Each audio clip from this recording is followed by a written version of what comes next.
Yes. Good morning.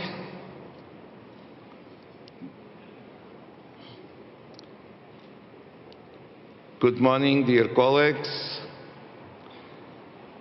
May I ask you, please, to take your seats to begin our meeting of the Governing Council.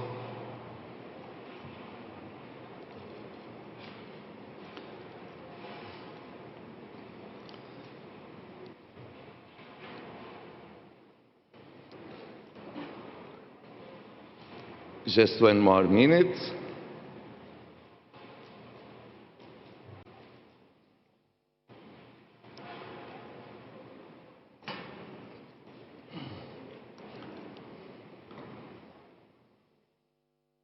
I saw President Casini. You know, Portugal will win Italy, in football, because we wish to go to Qatar, of course.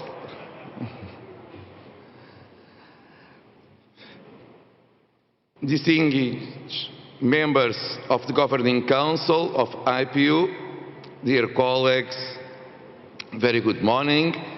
And I need to give you a very warm welcome to Madrid. It's a pleasure to address you in this in-person meeting that happened after 2 years of absence of this kind of meetings. The last one happened in October 2019 in Belgrade. After it, we realized 2 other governing council and assemblies, but virtual. Now, thanks to the efforts and the hospitality of our Spanish friends, and especially the involvement and commitment of the President of the Chamber of Congress, the Congress of Deputies of Spain, it was possible to come here. So, thank you again, Madam President, for everything you did to organize this IPU assembly here in Madrid.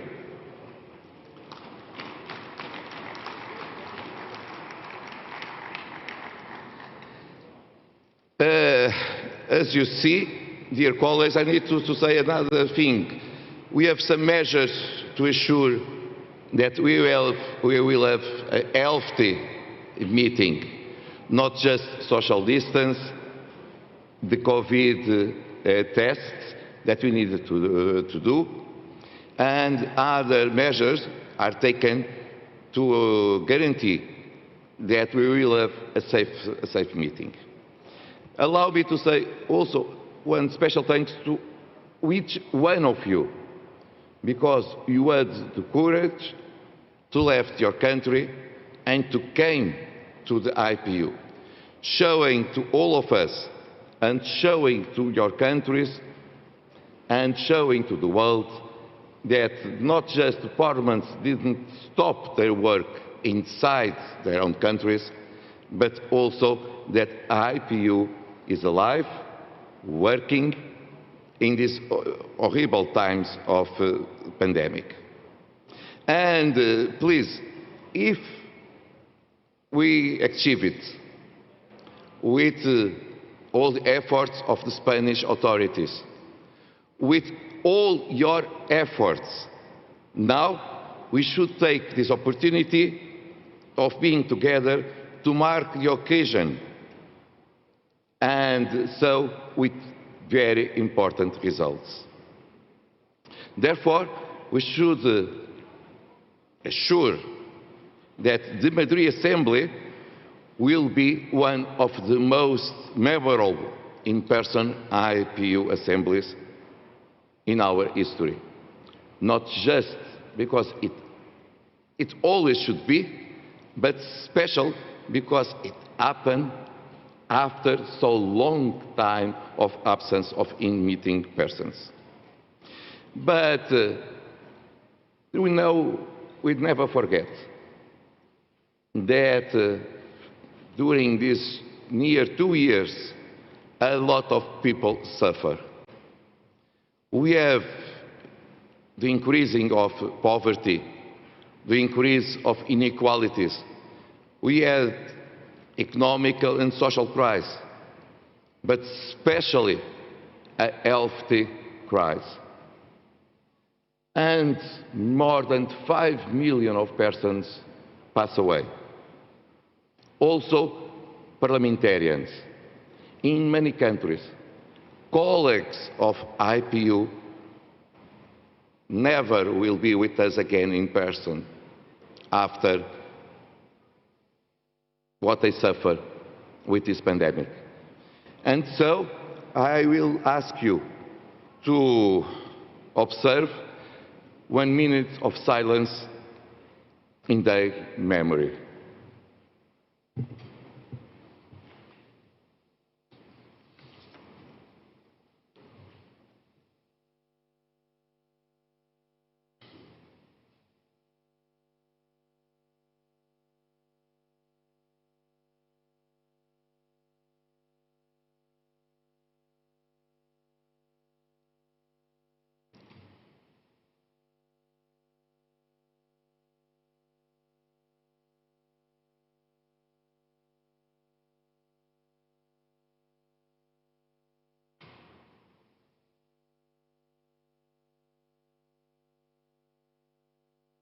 Thank you so much.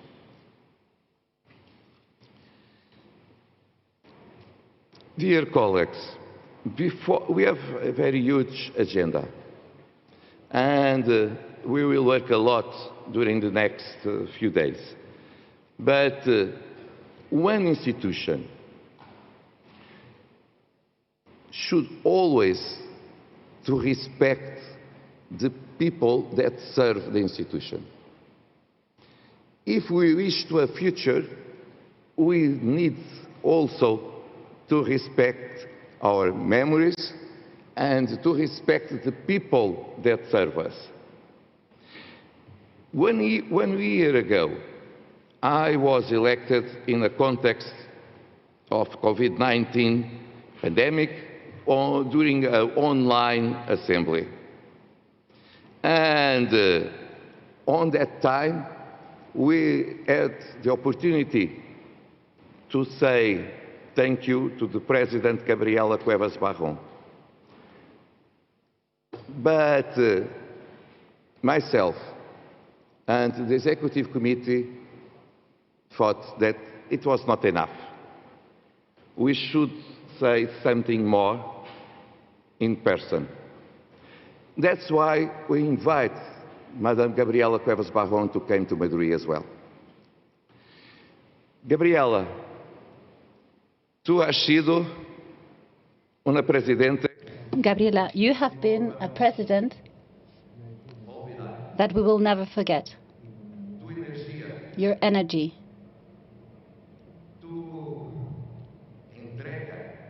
your commitment to the IPU has been an example. Many people are members of the IPU, and when the assemblies are done, they go back to their parliaments and their homes. And sometimes they forget that they are part of the greatest parliament organization the world over. And that was thanks to you. During your 3 years of mandate, you have been our president and a very active member of the IPU 24/7. Many of us didn't have the capacity, the energy to follow you and keep the pace, because you wanted to do so many things that we couldn't. And obviously you're not perfect. I am not perfect. No one in this association is perfect, because we're all human beings. But your commitment, your love to the IPU is something that we all recognize. And we have managed to achieve so much during your presidency that we want to thank you. Thank you, Gabriela. Obrigado. And I would like to give you the floor now. Thank you.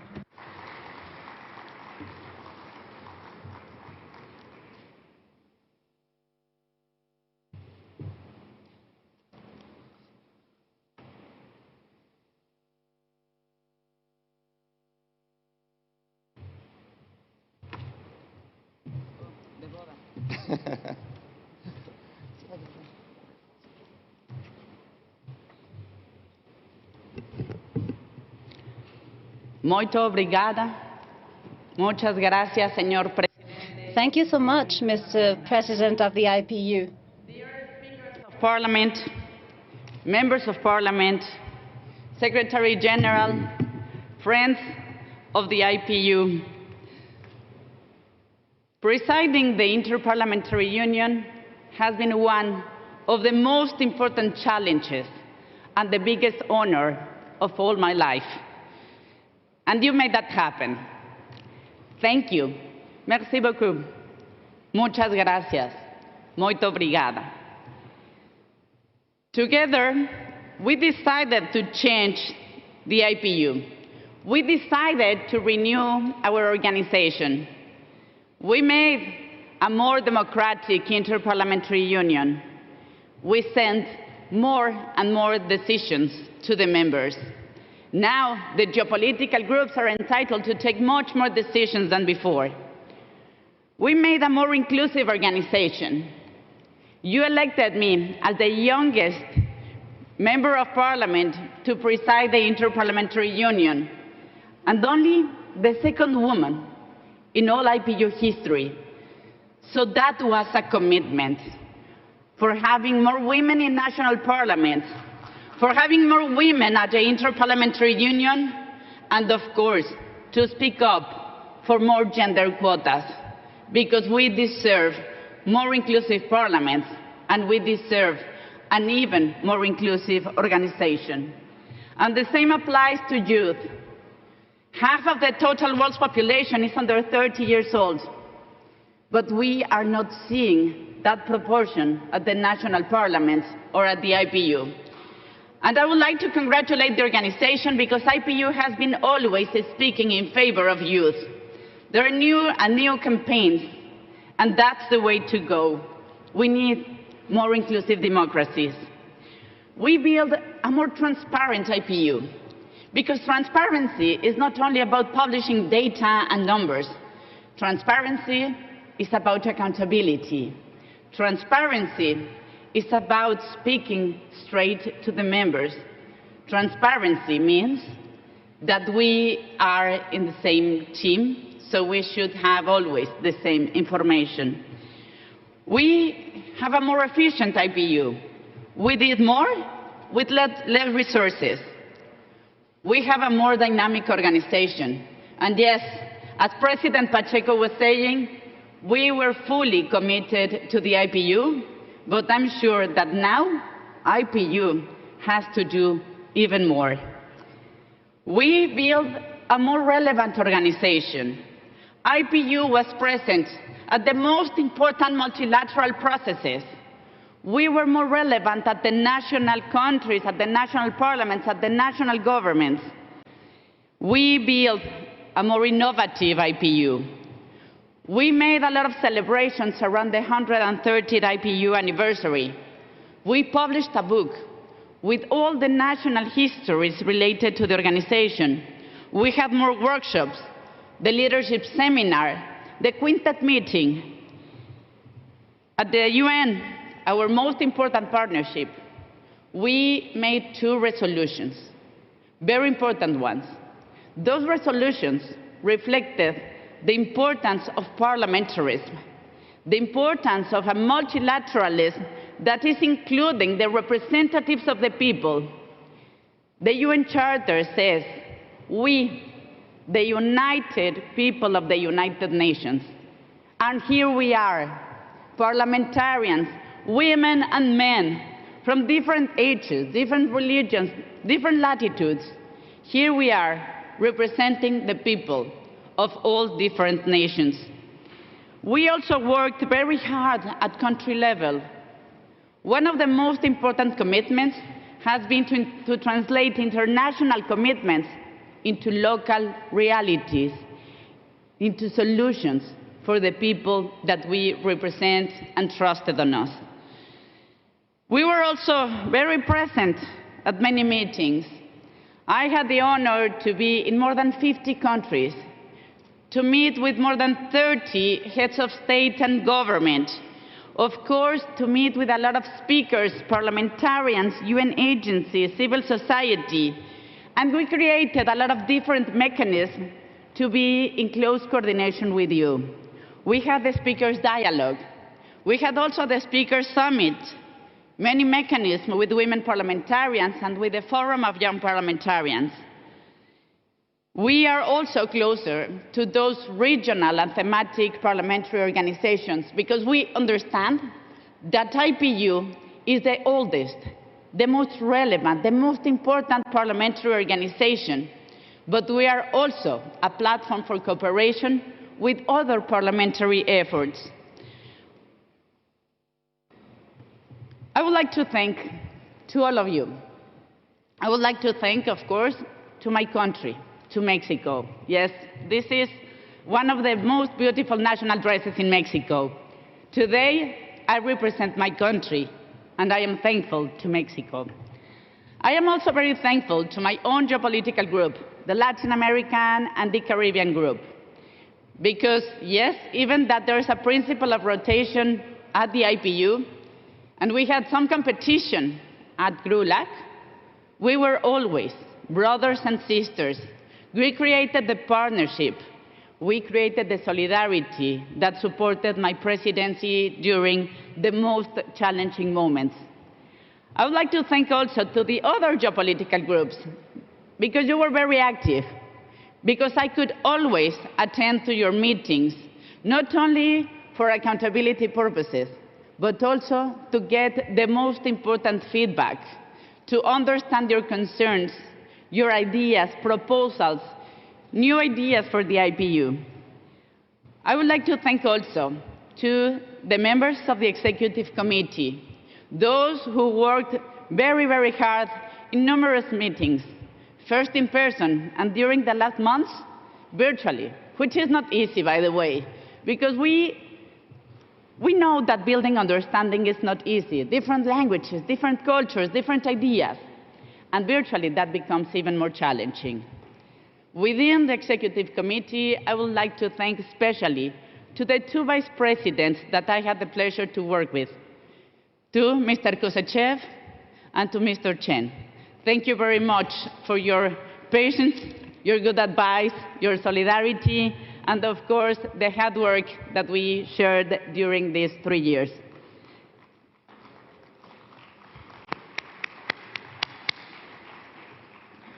I also want to thank the different bodies of the IPU: women, youth, health, counterterrorism, the international humanitarian law.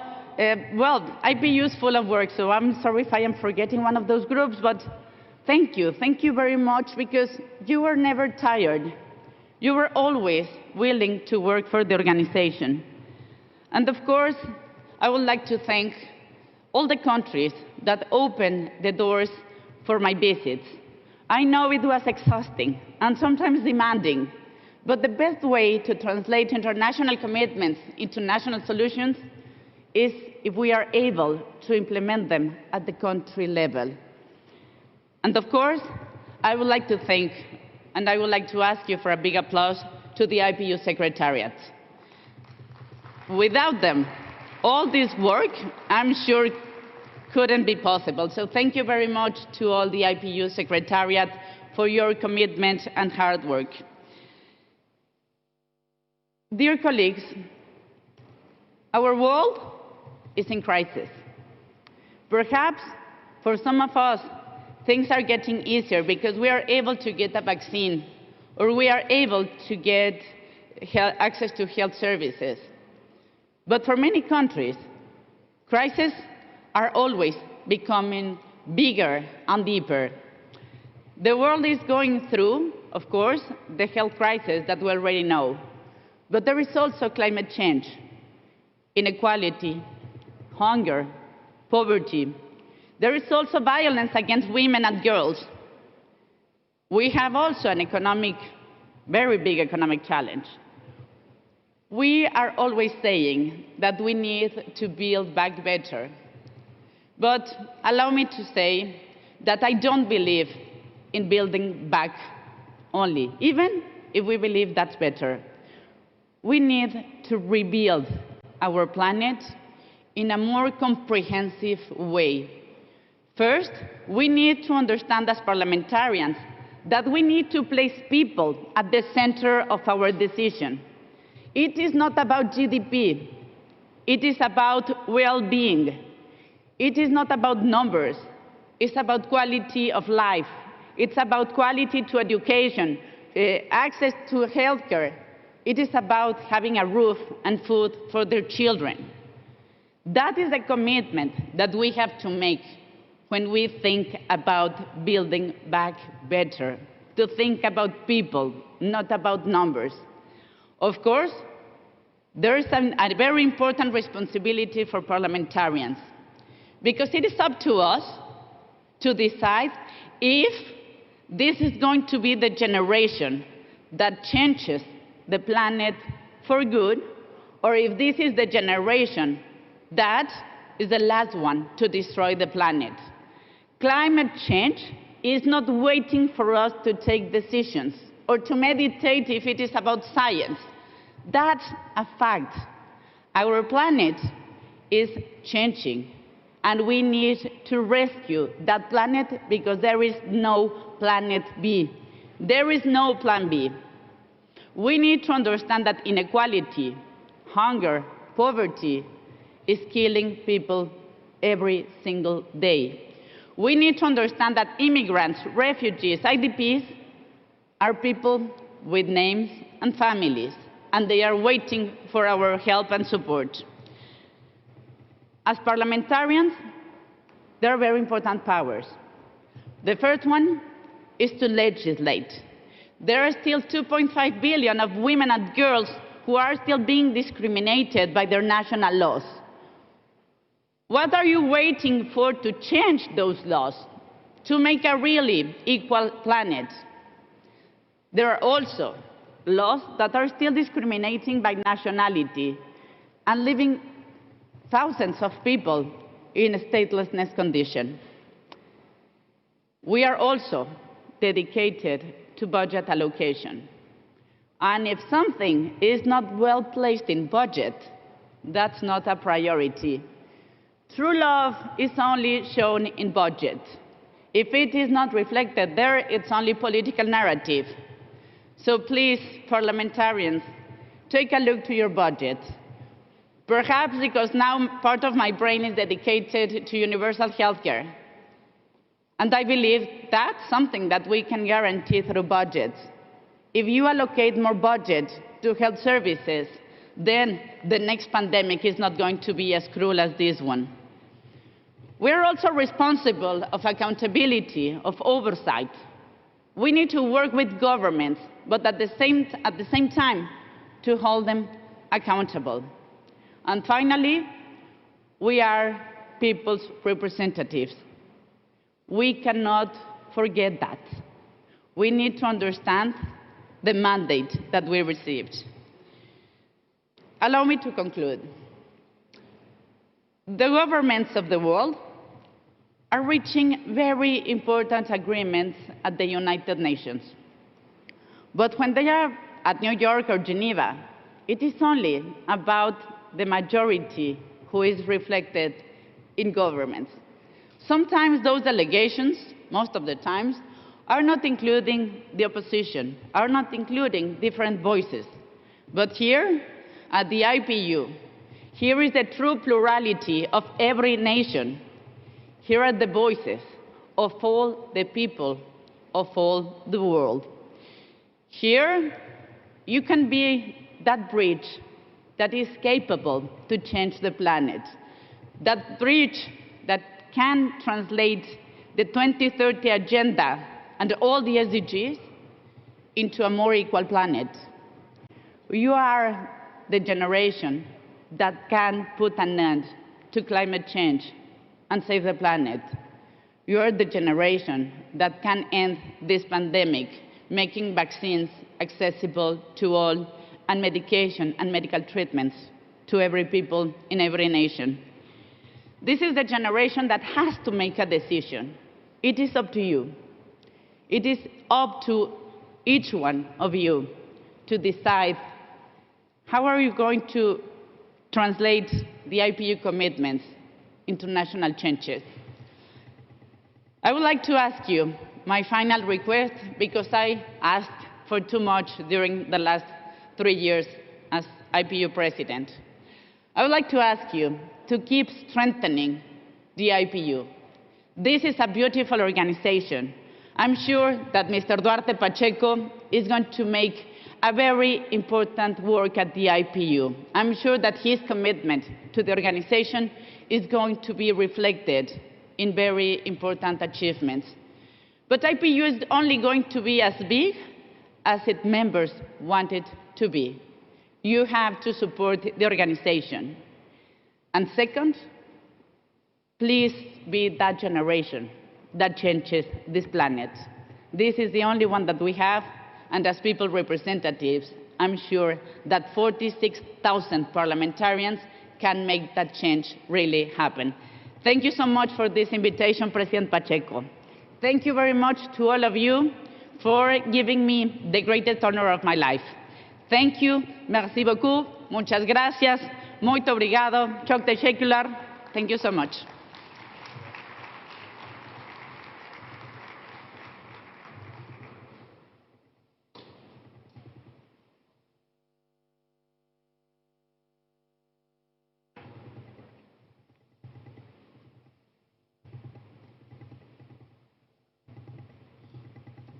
Of course, I believe that you have a lot of certificates in your office, but maybe, as you said, it will be the most important for you, a certificate of appreciation from all of us, from the members of IPU. Thank you.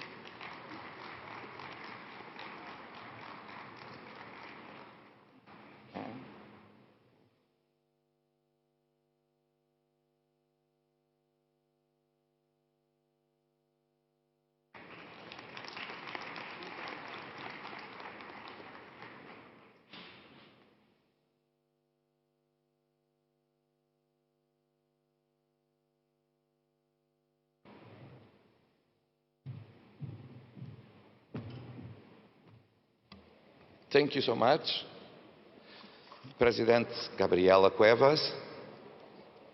Now,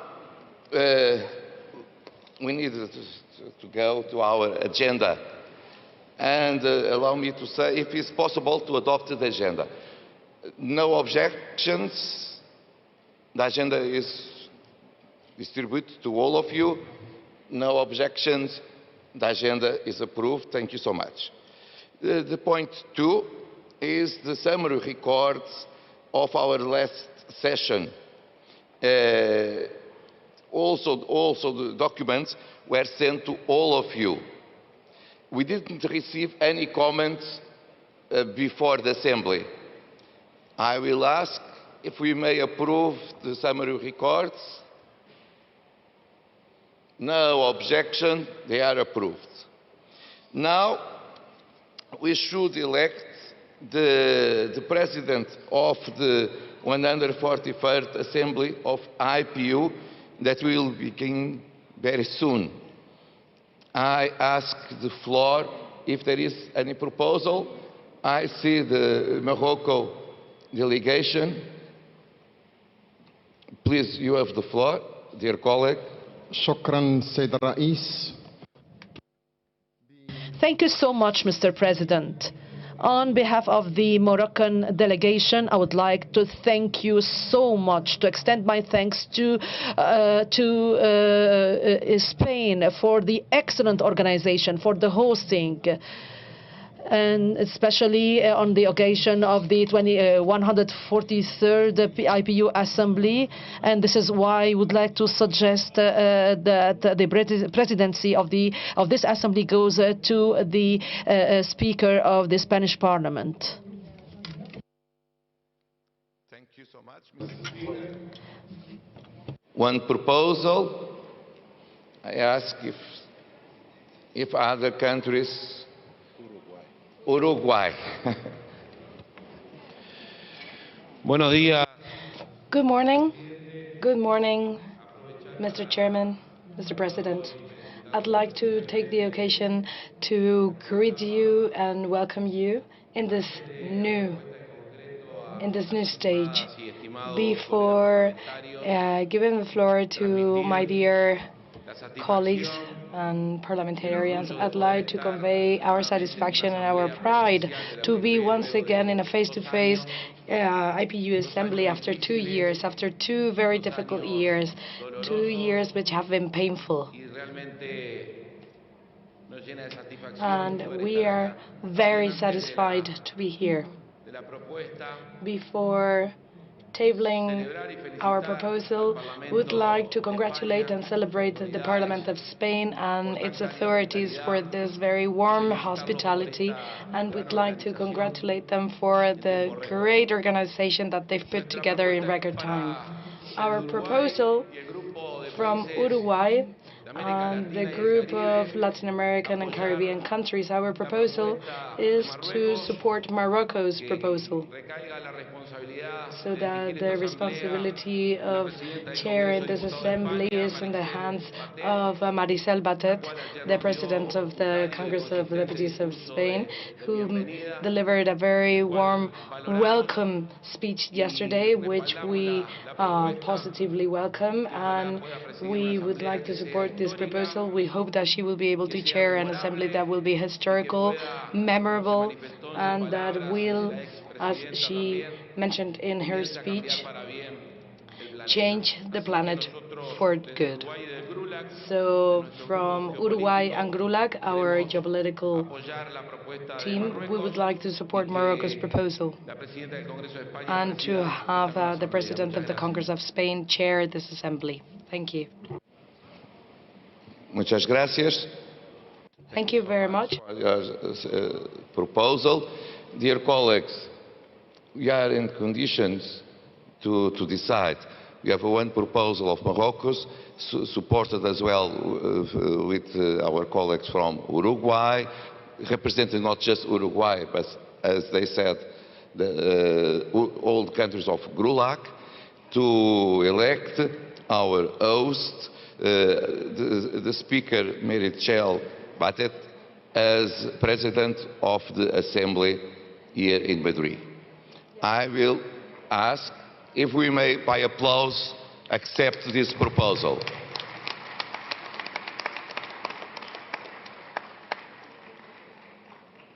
Thank you.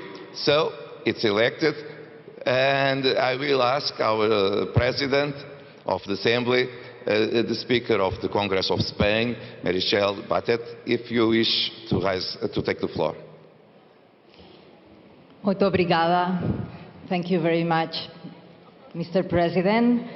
Primero de todo, quiero... First and foremost, I'd like to thank you all for electing me as President of the 143rd Assembly of the IPU. It's a true honor for me and an immense responsibility too. I'd like to firstly thank the President of the Parliament of Morocco, Mr. Lalami, for tabling my candidature, my proposal, and I'd like to also highlight that this is especially important to me because it's a country with whom we don't just share, we are not just neighbors, we also cooperate with them a lot. We have many dealings and common challenges as that of security And I'd also like to personally highlight that we share a lot of affection, and I'd like to express great admiration for their culture, their language, and the beauty of their country. And I'd also like to thank the Senator and head of the Uruguay delegation, Mr. Coutinho, for his acknowledgement to yesterday's speech and also for supporting the proposal, showing affection towards Spain. I'd like to say that this affection is mutual. We are countries and regions which are united by history, by our language and our culture. And for me, having an Ibero-American country support the proposal is especially moving. And I'd also like to take the occasion to thank the President Duarte Pacheco for trusting Spain and the General Courts, the Senate and the Congress to organize this assembly. It's been an honor. It's also been a challenge, but we really hope that everything will come to fruition. And I'd like to also take the occasion to dearly thank you for the work and the effort of the Spanish delegation and the head of the delegation, Mr. Echaniz. And I'd like to publicly congratulate him for having newly elected to chair the 12+ group. This is a reason for Spain to be proud, not just for him. And I'd like to also express that. So thank you very much to all delegates and all MPs for their trust. And I hope to be up to the task. Thank you very much.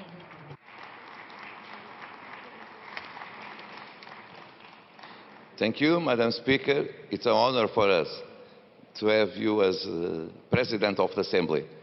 It's just something that shows the appreciation from all of us, from the 1,000 parliamentarians that came to Madrid, for all the efforts that the courts of Spain and the Congress of Spain did to organize the event.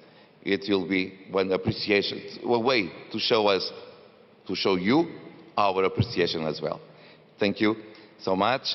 So, when we begin the Assembly, you will have the presidency of it. Thank you so much. Now, we may go to the point 4, report of the President. I will go there to make just a small presentation of the report.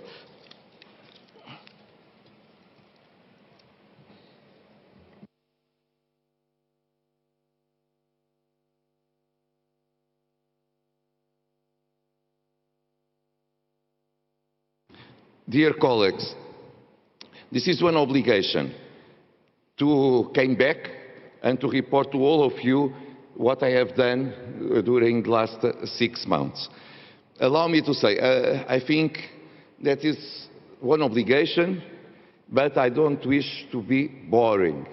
And so I will be very concrete with some aspects, because we need time to discuss politics and not to discuss reports and bureaucratic points of our agenda. And that's why I will say clearly to you, in these 6 months, after the first semester, when I felt to be just a virtual president with a lot of meetings, but virtual, it was possible to come back to in-presence meetings and visits. And so in 6 months it was possible to have 81 meetings, in person and virtual, and did 14 official trips. Allow me to say that, you can pass the slides, please. This is the essential point. I said to the colleagues, please, let there the dates and the list of the meetings. Of course, I will not go one by one. I think we will finish at lunchtime without finish the presentation. So I put there just to show you how many meetings in person and virtual, it was possible to have in these months. But why? Meetings just to meet? Meetings just to say hello? No, it was much more than this. This is meetings to try to understand the important questions that we needed to ask and the problems we should try to solve. For instance, it was important to organize the Speakers' Conference, and to organize the Speakers' Conference that happened in September with more than 100 Speakers of Parliament. You can't imagine how many work it was necessary to organize it. And to organize it with a very concrete item: how to come back after the pandemic, how to recover our economy and our society after the pandemic. Not just to cry, but try to understand what strategies we may put in practice to recover our economies and to recover our societies. Because we parliamentarians, we have a right place and work to do to achieve it. Of course, climate change were other important issue, because as we all know, the climate change is a reality, and it's a global problem that affects all of us. And so it is important to understand how parliamentarians can act and can pressure our governments to act to find solutions to a problem that may affect all of us and the next generations. But also in these 6 months, where there is a problem, I try to go there. We had a problem in Venezuela, so I lead a mission to Venezuela to contact with other members of the Executive Committee and the Forum and the Committee of Human Rights of Parliamentarians, to contact the authorities and the opposition and try to see how to put in dialogue both parties is possible to give a better future to the people of Venezuela. Yes, we had a problem in Palestine, and so I went to Palestine and to Israel to say that dialogue is essential between both parties. That it's not acceptable to have a crisis and to forget what is there. It's important to talk with one and with the others and try to incentivize to come back in dialogue to find a solution, because peace is essential in this part of the world as well. So just 2 examples to show you where is a problem, we need to go there.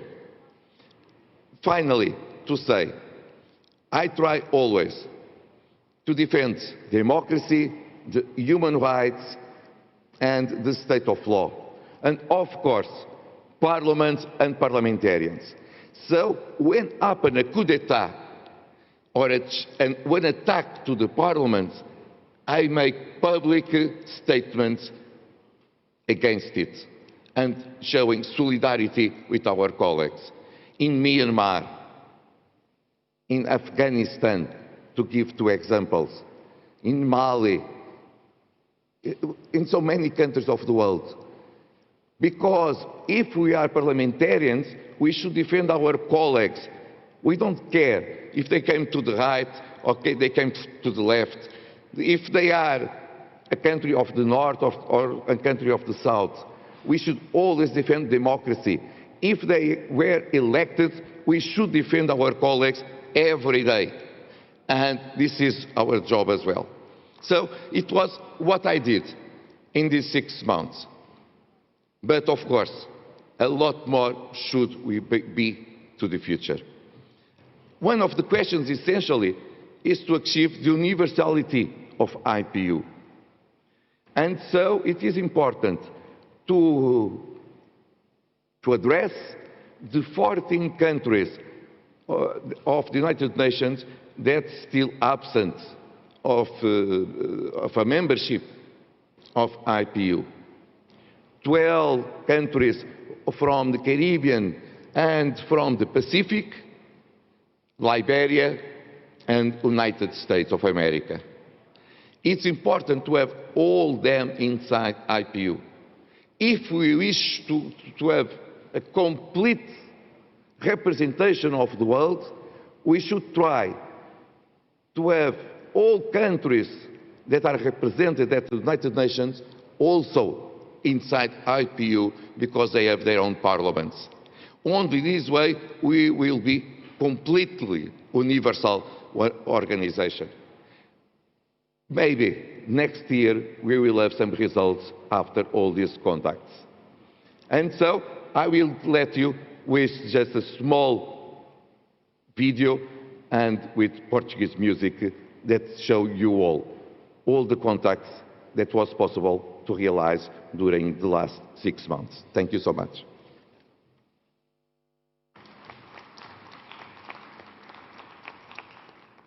É preciso perder para depois se ganhar e mesmo sem ver acreditar. É a vida que segue e não espera pela gente. Cada passo que dermos em frente, caminhando sem medo de errar. Creio que a noite sempre se tornará dia e o brilho que o sol irradia há de sempre me iluminar. Quebro as algemas neste meu lamento, se renasço a cada momento, meu destino na vida é maior. Também eu vou em busca da luz, saio daqui onde a sombra seduz. Também eu estou à espera de mim. Algo me diz que a tormenta passará. É preciso perder para depois se ganhar e mesmo sem ver acreditar. A vida que segue e não espera pela gente. Cada passo que dermos em frente, caminhando sem medo de errar. E creio que a noite sempre se tornará dia e o brilho que o sol irradia há de sempre nos iluminar. Sei que o melhor de mim está para chegar. Sei que o melhor de mim está por chegar. Sei que o melhor de mim está para chegar.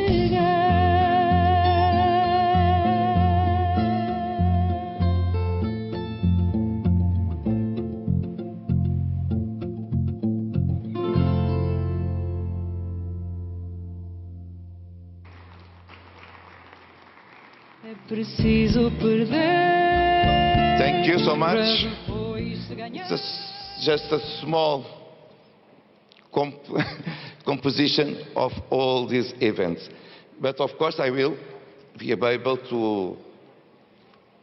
to explain something or ask something, to answer any question if the colleagues wish to ask.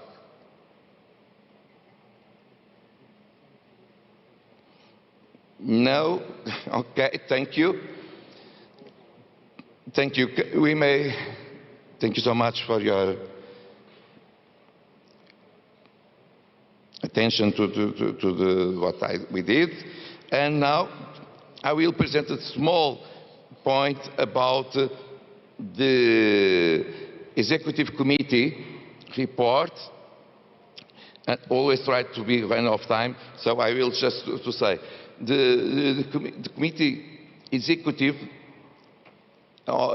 committee of IPU now is adding meetings more frequently than during the past, not just because we learned that it's possible to organize 2 meetings sometimes per month, virtual. Usually we tried to meet in person, and so it was not so easy. Now we are doing it virtually at sometimes 2 times per month, and it was important. We approved the proposal of the new strategy that was shared with all of you after a long debate and contributions from many countries and many delegates. We decided to approve the Cremi Passi Award, award that will be given to a parliamentarian, and this way we will give visibility and we will recognize the work of parliamentarians to defend democracy. We established a working group to implement the IPU transparency reports, and we make strong statements. Just to give you an example, the condemnation of the bomb attack against the Parliament of Uganda that happened.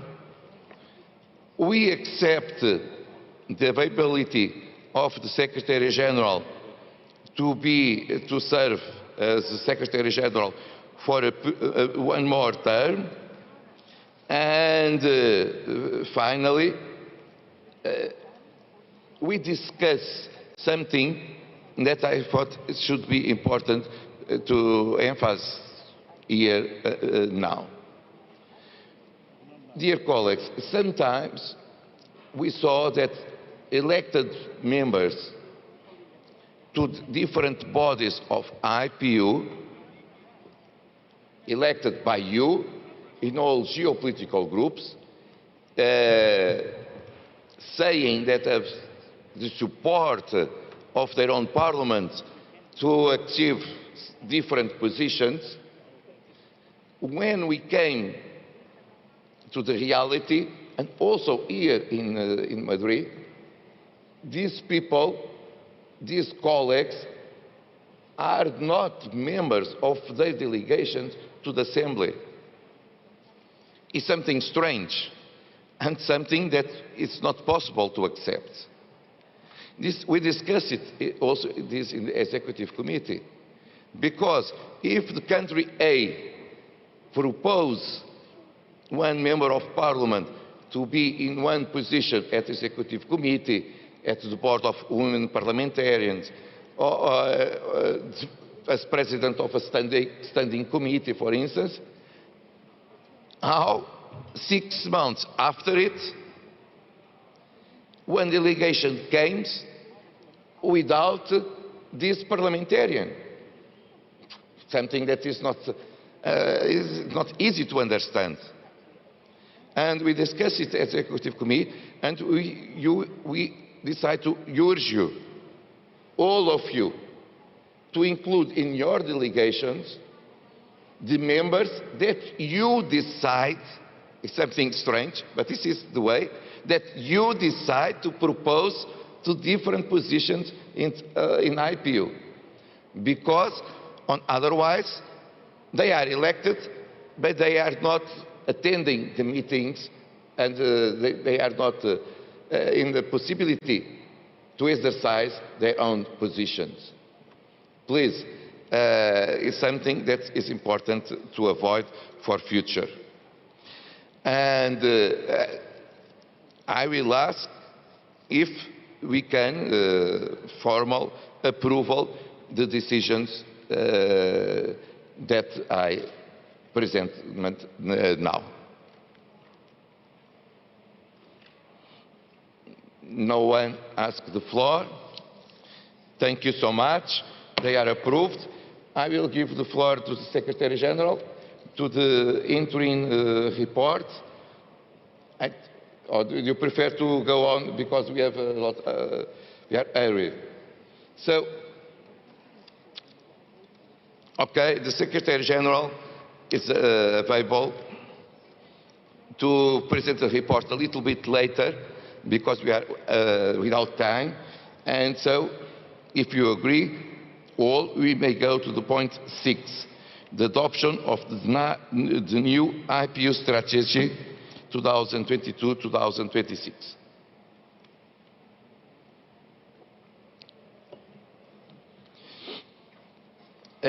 Dear colleagues,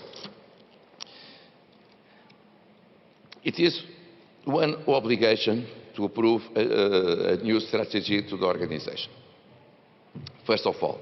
So it was not a desire, it was not something that I or the Executive Committee decide one day. No, it is one obligation because the other one will finish in the next December. And so we ask we contract some experts to have a very inclusive process to create the new strategy. They had a lot of meetings with all stakeholders of the organization.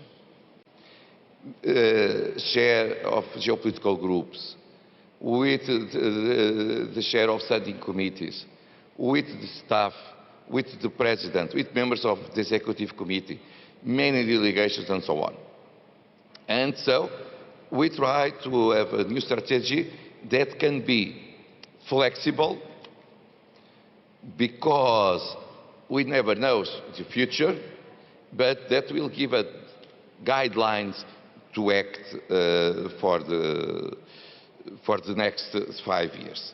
And after it, the Executive Committee had very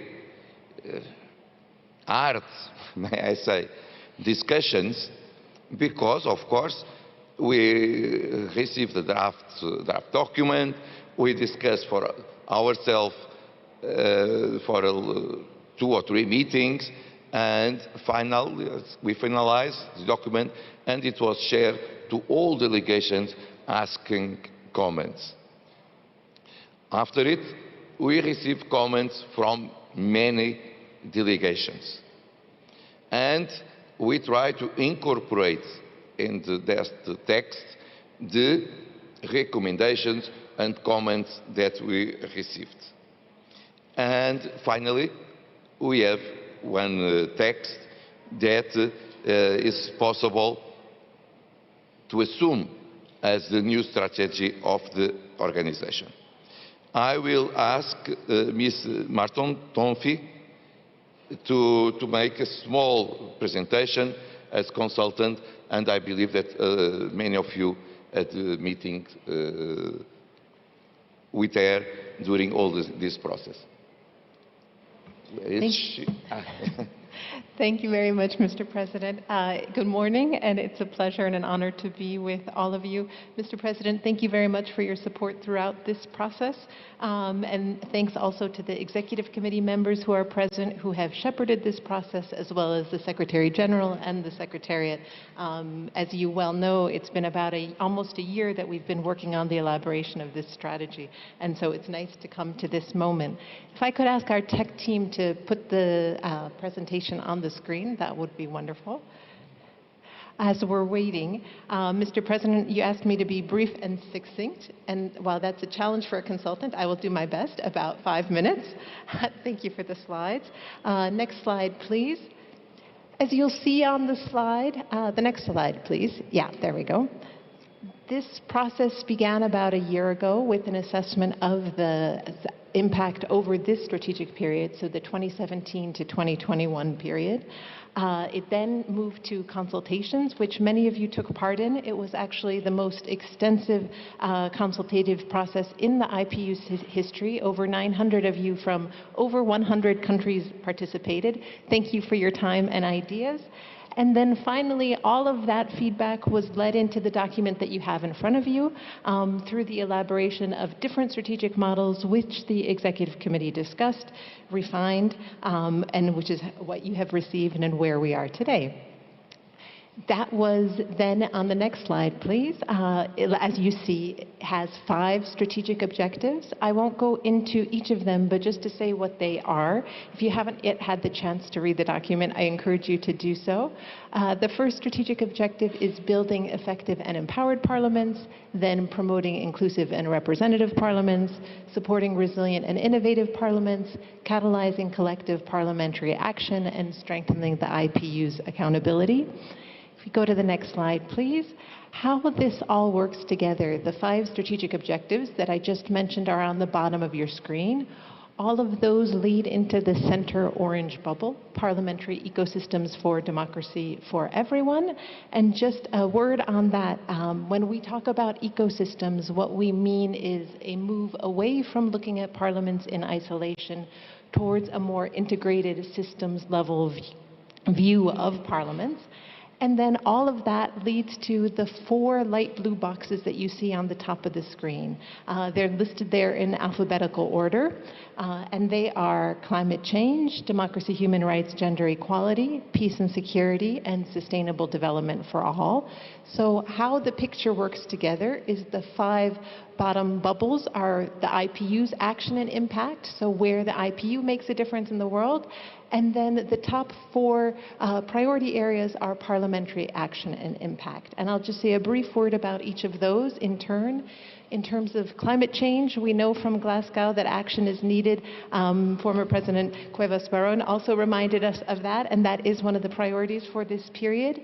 Next, democracy, human rights, and gender equality. Several of you have already made mention of it, and we know because of the unfortunate democratic backsliding that we're seeing how badly this is needed.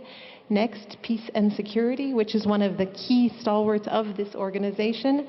And finally, sustainable development for all. You'll have seen, if you've had the chance to read the strategy, the need for a focus on the vulnerable and marginalized populations, as well as access to health for all. So that is also covered under that priority area. And if we move to the next slide, just a brief word. I know we're nearly out of time, but to say what has changed from the existing strategy. As I was just mentioning, the 4 policy priorities, that's one of the key changes. But equally, as I was mentioning, not only a focus on marginalized and vulnerable populations, but one of the lessons that we have learned from the COVID pandemic is the need for parliaments to have greater resilience. So what that means to absorb, adapt, and transform in the face of external shock. So today that might be COVID, tomorrow that might be something else. So that's a new focus of the strategy. And finally, many of you mentioned the need for greater accountability, and this means accountability on 2 levels. Firstly, in terms of the Secretariat level, what that means is greater accountability and greater transparency to ensure that the Secretariat is able to meet all of the goals that are in the strategy through more robust monitoring and evaluation. But equally, it means greater accountability across the board in the sense of joint resolutions, follow-ups, more engagement with members, etc. A next change in terms of this strategy versus the previous one is greater integration. So you'll see more intersectionality between the issues that are in there, as well as the parliamentary ecosystem approach that I mentioned. Next is youth as a cross-cutting driver of change. So many of you have spoken to, and we've seen the tremendous impact the youth work has had across the organization. What this strategy does is move things up a level. We know that mainstreaming works in terms of impact, so we want to make sure that that same youth energy, drive, representation, and participation is across the organization. And then finally, the increased role of communication. So we're all familiar with communications as a technical tool, but what this means and what you have said and this last period has taught us is there's a need for you to be more connected with each other in real time. And as Mr. President, as you were saying, not just to be IPU members during the assemblies, but between as well. So that will allow you to be more connected with each other consistently. Next slide. If there are any questions, I'd be happy to take them. And otherwise, next slide, just to say thank you very much. Thank you, Mr. President.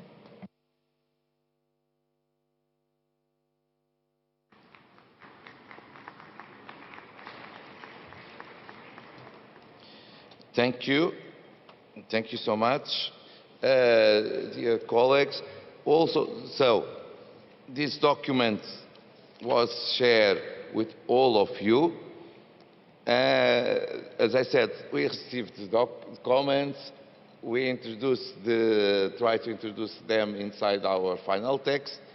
The text was, again, distributed to all of you. Myself and our expert went to the geopolitical groups to present it once more. And so I will ask if it's possible, we can postpone a final decision to our last meeting, because you may have time this way to realize what is there totally, because we wish a completely commitment from all members with the new strategy, and we came back not to discuss but to approve in our last session. Is it okay? No opposition? Thank you so much, Ms. Martonfi, and we will proceed this way. We may go to the point 7, the financial situation of IPU, and point 8, consolidated budget for the 2022. If you don't mind, we may take them together, because the speakers will be the same, and it will be more easier to explain the situation now and how will be the consolidated budget for the future. I will give first the floor to the Secretary General, and after it to the President of Subcommittee on Finance. Please, our President, may you join us? You are coming.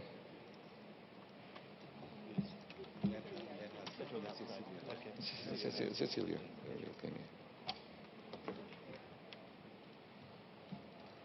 Please, please.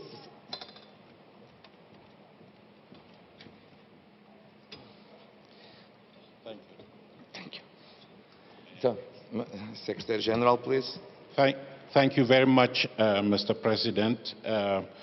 We know we're running out of time, and we appreciate the fact that we can take up these financial matters together. And let me just be brief. When you consider your budget for the next year, you also want to be sure that the budget for the current year is being implemented according to plan, and that you want to know that the finances of the organization are healthy before you take a decision on the budget for the ensuing year. Mine, therefore, is just to let you know that the finances of the organization are healthy, are sound. We do not have any particular red herrings to or red flags to point out to you at this stage. The Executive Committee received a report on the financial situation of the organization as of 30th September 2021, and you have also received a report in your folders on that situation, from which you will see that the current budget is being implemented according to plan.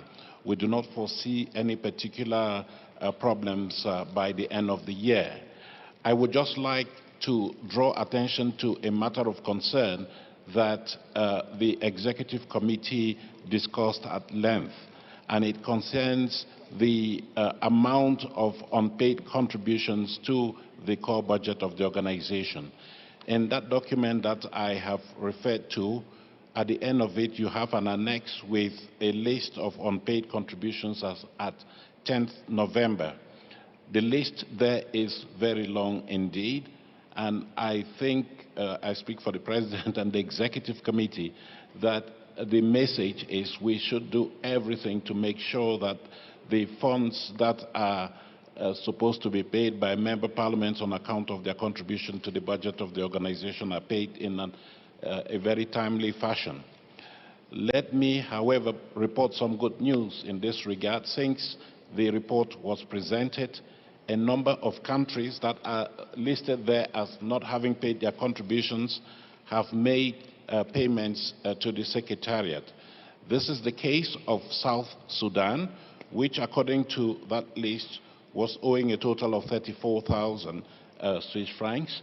We have received payment from the South Sudanese delegation to the tune of $50,000, if I'm not mistaken, which means that we now owe them, if that's correct. My finance colleagues can tell us.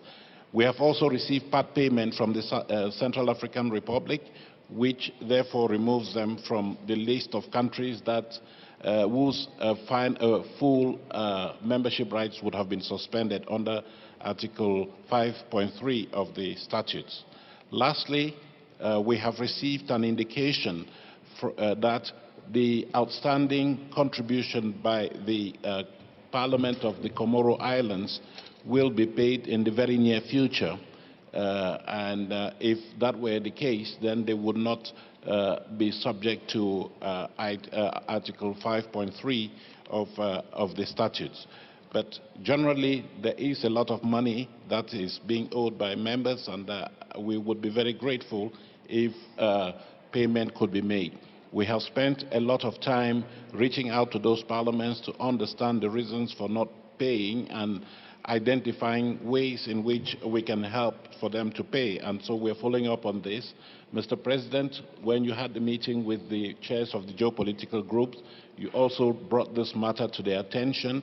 We are counting on the chairs of the geopolitical groups to mobilize their members and ensure that each and every one of them pays. So, in conclusion to this presentation on the financial situation of the organization the finances are healthy.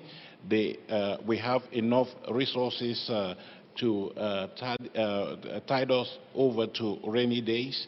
We have a legacy pension fund that is liquid and has enough resources to pay the pension liabilities of the organization as and when necessary.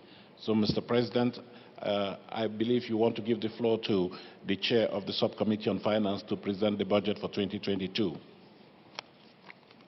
Thank you. Thank you, Mr. Secretary General. The chair of the Subcommittee on Finance, of our colleague Cecilia White-Green, have the floor.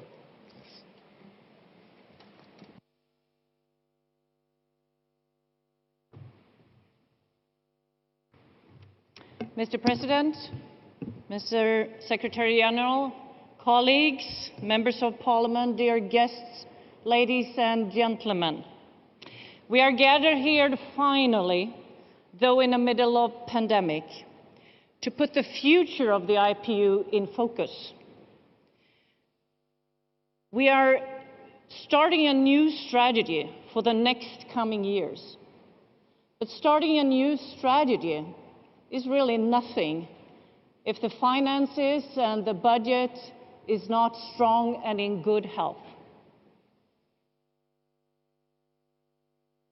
I have had the honor to chair the Finance Committee of the IPU, and this is the second budget that I will present for you. I would like to start to thank all the members of the Finance Committee from all 6 geopolitical groups for a massive job, good engagement, and of course, members of the Executive Committee, Secretary General, but mainly, of course, the great staff of the IPU, of the Secretariat, that makes this happen, that work efficiently, that looks into every taxpayer's money that we do achieve from you, from the Parliament, and put them all in a very transparent and in a good health. Every dollar, every krona, every pound is important for a membership organization. That's built up on your fees, on your abilities from your parliaments to contribute.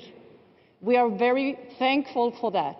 And even though we are in the middle of a pandemic, which of course have suffered humanitarian-wise very hard, but also financial, we can see that the contribution from parliaments around the world is still very strong. It's about on the same level as it usually is during a year when we don't have as high global crisis. And for that, a big thank you to all of you and for all of the members that pay the fees for the IPU. The contribution is about 75% of the total budget. 25% is voluntary funding, and that is the total budget of the IPU. For next year, the budget will be around 18 million Swiss francs. Why I focus so much on the membership fees is, of course, that we decided during a year of global crisis not to increase the fees. We decided not to increase the fees for the membership countries. So the membership contributions will be as it was in year 2007, next year. Just imagine that, going back on your state budgets and realizes that you have had no increases in contribution from 2007 up till 2022. Then you know that the organization works efficiently. But you will also realize if we are going to put the new strategy into place, if we're going to meet each other like this, we will need in the future to raise contributions from members' parliaments. So this is a heads up, especially for member parliaments and servants and clerks from parliaments to go back and realize that the IPU in the future will need a little higher fee than it had before, because we have not raised contribution. We are on the same level in 2007. But thank you, and thank the organization for being such an efficient organization. Mr. President, next year is a budget and a year of transition. We are moving from one strategy of 8 goals, 8 objectives, to a strategy of 5 goals and 5 objectives. We are prioritizing, but we will of course have even more activities during next year because we are planning on even more in-person meetings. But for the budget, it will be a transition year, and I would like you to see it also like that. It's the first year of the new strategy, and it will of course take some time for us to find the new roads and the new ways for the strategy. As I said, we are hopefully to returning in more in-person meetings and assemblies. As you know, the plan is Indonesia during spring and Rwanda during next fall. That is costly also for our organization. So we are putting some priorities into that. But on the same time, we have to realize what is happening around us. We are still in a global crisis. We are still in a pandemic. So the IPU will invest and focus on even more digital service, possibilities for us to see each other continuously, of course, online. For us, it's important to keep the dialogue open, to have the fora, the platform that we can meet each other. And for that, the IPU is investing in more digital service. So hopefully, we can continue up the good work. We are an organization that also built on voluntary funding. And thank you very much for those countries, those organizations that contribute to the very good activities that the IPU offers. And right now, to mention climate change, democracy, gender equality are some of those activities that favors between those voluntary funders. And I would like to mention a few of them from stage, just to know that there can be more member countries, more organizations that benefit and share their funding for the good activities that the IPU does. So thank you. Thank you, Canada. Thank you, European Union. Thank you, United Arab Emirates. Thank you, Qatar. Thank you, Sweden. Thank you, China, to mention some of those that are voluntary funders of the IPU. But of course, you can always be more. The Finance Committee has led the work of the process during the whole year, and we are pleased to present this budget for you. We are, of course, here to answer any questions and give you any updates on the activities. Colleagues, I therefore request that the Executive Committee recommends this budget to the Governing Council for approval. And this is your information. I will be happy, of course, to take questions and comments, and the decision will be yours on Tuesday. Thank you very much. Thank you, Madam Chair of the Subcommittee on Finance. I will ask if someone wishes to put any question to the Secretary General, to the Chair of the Subcommittee. I have already one colleague that wishes to have the floor from United Arab Emirates, Dr. Ali Anwami. Please. Yes. Good morning, everyone. It's good to see you all here. Actually, within the new strategy, there is mention related to supporting each other, different parliaments. And one of the countries that had issue with their contribution, actually, the Comoros. And the United Arab Emirates decided to pay on behalf of the Comoros all the amount. So I wanted just to comment on that and consider that. Thank you very much.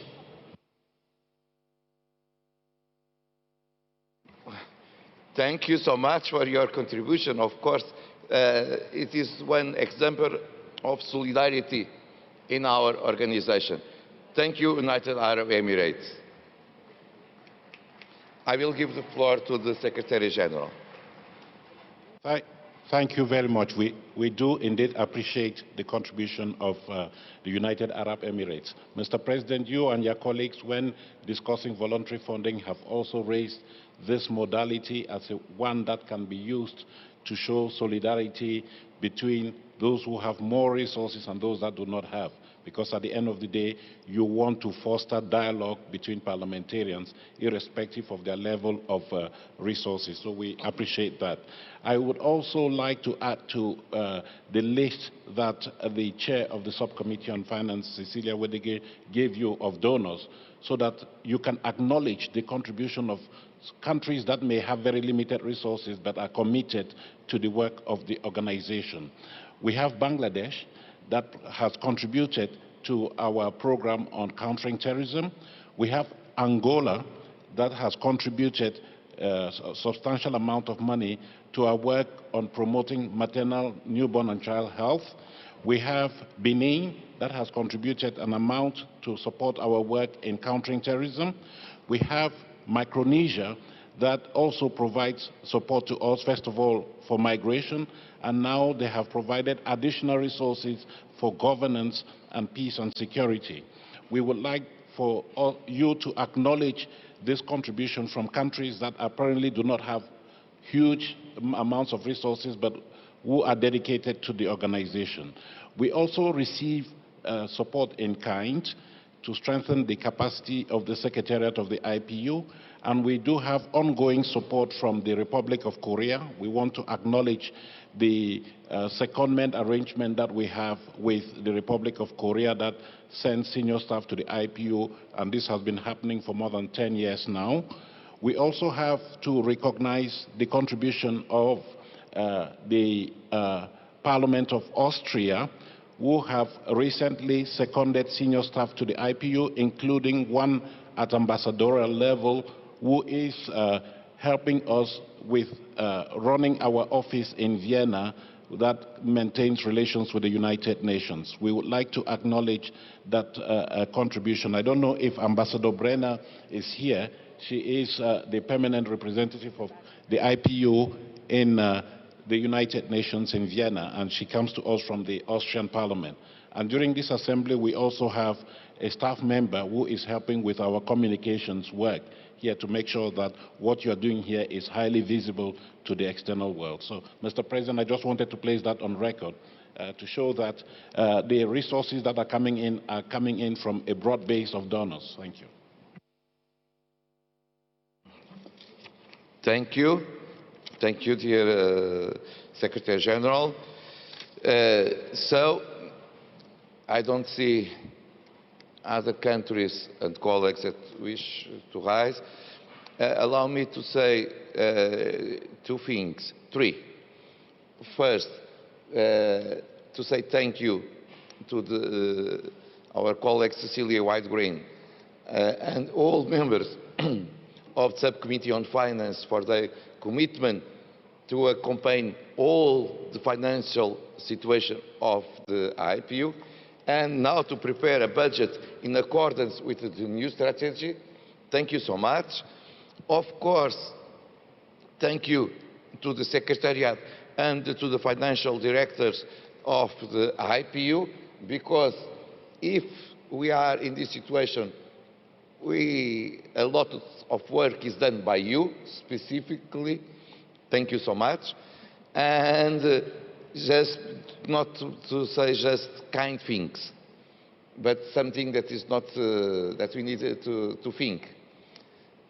As you may see, and was reflected in our report and our budget for the next year, we stay with the same contributions and same quotas since 2007. Of course, it shows how efficiency work was done to achieve keeping work with the same contributions of 2007. But it is not possible to do it forever. And so we needed to think, and it's better to be prepared that in future we should raise our contributions to the organization. If we wish one active organization, not just efficient, but to do more and more and more, it's impossible to keep. I don't believe that in your countries you will have the same budget of 15 years ago, or 2007. This is the contributions that IPU received. And so we need to reflect on that, and maybe in future we will take a decision that is important to raise the contributions from each one of us. And of course, again, one final thanks to our colleagues of United Arab Emirates, because if the countries that are in arrears do not pay, they will be suspended. And one of the objectives of IPU to keep dialogue and to have so many presence as possible will not be possible. And so, just because of your attitude, we remain to have all colleagues from these countries as well in our organization. Thank you so much. We'll come back to vote on our last day. Thank you so much. To finish our meeting of the Governing Council, to the point 9, questions relating IPU membership and observer status. I will give the floor to the Secretary General.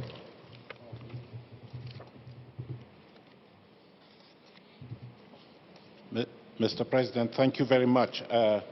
This item will also be taken up again at the next session of the Governing Council. But at this particular session, you are being called upon to take a number of decisions regarding requests for observer status to this organization, as well as a request for associate member status. And those are the decisions that you need to take here so that the relevant entities can or cannot be allowed to participate in the proceedings of the organization. Now, Mr. President, may you want to ask your colleagues whether they agree to the request from the Pan-African Parliament to be associate members, to move from observer member to associate member? I ask if someone opposed to this proposal. No oppositions. It's approved. The Pan-African Parliament. We have received requests for permanent observer status from the G5 Sahel Inter-Parliamentary Committee, the Parliamentary Forum on Small Arms and Light Weapons, the Inter-Parliamentary Network for Education, and the Sovereign Order of Malta. All these entities have been examined by the Executive Committee to ascertain that they comply with the criteria for admission of permanent observers to the IPU as contained in the statutes of the organization. Mr. President, you and your colleagues are convinced that all these entities meet those requirements, and so you are recommending that they be granted permanent observer status within the IPU, and you may now wish to put that on. Thank you, Mr. Secretary General. Any opposition? Belgium, please. Thank you. Merci beaucoup, Monsieur le Président. Thank you very much, Mr. President, for giving us the floor. Here in Belgium, we would like to express our reservations, and I would like to explain the reason. Because there are several beliefs that do not correspond to our basis. There would be observers in the General Assembly of the United Nations, and based on the annexes of the statutes, the international organizations that can be invited as observers are those that are in the system of the United Nations and in organizations in which the General Assembly of the United Nations agrees to have that permanent observer status. Therefore, they could be invited. So it's very important that this is taken duly into account. We have to go beyond this. We have to really ask ourselves with regards to the values and our basis, because the statute of observers should only be given to those organizations that share our values, because the observer role should only be given to the UN, for instance, because of their activity as a humanitarian organization. But nothing in its nature or its activities would justify for them to be given a role as an observer, because their religious, military, chivalrous, and in general character is in contradiction with the work of the IPU that is funded on the democracy principles.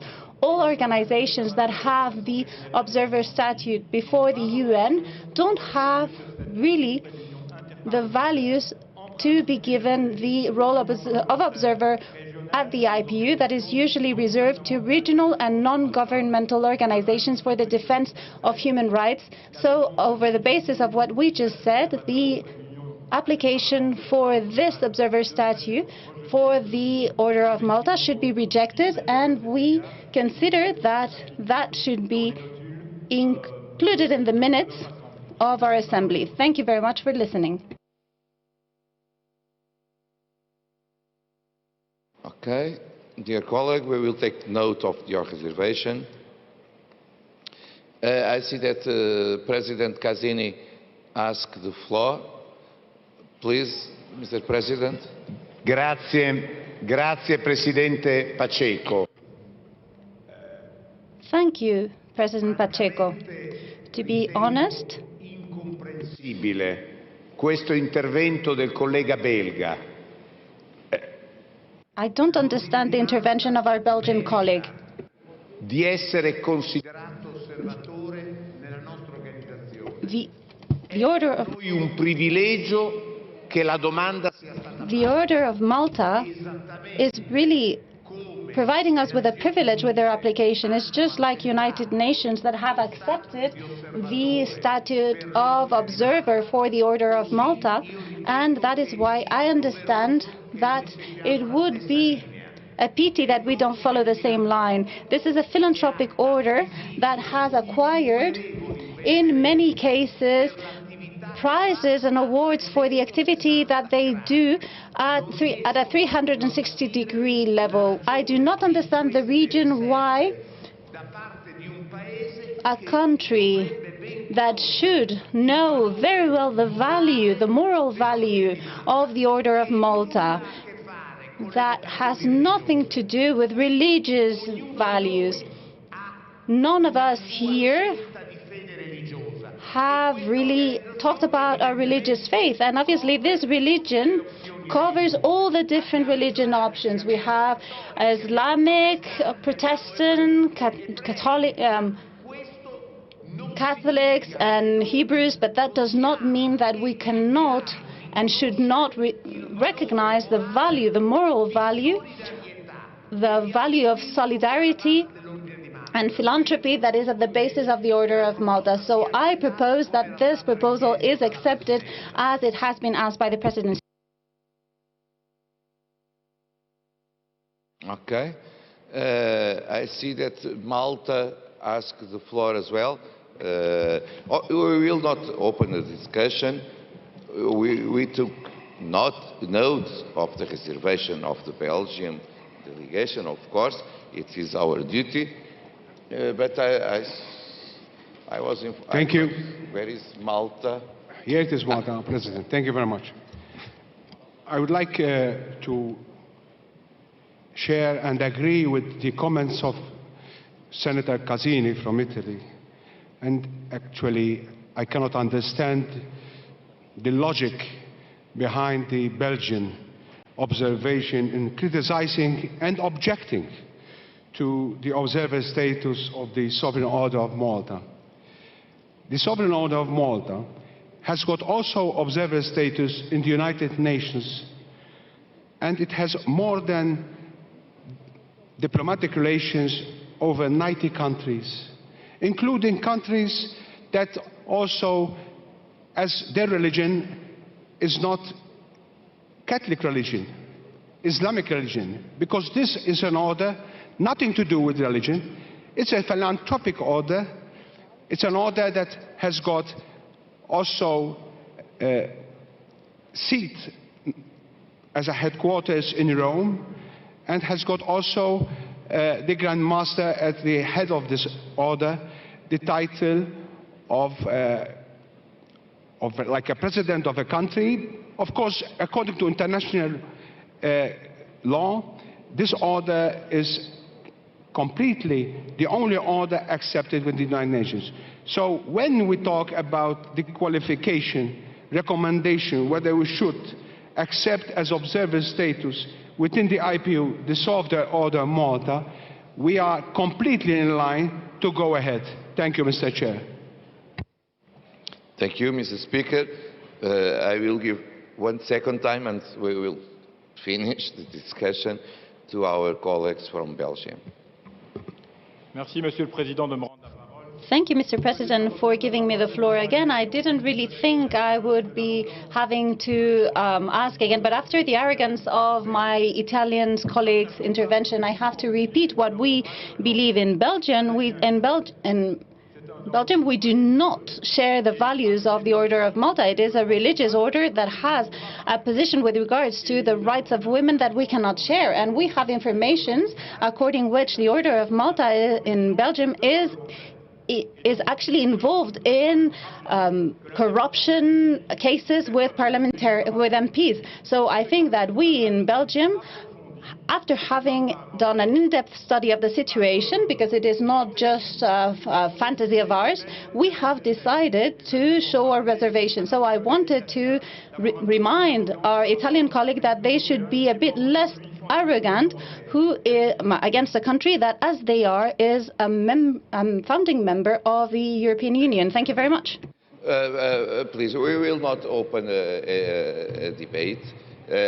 I believe that the reservation will be noted, of course, and we should decide if we accept all this Parliament, and so the G5 Sahel Inter-Parliamentary Committee, the Parliamentary Forum on Small Arms and Light Weapons, the Inter-Parliamentary Network for Education, and the Sovereign Order of Malta as the status of observer, with the reserve presented by the Belgium That's all. No opposition? Zimbabwe. Zimbabwe. I'm trying to... Where is Zimbabwe? Mr. Speaker? I recognize the voice of Speaker Mudenda, but I am trying to find you. Speaker Mudenda? Thank you, Mr. President. I sympathize with the reservations of Belgium. But in all respects, Mr. President, let us be guided by the statutes we have pronounced ourselves on, particularly the section that deals with the practical modalities of the rights and responsibilities of observers at the IPU meetings, as adopted in March 2018. And Section 1 of that statute is very clear. International organizations that can be invited as observers to the IPU meetings are understood to include A, Organization of the United Nations systems and organizations holding permanent observer status with the UN General Assembly. B, regional intergovernmental organizations. C, regional, sub-regional, and geopolitical parliamentary assemblies or associations. And D, worldwide non-governmental organizations. And E, international political party federations. And F, organizations with which the IPU shares general objectives and has established a close and mutually beneficial working relationship. That is the barometer that should guide us at all times. The statutes we have accepted as fundamental in guiding our proceedings and decisions. Thank you, Mr. President. Thank you, Mr. Speaker. Again, the knowledge of our statutes may help us always to understand that the proposal is respecting it. And so we may agree or disagree, may have reservations or not, but the proposal is in accordance with the statutes of IPU. And never, I believe me, never something came from the Executive Committee that may be in confront or in conflict with the statutes of the organization. So, we consider approved with the reserves presented by the Belgian delegation. No opposition. They are approved. Finally, to finish this point and to pass to the Assembly itself, allow me to inform you that the Executive Committee discussed this particular situation in 3 cases: Afghanistan, Venezuela, and Myanmar. And we try to have the same criteria, may I say. First of all, in Myanmar, to confirm the decision and that the Governing Council approved as a recommendation that to recognize the committee representing Kyadung-Su Uluata as the legitimate interlocutor of the IPU. Of course, if some evolution of the situation came, we should change. We may change our decision, but this is just what we decide in our governing council meeting that happened virtually last May. About Afghanistan, we decided already that officially IPU was not informed that happened a dissolution of the parliament, but we know that the parliament is not functioning as a real parliament right now. And so, on this way, we decide just if a delegation of Parliament of Afghanistan decide to register to come to our assembly, to accept them as one observer member, because we should always to keep the doors open to dialogue, but not as a full membership of the organization. And finally, the situation in Venezuela. The Executive Committee organized a mission to Venezuela with members of the Executive Committee and members of the Committee of Human Rights of Parliamentarians, responding one invitation from both sides to visit Venezuela, given the complexity of the political situation there in the country. This mission happened between 23 and 27 of August. I lead the delegation, and of course, I would like to take the opportunity to thank the Venezuelan authorities for their invitation, their cooperation, and their hospitality. The mission has a concrete objective.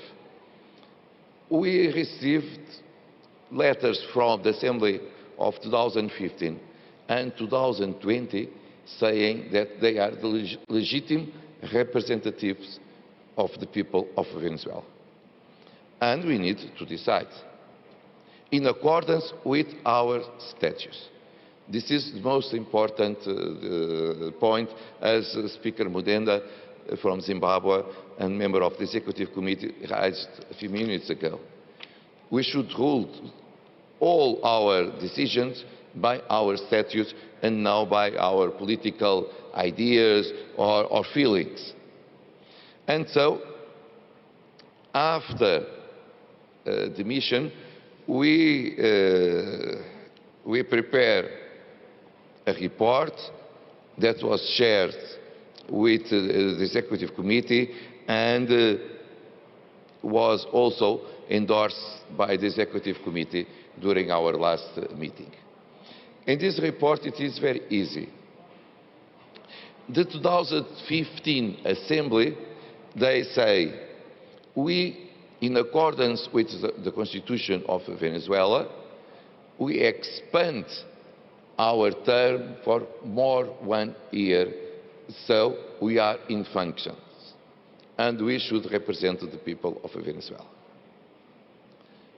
Okay, but we saw, it was easy to understand that they are not acting as a real parliament right now. They have no power to legislate, they have no power to fiscalize the action of the government, they have no space and opportunities to meet. And so, it's not possible to recognize them as a legitimate parliament of Venezuela. But the other assembly, 2020, was elected without respect their own constitutions and their own internal legislation. And so It was what we confirmed in our visit, in all meetings we had. Because, again, we should hold our decisions by our statutes. And our statute is clear. If a country has one parliament in accordance, elected, chosen, nominated, we don't care, in accordance with their own constitution, this parliament may be recognized as a legitimate representative of the country to the IPU. What we understood is that the elections that elected the Assembly 2020 did not respect their own constitution and legislation. That's why the report was approved unanimously by all members of the mission and also endorsed by the Executive Committee. But we decide another thing. We don't recognize one or other, but we should, as IPU, to incentivize dialogue between them. To incentivize dialogue that they decide already to begin in Mexico City. Because dialogue to find a solution for their own problems, it's important not just for the politicians, to the authorities, to the members of parliament, but especially to the people of Venezuela. And in this spirit, we decided to invite both assemblies to come to this IPU, to send one delegation, and here we may try to contribute, to put them in dialogue and try to build bridges between them, because we think it is essential and the spirit of IPU as well. So it was the final results of the mission that happened there. It was just to inform you the situation of these three cases that are more sensitive in our organization. Dear colleagues, no one wishes to rise, and this way we may close our first meeting, Mr. Secretary General, again, before to close the meeting of the Governing Council and pass to the Assembly itself. Thank you very much, Mr. President.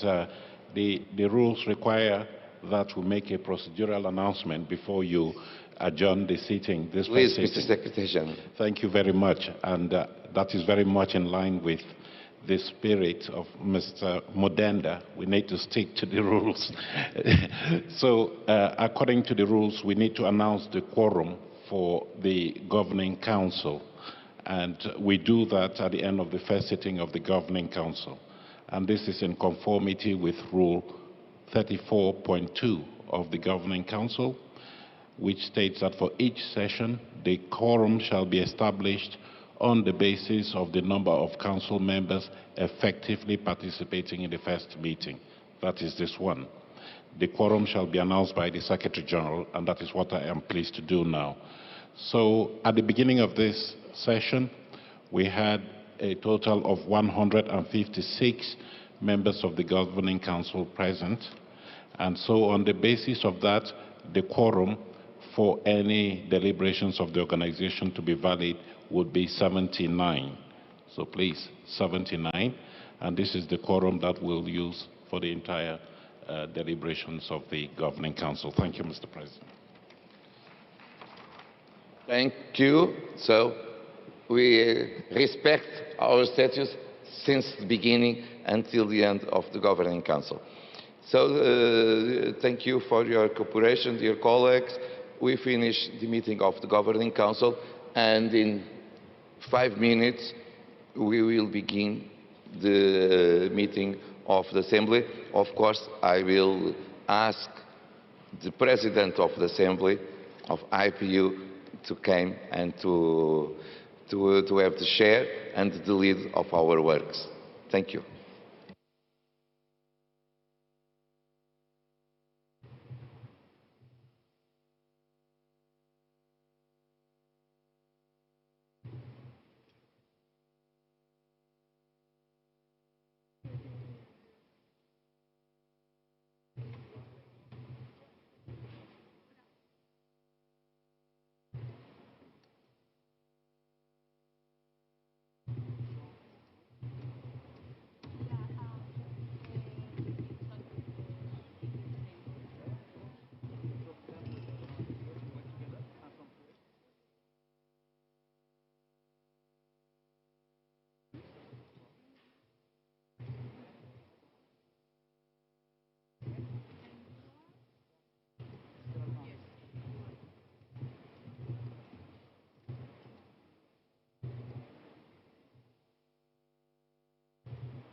Okay, let me... You're happy? I think so. I think so that you stay on for this.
Hola, hola, hola, hola, hola, hola, hola, hola. Check, check, check, check, check.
Delegates, can we hear this micro? Hello, hello, Good. hello. Good morning. Tell her just to wait 1 moment. Hello? Hello?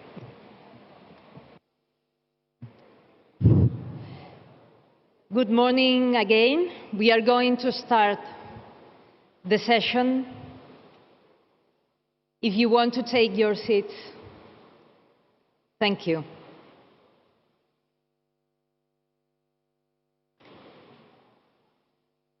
Muy buenos días a Good morning, everybody, and welcome once again to Spain. It's an honor for me to do the opening remarks for the working session of the plenary of the Assembly of the Inter-Parliamentary Union.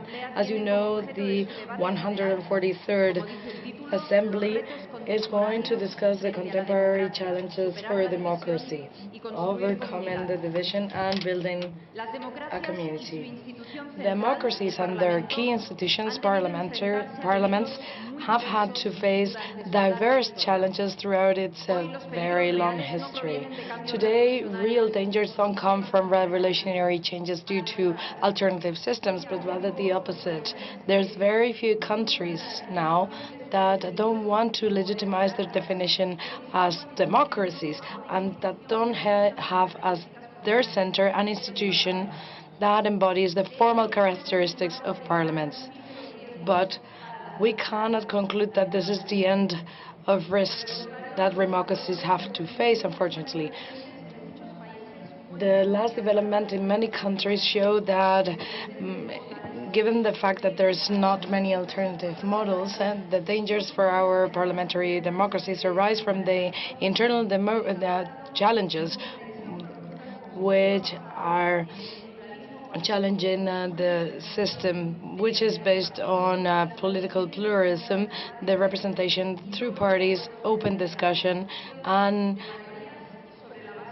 the reaching of agreements based on majorities and fundamental consensus. Our democratic systems, since the interwar crisis, and especially after the developments after the Weimar and the agreement reached with the Weimar Republic, they conclude that the parliaments are not space for political representation, and they also call for that representation to be plural, essentially, because free societies are plural by definition. They consider the parliament as the place where the political will meets, thus guaranteeing a balance between maintaining constitutional consensus and building majorities, which are legitimate and structural, in order to be the foundation of legislative ordinary decisions. This balance is an efficient way to generate political integration and social cohesion. Our parliamentary democracies are therefore systems that unite, firstly, great consensus standing on shared values and common goals. Secondly, the representativity of society and the political discussion which is based or leads to the construction of majority agreements. And third, the presentation of alternatives, which may be a minority today, but that may become a majority in the future and be part of the government. On the contrary, the political fight ceases to be a discussion between options which are constituted to be legitimate, which are try to reciprocate or compete. In its place, we have a closed clash intending to legitimize others and their proposals, and which legitimize in the end common institutions in which others are present and oftentimes are a majority. It seems that the important is no longer to build agreements, but rather to destroy the others. And the result is that we push citizens away, and democratic institutions also, because they don't recognize the majority position, because they reject the logic of clashing, and because they represent simple and unilateral bodies. And all in all, this results in populism and polarization, which are today, the way I see it, the most real challenges and threats to our democratic systems. Notwithstanding, agreement and political integration are more necessary than ever, and that is the great paradox in which we are living. Current challenges for our societies are challenges that claim for stability in policies, the climate emergency and guaranteeing the rights of everyone in freedom and in conditions of equality. Since the going from the economic recovery and also extending to the integration of others who need to immigrate because of their condition. By nature, this always demands trust, true trust in democratic institutions. The threats of political and social exclusion of different groups are becoming increasingly important, and in turn, only inclusive societies, those that manage to grow, safekeeping their social structure, are in real condition to provide responses to current threats and challenges and guaranteeing security, freedom and prosperity for their citizens. Maintaining and building agreements and consensus is not easy. I'm fully aware of that. And this requires the commitment of many wills, the media, social entities, and the active involvement of citizens. It also demands that society is based on solidary action that may be rendered in politics afterwards. But it's essential that in order to maintain and generate consensus and to create a consensus culture, let us not fool ourselves. The real responsibility is in our hands. It's in the hands of politicians. It's in the hands of political parties. And it's therefore in the hands of the parliaments. We need to find ways to face the risks that threaten our democracies, and I hope that in the few days ahead in our discussions we will make progress and find some ways forward along these lines.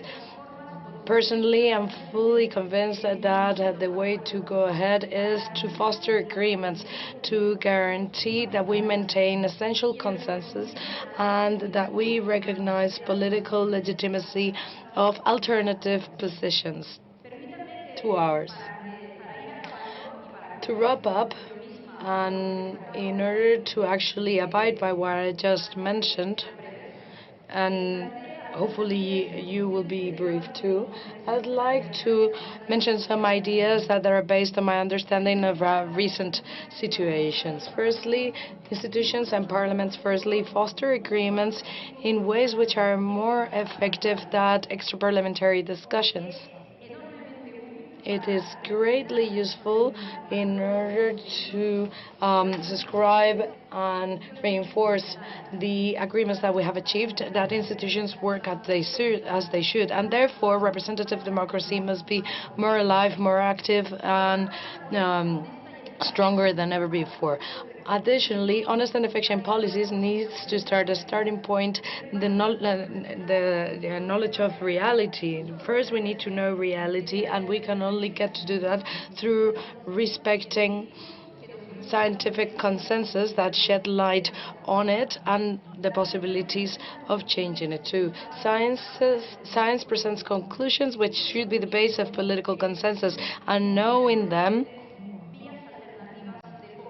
will make it very difficult for populism to make way, for fake attempts to be through, and for the construction of an alternative reality.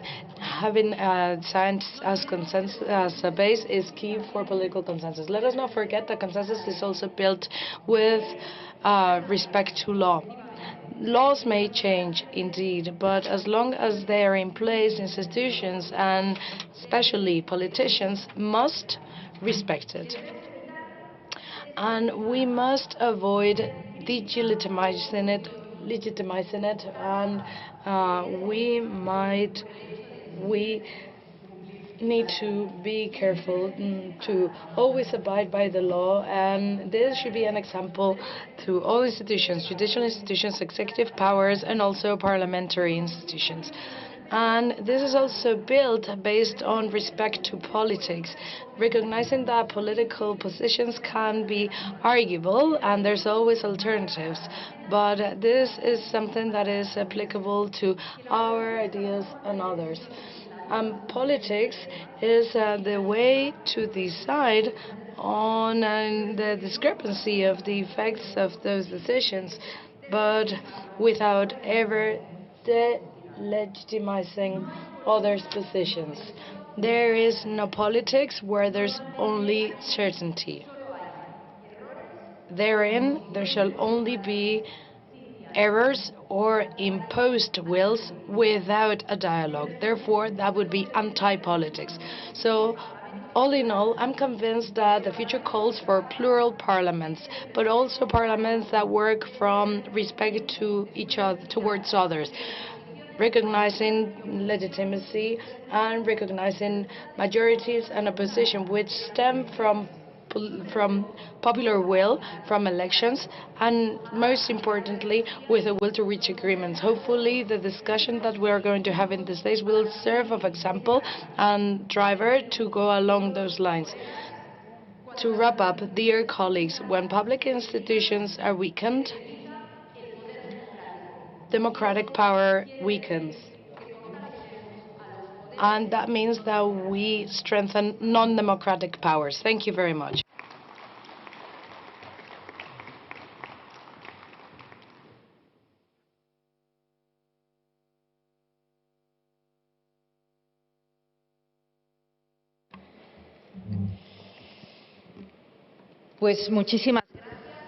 Thank you very much. We are now going to continue. And I'd like to now invite the president of the IPU, Mr. Duarte Pacheco, to share his opinion on the topic that we're going to be discussing here. As I said, overcoming division and building community to face current challenges to democracy. Mr. President, Mr. Pacheco, whenever you will.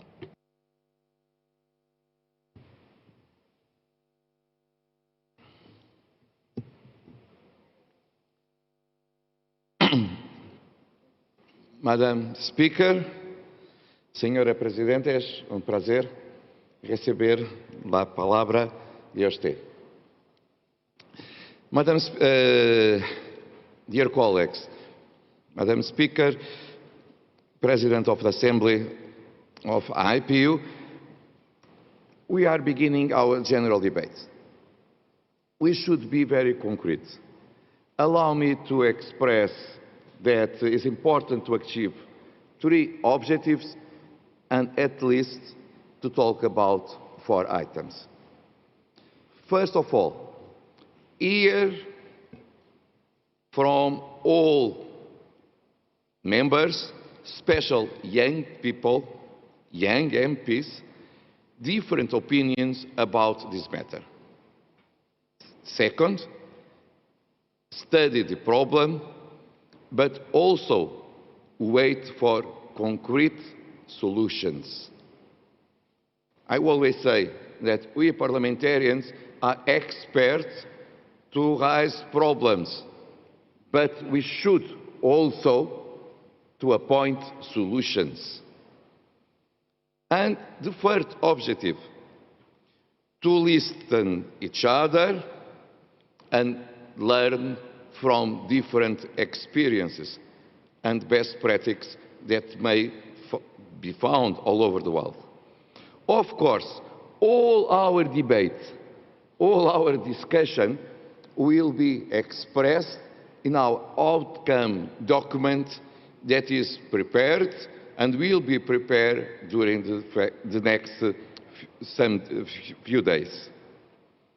It is important to ask all of you to have a constructive debate, one active participation, but always with respect for different opinions and focus on what parliamentarians can, or better, should do to strengthen democracy. Democracy, we may also compare like a flower. We need to give water every day. If we don't give water, very soon democracy may die and disappear. And so our contribution as parliamentarians is essential to strengthen democracy every day in our own countries and never think that it will be there forever. That's why it's important to address at least 4 items. The challenge of democracy, the speech of hate. One and the other assume that it's essential to have leadership, because sometimes the weak people incentivize hate and hate in our discussions, to forget that they have not enough strength to defend their ideas. We should fight the disinformation. The disinformation that can happen officially, but also at social media, and that may destroy democracy as we know. Sometimes it seems that what we will find in social media, it's the reality, and more real than the reality itself. We may to understand how to live with this kind of media, because we don't want to come back to the past, but how to learn and how to fight the fake news that will promote hate, division, and polarize societies many times. First, yes, it is important to reduce polarization. Sometimes in our own parliaments, people, especially the supporters from our own parties, wish to have, or they think that the strong leaders are the ones that will win the debate, like a box combat. It is not true. We should understand that it's essential to have development in our society, to have compromises between political parties, and also that hostile political debates, it's not useful to democracy and to the parliamentarism. Of course, we may also defend that the challenge were more effective now after the COVID-19 pandemic, because many people use it to destroy democracy and to intoxicate the communication with the persons. And finally, the last point that is important to address in this debate, connecting people with their democratic institutions. People need to understand that parliamentarians and parliament were not far away from their own. We are members of the society. We parliamentarians are human beings, like all the others, and they need to feel the proximity to the parliament, to present their own ideas, to defend, and we should also to address them. In a parliament that should be inclusive, to represent really the society. It's not possible to think that a parliament represents a society if there is no woman there, and we know that the population is 50% composed by women. And so how is possible a society respect and feel represented in this kind of parliaments? Or if we have countries where 50% of the population, sometimes more, is under 30, and so the population is, the young people are the majority in a society, and after it we have just 2 or 3% of representatives below 30s inside our parliaments. They may be very, very important persons inside the parliaments, but they are not representing the population of that country. And so people will feel away and be more open to accept ideas against democracy and parliamentarism. We are parliamentarians. We believe in democracy. We defend in parliaments. And so we never should be afraid to avoid this kind of discussions and to find solutions, again, solutions to the problems we are fighting for. Thank you so much.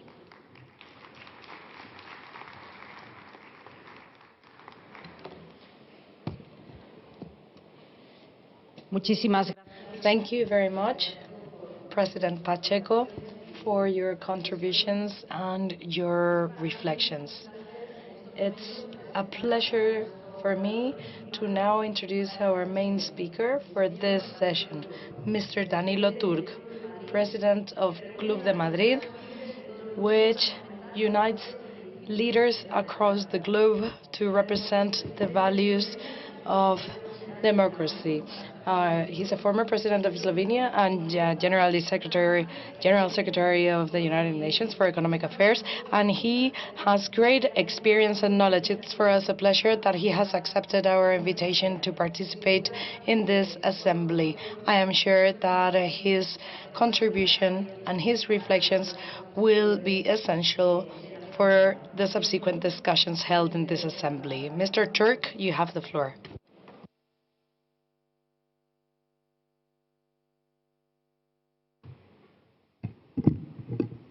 Thank you. Thank you, Madam President. Mrs. Marichel Bate, President of the IPU Assembly and President of the Congress of Deputies of Spain. And thank you for your inspiring introductory words at the beginning of this session. Mr. Duterte Pacheco, the IPU President, Mr. Martin Chongong, the IPU Secretary General, Madam Lesia Vasilenko, President of the IPU Bureau for Women Parliamentarians, ladies and gentlemen, distinguished parliamentarians, it gives me great pleasure and I feel very honored to have been invited to speak and to make a small contribution to the discussion, an important discussion we are starting today on contemporary challenges to democracy, on overcoming division and building community. I think I should say a few introductory words first and explain that I have worked personally with IPU over a number of years in my different capacities in the past. As Assistant Secretary General of the United Nations for Political Affairs, working with Kofi Annan, then Secretary General We established channels of very intense communication between the United Nations and the Inter-Parliamentary Union. And it was always extremely inspiring for the UN Secretariat to learn from the members, the delegations of the Inter-Parliamentary Union. Later, in the years 2007, 2012, I was President of the Republic of Slovenia, and I have cooperated with IPU on a number of occasions, especially on occasions devoted to celebration of democracy.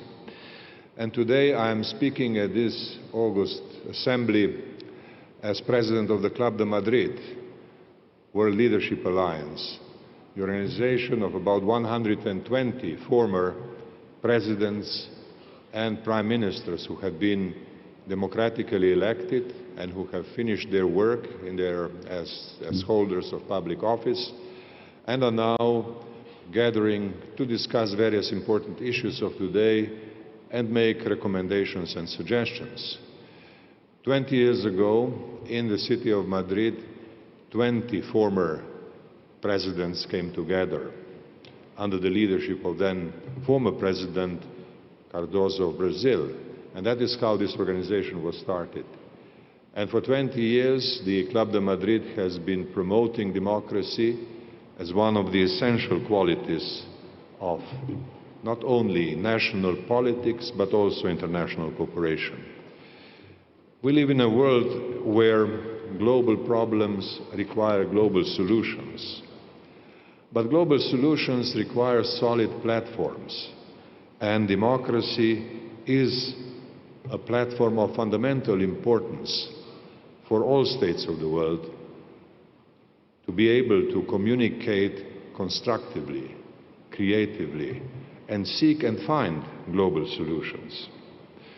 Now, we members of Club de Madrid, World Leadership Alliance, we are people who do not currently have executive or other powers. And we look at the world with, I would like to describe as cautious optimism. We understand and we appreciate the resilience of democracy and above all the capacity of democracies to develop and to make self-correction where necessary. And there are situations today which require self-correction. But we at the same time understand also the danger of complacency. Democratic forces must never be complacent, and in particular in times when democracy is facing challenges like today. Democracy is a value in itself, and as our President said in her opening remarks, there is no country in the world which doesn't claim to have one or another type of democracy. And of course the Inter-Parliamentary Union is extremely well positioned to understand the variety of situations that exist, the importance of inclusive dialogue, and the importance of experience gathered over a long period of time. Democracy is a value in itself, but it also must deliver. Democracies have to demonstrate that they are able to solve the problems as they emerge. Democratic performance and its capacity to deliver is tested on a daily basis. And of course, today, at the time of specific difficulties, we have to be very careful and very precise in defining the challenges of our time. And let me refer only very briefly in a practical, telegraphic manner to some of these challenges. We see rising of authoritarian tendencies around the world. And there is even some leaders who speak about the epidemic of coup d'etat, a dangerous development. We see the emergence of a new information ecosystem and a lack of a normative framework for information management in the digital space. We see the rising income disparity and inequality that is driving discontent and polarization within societies. And then we see political polarization which is fueled by different ideologies, some of them known from the past, like nationalism, and political practices of today, such as hate speech and fake news. However, democracy remains, in these circumstances, the best hope and the best system of government which has a unique capacity to balance between stability and freedom. And it is precisely in that balancing between stability and freedom where we must seek solutions for the future. Now, in the World Leadership Alliance, Club de Madrid, we have looked at these problems, and since we have come to the conclusion that at the time of COVID-19 pandemic, we have to be particularly attentive to the emergency situations which dictate new approaches in politics and which dictate changes, some of which have to be countered, we therefore decided to establish a global commission on democracy and emergencies, which has worked throughout this year, 2021.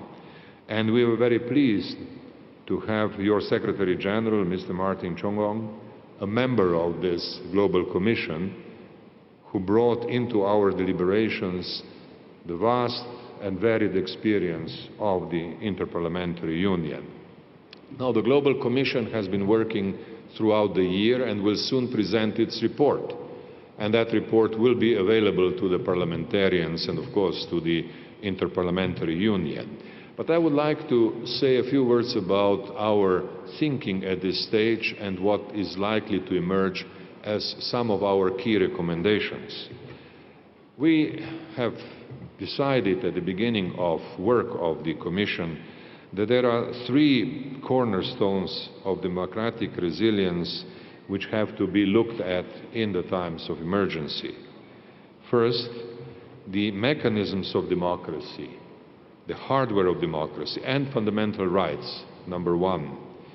Social inclusion, sensitivity to social development and problems that exist, as the second pillar, and effective leadership and democratic culture. It is clear that a sufficiently robust and legally defined institutional framework is essential for social cohesion. It's an essential condition. And it is also essential for the need and for action to remove seeds of authoritarianism from democracies themselves. Democratic societies have to actively respond to any sign of concentration of power, corruption, erosion of the rule of law, and other practices that diminish the quality of democracy. Democracy should not surrender to politics of polarization. And it is very important that this discussion under this item of the IPU Assembly will look at the questions of polarization with particular attention. Democracies must not allow the participants in a political debate to reduce their argument on the dichotomy between us and them. They must be sensitive to build inclusive discussion. And finally, it is necessary to ensure that human rights protection is understood as a basic prerequisite for the democratic society. Now, these were some of the basic ideas which have permeated the work of the Commission, and on the basis of that, a number of more specific recommendations is being considered, and some of them will be refined further, and all of them will be included in the report of the Commission as it concludes its work.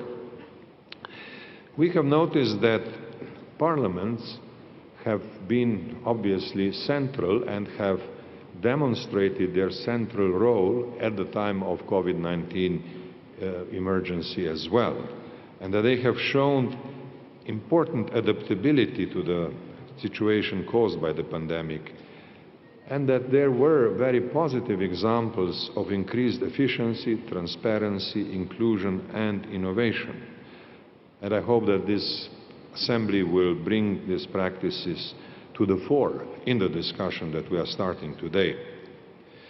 Now, we think that there are several areas which require particular attention and where our recommendations are focused. First, there is a need to review legal and constitutional framework for emergencies. Now, when COVID-19 is over, it would be important to assess in each country the legal framework, whether it has appropriate definition of emergencies that adequately reflect the critical tasks of the 21st century, and whether constitutional provision for emergency declarations provides sufficient safeguards to mitigate the risk of abuse of emergency powers. This is extremely important and must not be neglected at the time of dealing with emergency or in the period immediately after. The legal framework for emergencies must be clear. This is our second recommendation. The legal framework for emergencies must be clear, accessible, and publicly available in advance. Emergencies must be determined by law, and legislative powers are extremely important in such situations. Third, our societies have to be ready for future emergencies, and parliamentary oversight over government action is essential. It is important that, in particular during the emergency, such oversight continues to exist and is sufficiently robust. And it is important to ensure that the Parliament has emergency preparedness plan that allows for flexible rules of procedure so that it can continue working in emergency situations. Fourth, embedded digital technologies are an opportunity and have been used, as we have heard on a number of occasions during this assembly already, for an important tool to ensure continuity of parliamentary work during an emergency such as the pandemic. Here, innovation is necessary, but innovation is not only necessary, it is also something that is doable, and parliaments around the world have demonstrated that the use of digital technologies can help making sure that parliaments continue to work, that the legislative powers are not reduced, and that the management of action needed by emergency is appropriately addressed. Fifth, a new information ecosystem is in existence, and it is important that legislative bodies look at what it brings. The legislative bodies of democratic states should consider adopting appropriate rules to limit monopolistic practices on social media, of social media companies. Now, of course, this task is not equally available to every country in the world, but it is an important priority affecting all. Sixth, and very importantly, the emergency situations show that there is a need to explore new mechanisms of participation. And one positive democratic development during the COVID-19 pandemic has been very serious and growing appetite of civic engagement in decision-making, and the growing potential offered by digital technologies to feed this appetite, this healthy appetite to strengthen and empower civic participation in decision-making. Now, there is a need to develop new, innovative, additional channels of interaction between state authority, including parliaments, and civil society. The methods may be different from one country to another, but the need for such innovation is universal.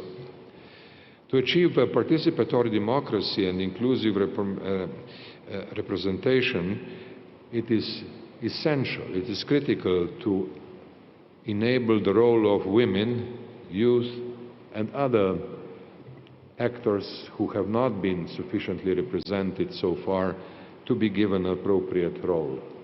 I was very pleased and encouraged to hear, as of yesterday evening, a persistent emphasis on the strengthening of the role of women parliamentarians, increasing the numbers, enabling the election, and making sure that women parliamentarians play a proper role. And Madam President, if you allow me, I was particularly impressed by your energetic leadership of this discussion, which shows how important it is to have equality of opportunity for all, for men and women, and that women are given the opportunity to lead. Now, seventh, or eighth rather, mechanisms for youth engagement. We believe that the pandemic has shown that young people need to be engaged more in the democratic institutions, and that the aspirations of young people have to be given better attention than was the case in the past. Permanent consultation mechanisms with young people might be necessary, and the national institutions that exist for that purpose have to be encouraged. Obviously, there are other ways of engaging young people than formal consultation and formal participation. But I think the totality of these mechanisms have to be studied and have to be developed to a proper level. These are some of our main recommendations of the Commission, the Global Commission on Democracy and Emergencies and Democracy. We in the Club de Madrid believe that this year, 2021, has given many openings for an in-depth discussion, for a discussion that will go more deeply into the experience of the pandemic and that will draw lessons from that experience for dealing with future emergencies. The emergencies of the 21st century may be similar or even more serious than the one created by the pandemic. Therefore, we all have a good reason to learn. And having said that, I must add that it is extremely encouraging that the Inter-Parliamentary Union has taken this approach during the current 143rd Assembly and has offered opportunities to the parliamentarians to discuss the issues of our moment deeply and to provide answers and guidelines for the future. I wish every success to the 143rd Assembly of the Inter-Parliamentary Union. I wish you every success in your work, in your important work in parliaments across the globe, and I look forward to further cooperation between World Leadership Alliance, Club de Madrid, and the Inter-Parliamentary Union. I thank you for your attention.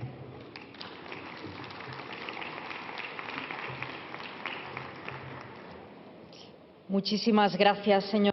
Thank you so much, Mr. Turk, for your intervention, which was filled with content and depth. Thank you for that wonderful presentation. As a friend of mine says that talent is better distributed than wealth and power. So that is why those who have less should also have all the opportunities to show their talent. So, as you all know, and as Mr. Turk wanted to highlight, at the IPU, we have the habit of always including in our general debates the youth and gender perspectives.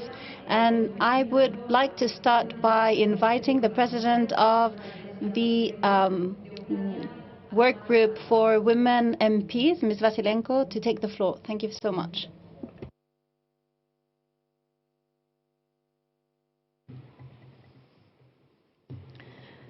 Mr. President, Secretary General, representative of the Forum of Young Parliamentarians, distinguished guests, and dear colleagues.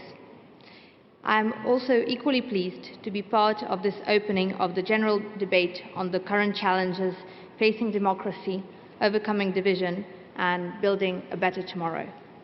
Indeed, we are seeing increased polarization in our society, and this leads to mistrust in political institutions and to the establishment of a culture of hate and intolerance. In too many cases, this hate is directed at women and other groups who are pushing the status quo. This has been exacerbated by the increased use of online platforms and the anonymity brought by social media. These forms of violence are detrimental not just to those they are directed at, but to society in general. They have economic costs and affect the provision of basic services. As the pandemic has further deepened inequalities and increased violence, there is an urgent need to strengthen our democracies to build more united communities. With this in mind, we need to recognize and value the role of women in building trust among people. Polarization in Parliament arises between parties, and this challenges cooperation towards collective goals. However, women have shown that they can work together across party lines and in turn work towards strengthening democracy. IPU research found that women's parliamentary caucuses are key to establishing cross-party cooperation. They unite women parliamentarians from different political parties around issues that all can support, thus helping dissolve party tensions and easing collaboration on policy issues. Not only do caucuses forge cooperation, but they also defend women's legislative priorities, help build capacity of women parliamentarians, and promote gender mainstreaming in parliaments. The good practice of women caucuses is one that we can take inspiration from as we talk about overcoming division and building community. Equal representation in Parliament is another key step in overcoming challenges to democracy. Division arises when groups are neither equally represented nor are able to attain equal opportunities. Bringing institutions and people closer together means making parliaments more representative and inclusive of women and other underrepresented groups in society. We must take positive measures not only to increase the number of women in parliament, but also to pave the way for more women leadership in those same parliaments. We must tear down the barriers that deter and limit women's political participation, including gender-based discrimination, sexism, harassment, and violence. We must acknowledge once and for all that gender-balanced parliaments translate to gender-responsive policies, and these, in turn, have a long-term effect and are drivers for growth, such as environmental sustainability, economic empowerment, health, and education for all.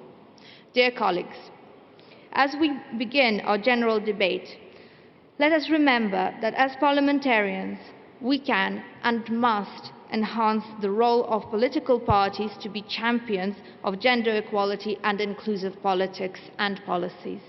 We can establish women's caucuses that help bridge party divides. And we can mainstream gender sensitivity through parliamentary work and address discriminatory processes. Through political will and strong collaboration, we have the capacity to overcome division and build the community we wish to see and live in. I thank you for your attention, ladies and gentlemen.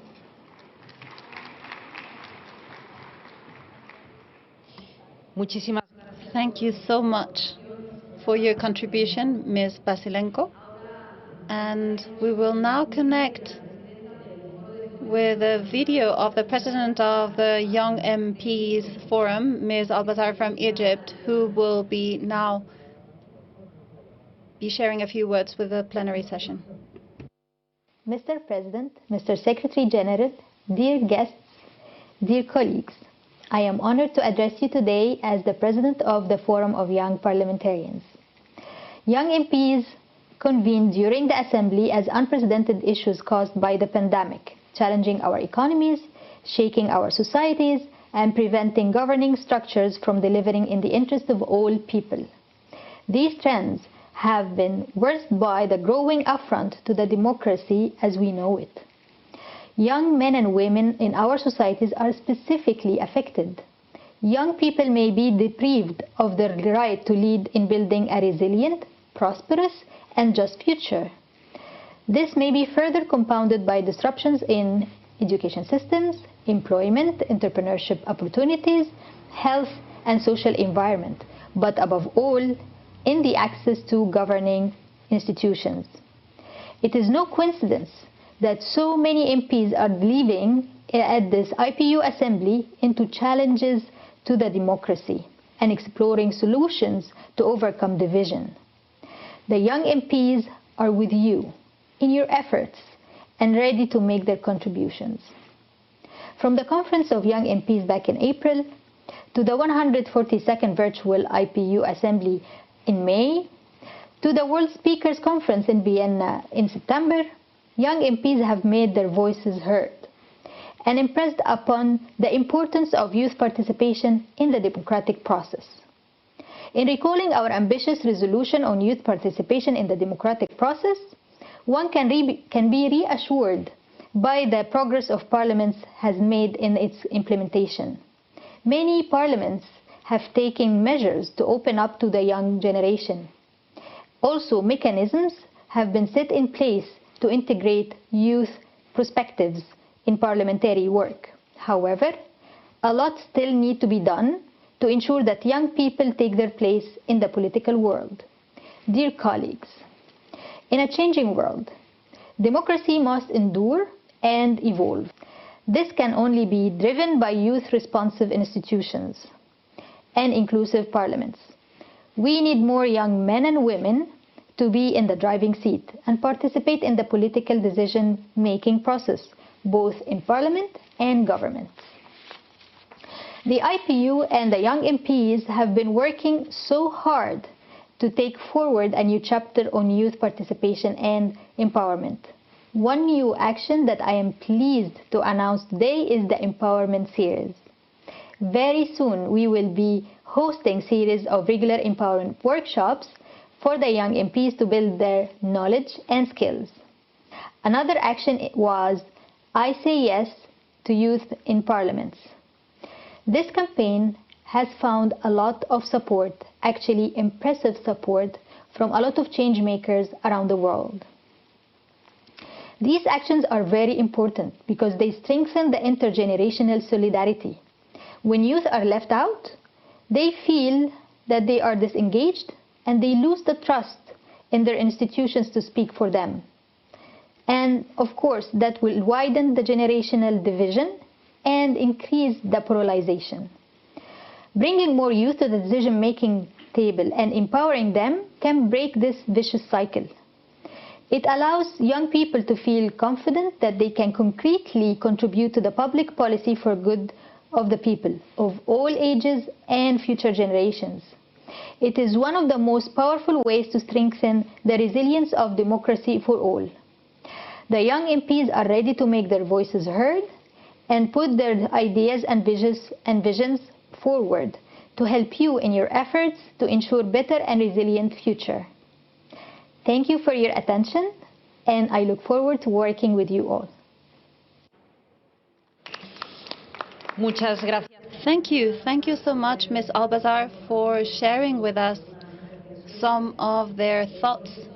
And with this, we are done with our special guests' interventions, and we thank you once again for the depth of your thoughts, your feedback, and I am sure that it will be very useful for the work of this assembly. So thank you all so much.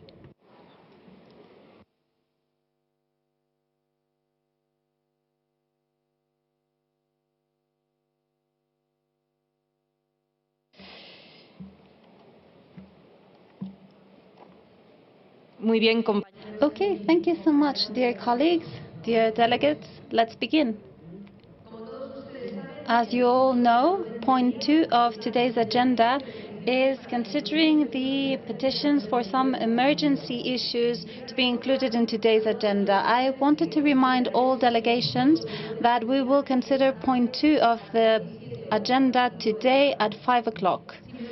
If you'll allow me, I would like to make some brief comments with regards to the organization of our work.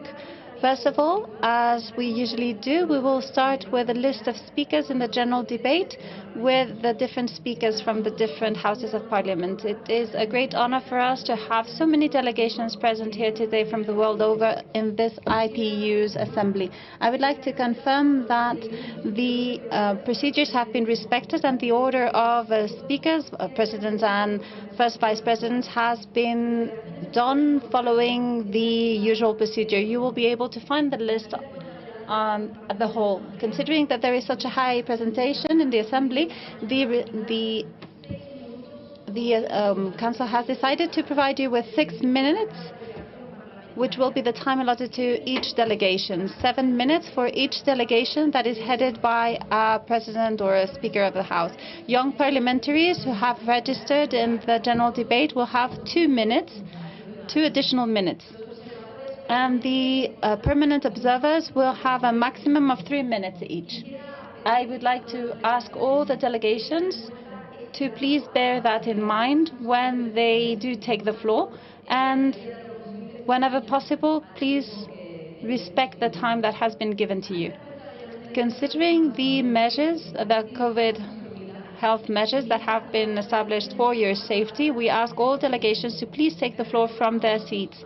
We kindly remind you that it is mandatory to use face masks at all times, even when sitting down.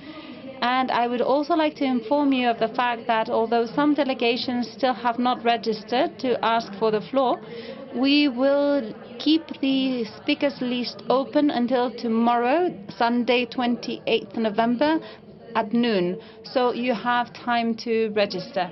And I also wanted to say that this morning we informed the table that there are 2 speakers who will only be in Madrid during the day today. So if that is all right with you, we would give them the floor when we finish this morning session.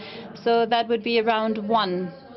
Those 2 people are the Vice President, Mr. Amon from Uganda, and a member of the Executive Committee, Cecilia Widegren from Sweden.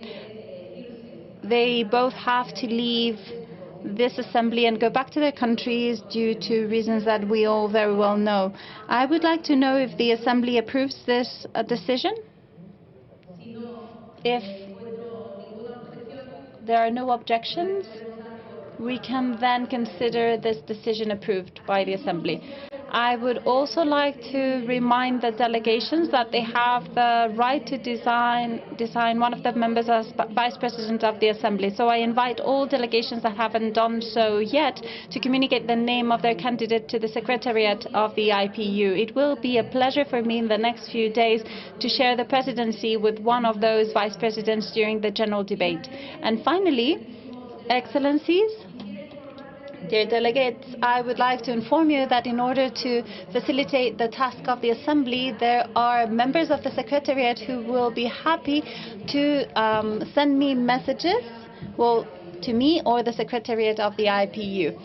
And before you, you have the list of speakers who have registered up till now for the general debate.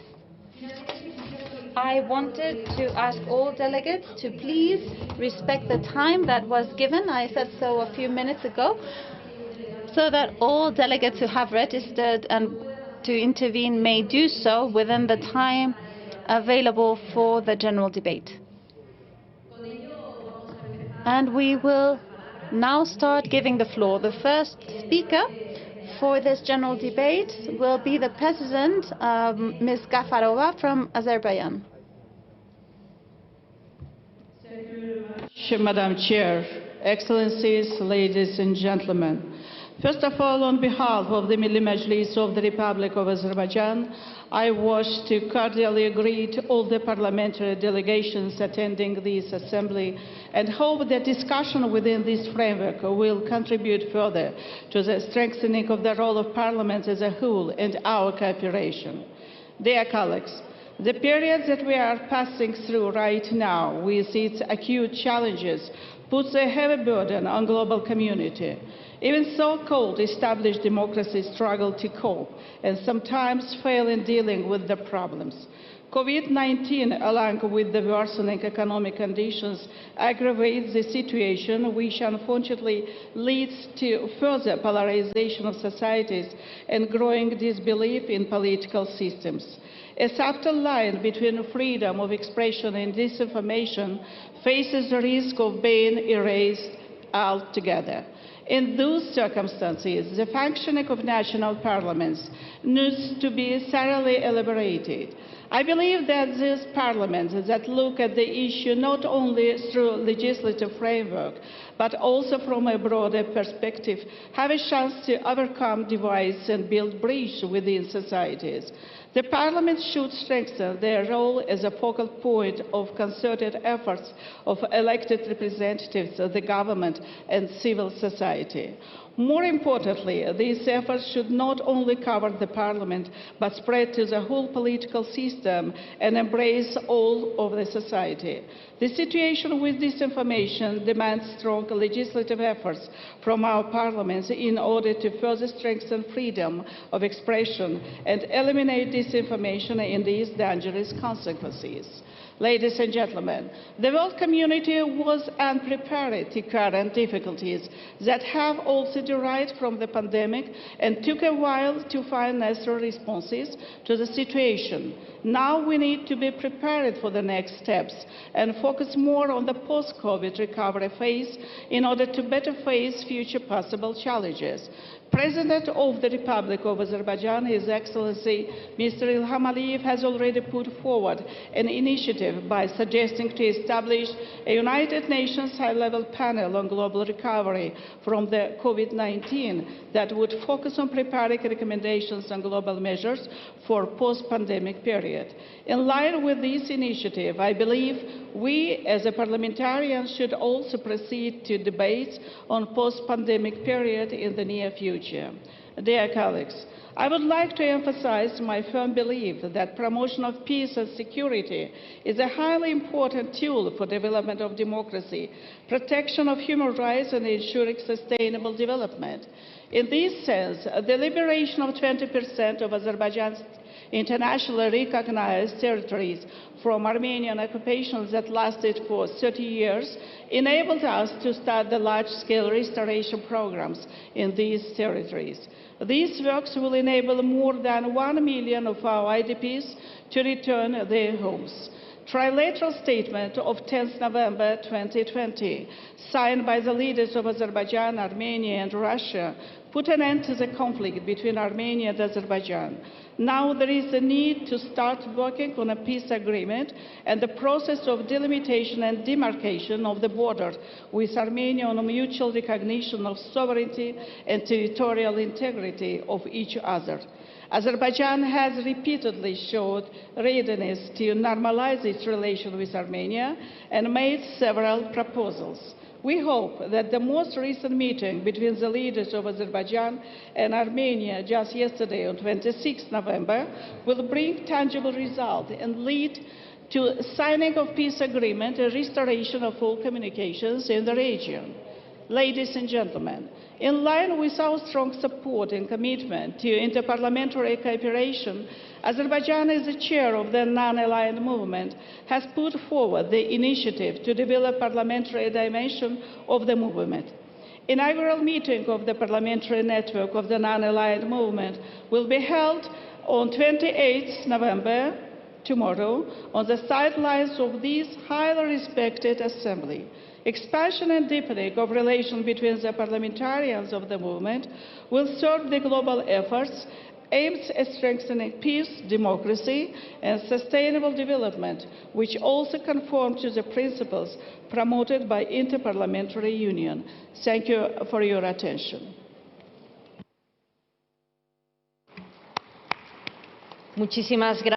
Thank you so much, President Gafarova. I would first of all like to apologize. I would like to apologize to Ms. Gafarova. We are going to change the procedure with regards to speakers' interventions, and I am going to ask the speakers to please take the floor here from the podium, because it is true that speaking with the mask on makes it difficult for us to understand each other and really follow the interventions along. So from the next speaker, I am going to ask you please to come up to the stage to take the floor. The next speaker is President Muti from Zambia.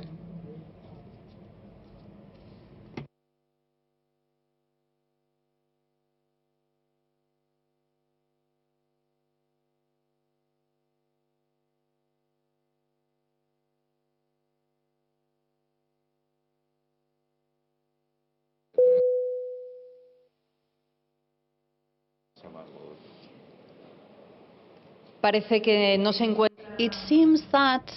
Oh, yes, they're here.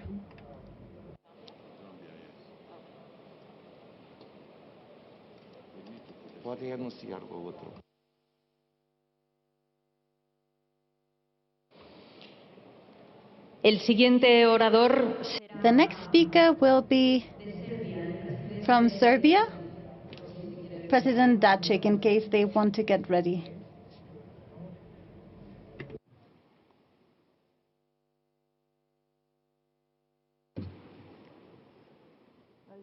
Okay. Madam Chairperson, dear colleagues, from the onset, let me place on record my sincere gratitude for me to share with this august gathering my reflections on the topic, Contemporary Challenges to Democracy, Overcoming Divisions and Building Community. As the first female speaker of the National Assembly of Zambia and a human rights activist, I share the view that democracy provides a platform where citizens are empowered to determine the future of the nation. However, I am alive to the fact that the last decade, many regions in the world are experiencing a phenomenon known as democratic backsliding, which needs urgent address by all of us. Madam Chairperson, dear colleagues, the erosion of democracy is attributed to a number of challenges, with the political polarization, rise in populism, lack of electoral integrity, the proliferation of information and communication technologies, ITCs, and climate change being the major factors. Madam Chairperson, while political parties and polarization has some positive elements for democracy, however, you will agree with me that intense political polarization, as seen in both emerging and established democracies, has led to democratic decay. As a result, levels of tolerance among political leaders and their supporters has become low. Political opponents tend to regard each other as enemies. Consequently, some leaders with autocratic tendencies justify the abuse of democratic norms to restrain their political opponents. Madam Chairperson, the rise in populism is another factor contributing to democratic decay. Proponents for this have argued that populism offers the promise of democratic renewal, bringing new actors and policies into the political system. Conversely, the International Institute of Democracy and Electoral Assistance, IDEA, in its 2020 report on global state of democracy, observed that populism diminishes the quality of democracy in many respects. The report further indicates that populism states experience decline in civil liberties such as freedom of expression, freedom of association and assembly, as well as freedom of movement. Madam Chairperson, while the proliferation of international and information communication and technologies, ITCs, offer the promise of an informed society in which citizens have access to a wide range of information, it has also undermined democracy in more ways than one. The use of ICT, such as social media, has promoted disinformation, which has led to fragmentation in discourse among citizens and policymakers. In addition, cyberbullying and intolerance acts continue to be exhibited online, leaving some groups in society, especially women, unable to participate in democratic processes. In Zambia, for instance, the number of female members of parliament has continued to decline, with major reason being attributed to cyberbullying. The lack of integrity in the electoral process, coupled with electoral violence, has also hampered deeper democratization. Elections, Madam Chairperson, require the participation of a number of players who either emerge winners or losers. Due to the competitive nature of elections, players tend to engage in illegal means for positive illegal means to gain victory. However, when the electoral system does not provide for positive measures to punish those involved in electoral malpractice, public confidence in the electoral system is eroded.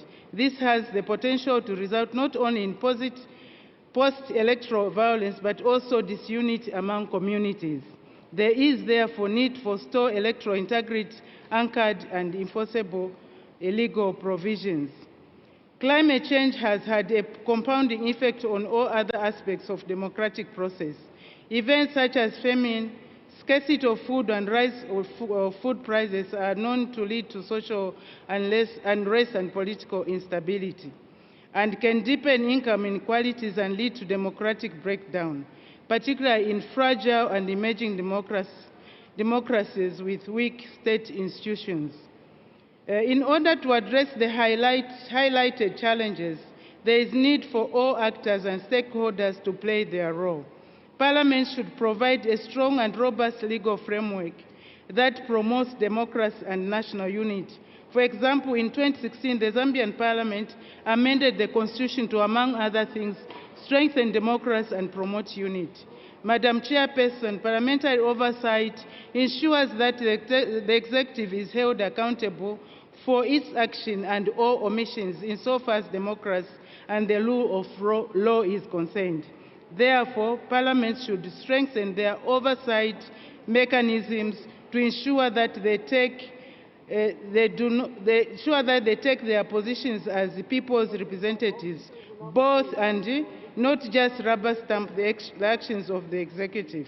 In conclusion, parliaments are critical in creating and enabling environment for democracy, promoting peace and public communities at a time when democracy is threatened by a number of challenges.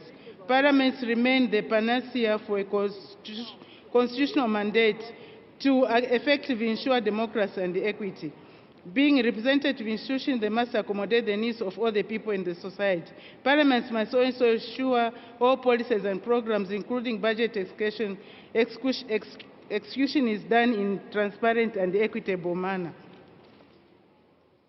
that promotes unity and builds communities. Finally, parliaments must advocate for the formulation of legislation that promotes democracy and good governance. Thank you very much, dear colleagues. Muchas gracias. Thank you very much, President Muti. Now we are going to give the floor to President Tadic from Serbia. El siguiente orador. Our next speaker will be President Al-Ghanem from Kuwait. Thank you very much.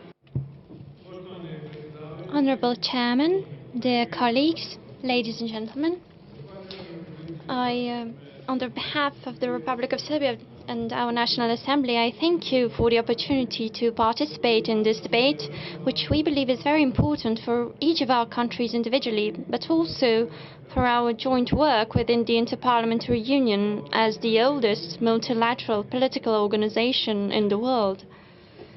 We are witnessing a growing number of reports that express concern about the state of democracy in the world and usually speak of a general decline in respect for democratic values, whether they're young and underdeveloped democratic societies or consolidated democracies with a long tradition. Authoritarian tendencies, violations of human rights, weakening of the powers of institutions, and the simultaneous increase of populist tendencies that threaten democratic procedures and principles are on the rise. I think that our debate on these important issues deserves not to be taken for granted with such results, and that we still need to consider in more detail the nature of those factors that are usually said to threaten democracy. It is often mentioned that crisis situations carry a great risk of violating human rights and democratic values. I can agree with such a conclusion to a large extent, but we must look at other alternatives that we have in resolving major crises if these are not institutions and democratic procedures. I'm certain that there are no such alternatives. it is the institutions, their legitimacy and transparency in decision-making that are the biggest barrier to all those influences that are said to undermine the strength of our democracies. Let us look back only a year or two ago. Let us go through the period of the COVID-19 pandemic together, which did not spare any of our countries. The Republic of Serbia was one of the first European countries to take extraordinary measures for the protection of public health in March 2020, among other things, restricting movement in some periods and tightening the regime of entry from abroad. On that occasion, our government and parliament have suffered criticism from certain European institutions and politicians because they allegedly restrict certain civil liberties for no reason. However, from week to week, one after another, the European government introduced the same measures on its territory because it was more important and clear that this is the only way to protect the human life. In this example, I want to point out that we need a rational attitude when assessing the state of today's democracy and an even greater need to put these parliaments in the context of life. We cannot talk about democracy in laboratory conditions as a theoretical concept that has no contact with real life. We have to look at it as a life matter, as a value system that changes and adapts to real life and responds to its needs, at the same time retaining its basic feature, which is the full representativeness of the democracy expressing the will of citizens. I'm convinced that we have preserved democracy in its institutions in the Republic of Serbia, even during all the temptations that great crisis brought to our countries. All decisions that we have made and that we are still making today are strictly in accordance with the Constitution and our international obligations, with full transparency and public participation. Our parliamentary experience is such that all the risks posed by the crisis period can and must be avoided only by even greater public participation in discussion and of all stakeholders in this process. This is the only way to restore the trust of citizens in institutions in the broadest sense, because there is no better answer to all doubts and dilemmas which our democracies can don. This is also a way to reaffirm those fundamental principles of democracy that have been forgotten a bit for over the time, and one of them is certainly the election process and the principle of representativeness and legitimacy of our institutions. Maybe there are alternatives. Maybe it is discussions on social networks or apolitical and anti-political movements that are appearing around the world. Nevertheless, these are not alternatives that strengthen democracy. They are even its opposite and do not represent a good path for the future.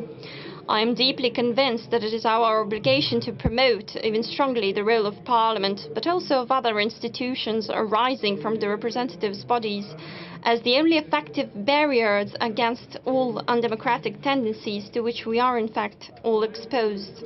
As someone who has been constantly elected as a member of Parliament for almost 3 decades, I am more than convinced of the strength and authority of the Parliament as the central institution of every democracy and its greatest protector.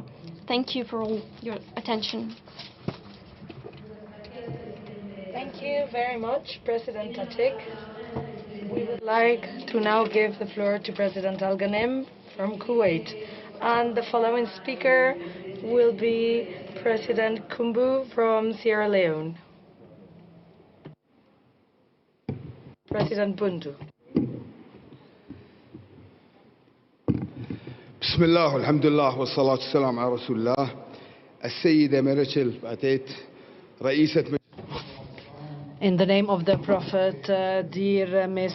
Batet, dear Mr. Duarte Pachuco, President of the IPU, speakers and heads of delegations, ladies and gentlemen, may peace of God and His blessings be upon you. First of all, I would like to thank you and thank the organizers for choosing a very important topic to be discussed this year, i.e. overcome division and building community.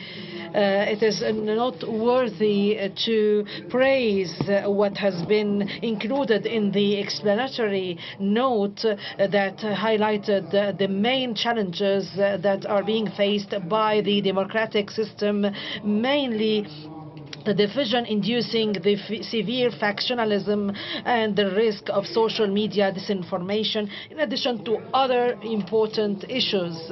Despite the fact that the democracy is being politically discussed, apparently, however, this needs an intellectual and cultural rooting, because we, while talking about the challenges of democracy, we do not talk only about procedures and rules that are related to the democratic system, but we also talk and even much more about the consequences of the practice and all its obstacles and impacts on economic, cultural, and societal level.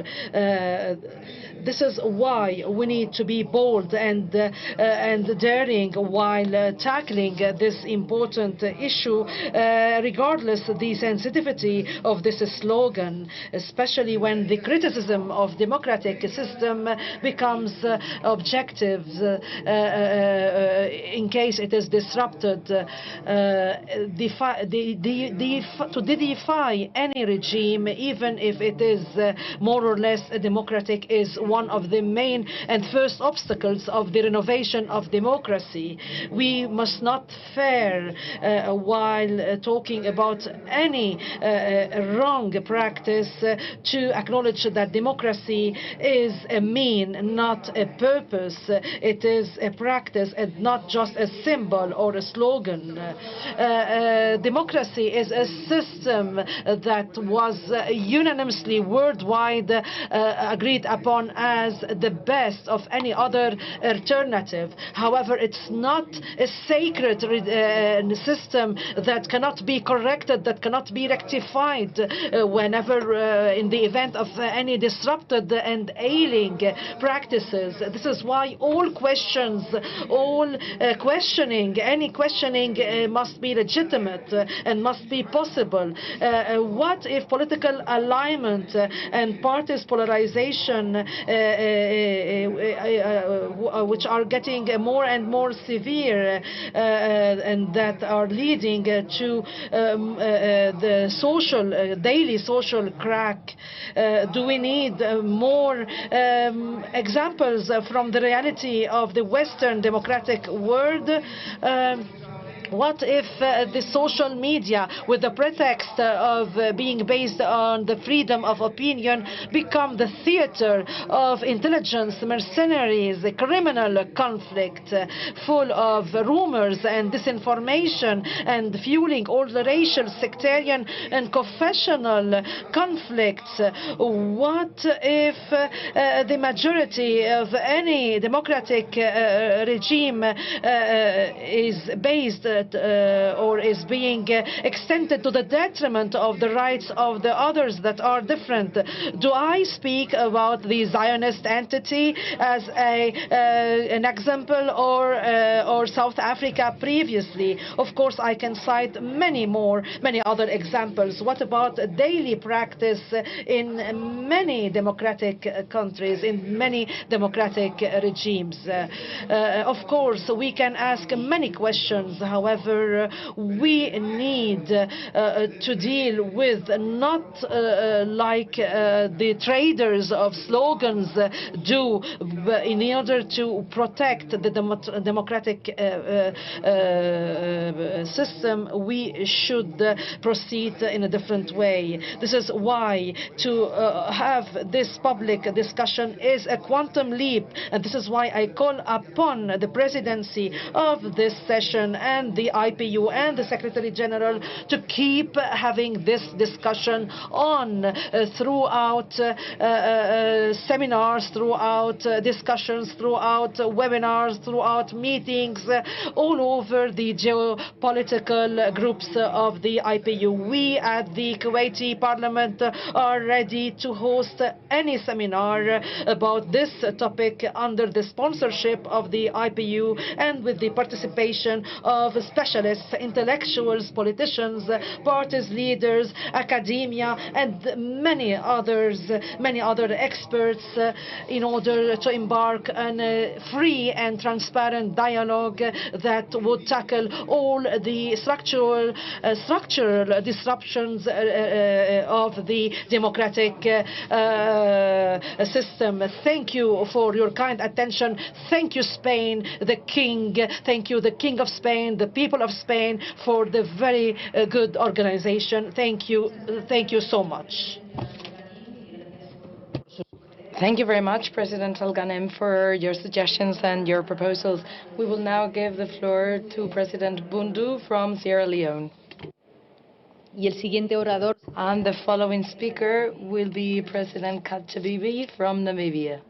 Madam President, honorable speakers, distinguished ladies and gentlemen, I bring you greetings from the Parliament and people of Sierra Leone, the land of the roaring lions. Challenges to contemporary democracy are complex and multiple, but they must be overcome before they endanger our task of overcoming division and building communities. There are two questions. First, are parliaments capable of addressing contemporary challenges facing democracy? Second, what is most needed to improve their response? Let me state categorically, Madam President, that the answer to these questions is yes, where governments are prepared to create the space to overcome the challenges. The BO-led administration in Sierra Leone is a testament to this fact. It has shown that challenges around polarization can be dealt with through consultation and engagement. Within the last 3 years in office, the government of Sierra Leone has repealed the age-old 1965 Public Order Act that criminalized libel. It has abolished the death penalty. And more recently, it has promulgated a new law on cybersecurity. A few months ago, it declared a state of public emergency on rape and sexual offenses, and subsequently enacted amendments to the Sexual Offences Act, imposing a life penalty for certain sexual offenses against women. A new center for civil education has been established to promote civic education and people's participation in governance and national issues. The above mentioned are just a few examples of a clear manifestation that a willing government with a clear vision can overcome division and build community. Madam President, let me conclude by reiterating that Sierra Leone is willing and ready to create the space necessary to engage with civil society, to overcome the challenges of democracy and build community. I will end my statement with your permission by allowing a brief statement from a member of our opposition, followed by a youth member of our parliament. Please come forward.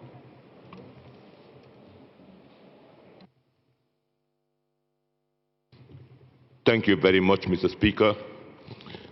Madam President, our nation has consistently demonstrated a desire for women's participation over a decade now. This has been demonstrated by the fact that we had a first woman Chief Justice in our country from the previous regime. In the current regime, just recently, a woman also was the Attorney General of this government. So we have demonstrated a clear manifestation of trying to promote women in high places. The consistent effort of this government have also shown that we are in the same trajectory of trying to create space for women's participation in high positions. Because in the Parliament of Sierra Leone, now we have a very strong female caucus, which is there to advocate for women's rights. And as we speak, we already have a bill in Parliament which is to be sanctioned. But it is in the process because we all know that parliamentary procedures takes time. But we are all, the willingness on the part of the political leadership in Sierra Leone to accept and promote women's emancipation have never been in question. Because recently again, the government of Sierra Leone strengthened the Act, Sexual Offences Act, which gives the right to women to pursue men that violate their rights at will. And of course, over the period, this has demonstrated that the Sierra Leone government is willing and ready to give against all the odds that the challenges will be met to emancipate women and provide the political space for women to be involved in politics at every time. Because now the number of people appointed, the creation of a gender ministry is also an indication of the fact that this government is willing and ready to actually promote women and give them the space that they deserve in the politics. Now, we all know that traditional values and the culture of our countries have impeded the achievement of these objectives. But against that background, the governments consistently have shown a willingness and a desire to actually promote women, and this is one that we will achieve, and I'm sure that over time, given the right political space, we will be able to accomplish all of these objectives and give women the space they desire or they deserve in politics. The number of women in Parliament is increasing, and we know that over time, we will be able to accomplish the objective of giving women the space they deserve in politics. Thank you. Thank you. Thank you very much, Mr. Speaker. In Sierra Leone, the young people participate in governance activities by taking up political appointments and to help in different ways to consolidate peace and democracy. In government, the government has empowered the National Youth Commission, which is in charge of the National Youth Service. The objective is to engage young people in the participation sectors and train them in technical, administrative, and other skills through voluntary and replacement in different institutions. Most importantly, it has created a platform for the young people to engage in governance at different levels. In this August Assembly today, I want to thank the Speaker of Parliament, the leadership of the Sierra Leone Parliament, and the present government, the President of the Republic of Sierra Leone, for encouraging the youth and for supporting us as young people in the country to participate in governance and to play a key role as far as government is concerned in Sierra Leone. I want to thank you all, and I'm very much pleased to say thanks and appreciation to the organizers of this August Assembly. Thank you all. Thank you. Distinguished ladies and gentlemen, we thank you for your indulgence. Thank you. Gracias, Presidente. Thank you, President Bundu. I would like to benefit from this opportunity to remind that this is a time for the speakers of the different parliaments to take the floor, and the delegations will follow. So if you could please respect the order, we would thank you for it. So I would like now to give the floor to President Kajabibi from Namibia. Excuse me. El siguiente orador será I'm sorry, the next speaker will be Talbi El-Alami from Morocco. Thank you. Madam President, Secretary General of the IPU, fellow parliamentarians, the theme of this assembly is topical and relevant to parliaments across the world. The strengthening of democracy remains our collective mandate as members of the IPU. We therefore wish to reaffirm our commitment towards IPU for building a more collaborative and united global community of parliaments, coming together to address the challenges we all faced. Madam President, democracy is a vital precondition for sustainable development in our world and for building inclusive societies. Division based on wealth, access to education, healthcare, and employment opportunities are still common in many countries. Marginalization of some groups of people is also a constant reminder of the challenges we all face in our attempt to create a more just global order.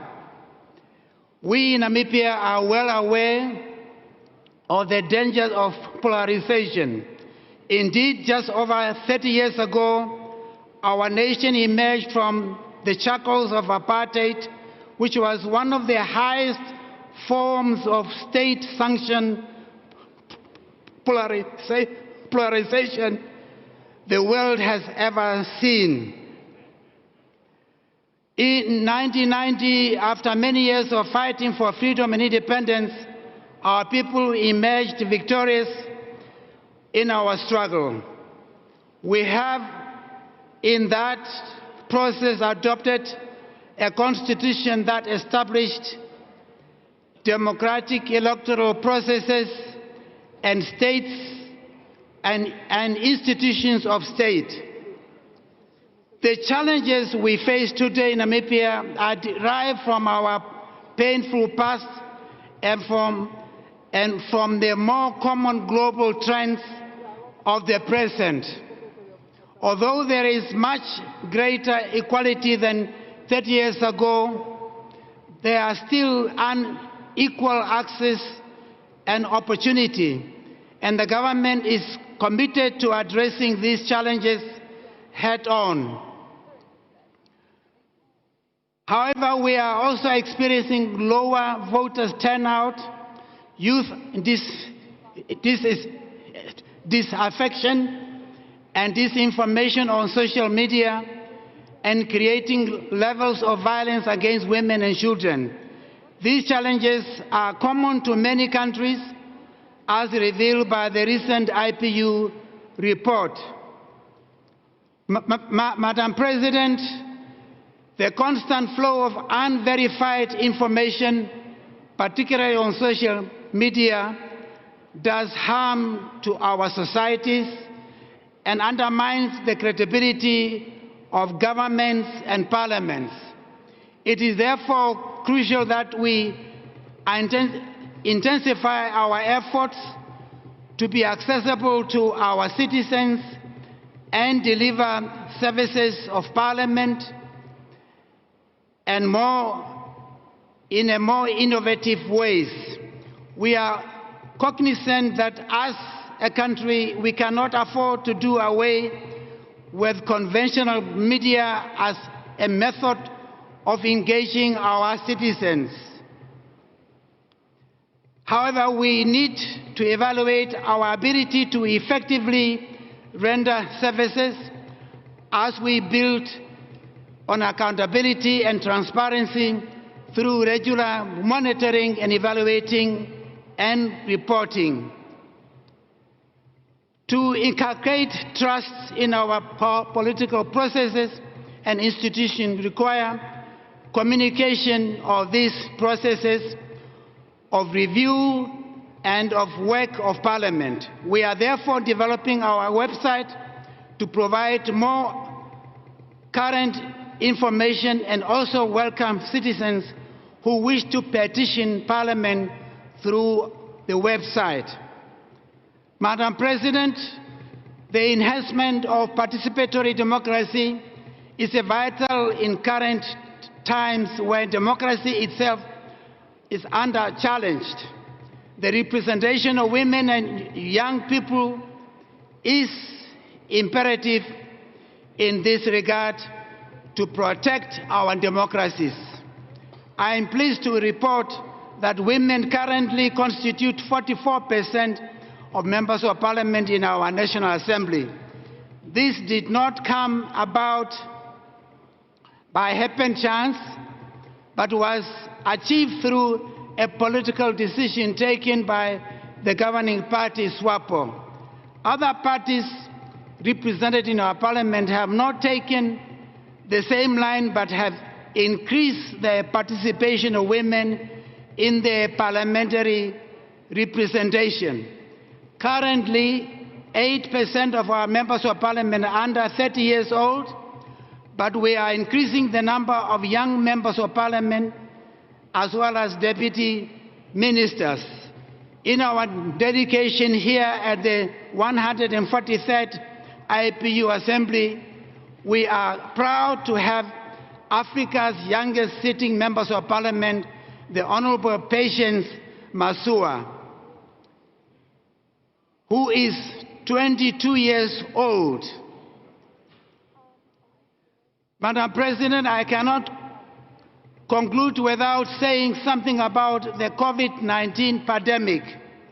It is important that we continue to speak out against vaccine nationalism in the light of the global drive to vaccinate more people and to achieve the required immunity against COVID-19.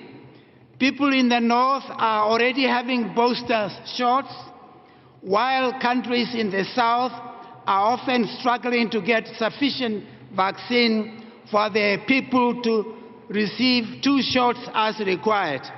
Therefore, the distribution of vaccines must be done in an equitable manner that will not leave behind those countries in the global south. With that said and done, I wish to thank you for your attention. Thank you. Muchas gracias. Thank you very much, President Kajabibi. We now give the floor to President Talbi El Alami from Morocco. And this will be the end of our speakers list of the morning session. Sayyida Rais. Dear Mrs. President, dear colleagues, speakers and heads of delegations, dear Secretary General, dear ladies and gentlemen. On behalf of the Moroccan Parliament, it's my honor and pleasure to thank the Spanish Parliament for hosting the 144th IPU Assembly. I would like also to praise our dear friend and neighbor, i.e. Spain, and partner as well for hosting this assembly and for providing all the conditions for its success despite the difficulties of the pandemic and all its repercussions,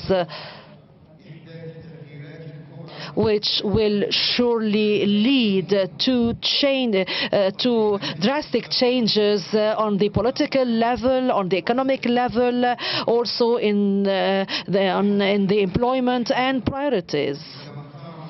The IPU did very well by choosing overcoming division and building community, overcoming challenges that are being faced currently by democracy as the main topic for discussion at this assembly, especially that the pandemic has deepened profound disparities, social and economic disparities in all countries, and also between North and South, and between rich countries and poor countries.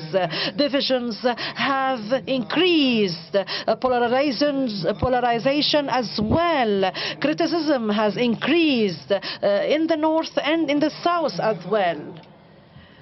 This was exacerbated by challenges that are faced by representative democracy, since populist and closed movements seize the opportunity to flourish. In addition, sovereign conflicts seized also this opportunity in order to have more propaganda and increase its popularity.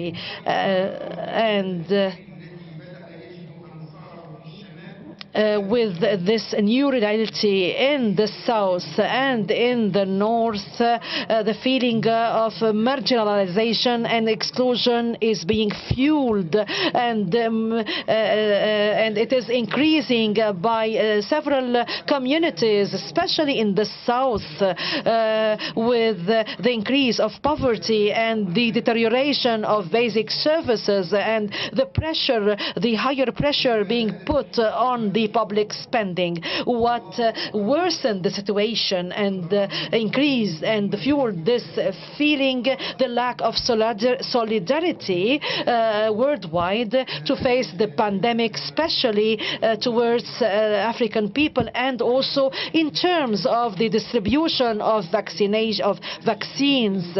We belong to the African continent, and this is why we confirm, of course, the right of all peoples to be vaccinated, to access vaccination. However, dear colleagues, let us question throughout the history whether representative democracy has been and will continue to be a must and an institutional need, because we are still in the pandemic. And of course, during the pandemic, all parliaments had to enact new laws and legislations and adopt needed budgets for the spending. And of course, since the Athens times, since more than 25 centuries, we have learned that the public discussion is a society and a political must and need. Diverse democracy is the best way out, as we have witnessed after the Second World War. And this is what is being sought by many peoples, many countries in the world that are suffering from internal wars and from terrorism. Institutional representative democracy that is represented in particular by parliaments is ailing, while we are witnessing increasing in populist movement that are anti-democracy. And whether this conclusion is partially correct or not, we should stick to the need to give all the momentum to our work, and our work should be feasible, especially that democracy is the best and basic guarantee to face chaos and anarchy. And within this context, and based on all what has been said and our vision in the Kingdom of Morocco, the following proposals should lead to the enhancement and consolidation of democracy, and also to restore people's trust in democracy. This is why parliaments, in addition to their main legislative and monitoring task should focus on the evaluation of public policies and monitoring its impact on people's life, and also to enhance our union and our cooperation with other line institutions. This is why we need to have closer parliaments to citizens, all citizens, and that would put an end as well to all fake news. Third, we should consolidate the role of political parties being intermediary tools that are necessary to enhance public life.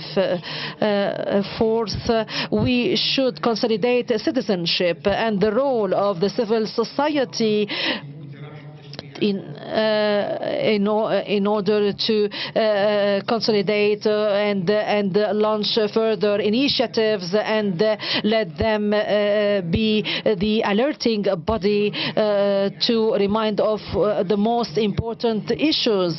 And finally, we should enhance all democratic real values and use new technologies and social media for the good cause and in a constructive way that would enhance democracy, openness, tolerance.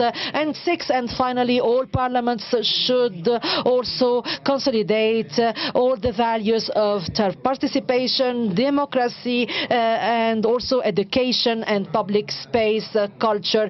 Thank you for your kind attention and sorry for being lengthy. Shukran, Presidente. Shukran, President El-Alami. Thank you so much for your very interesting comments. And with this, we finished this morning's session. And you may now go to Hanoi, where you will be served lunch. And if you do so quickly and in an agile manner, that will be brilliant. And we will start at 2:45 with a bit of a delay, so that we have time enough for lunch. So I ask you to be here at 2:45. And thank you all so much for being here.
리스트인데요?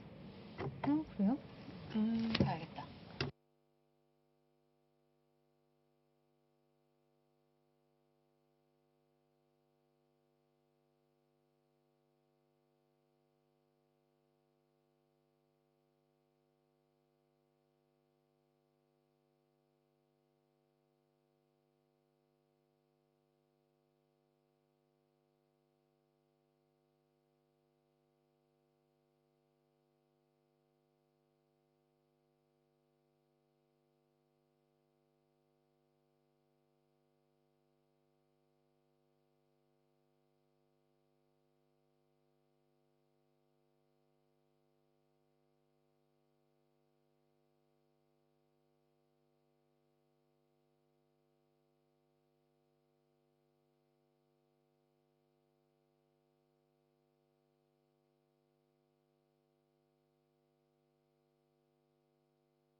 빨간거나 원래 빨갛게.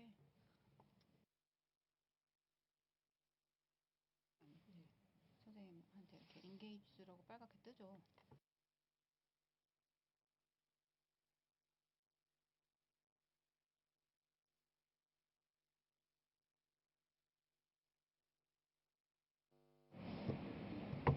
됐나요? 아, 됐죠, 됐죠.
Hello, hello.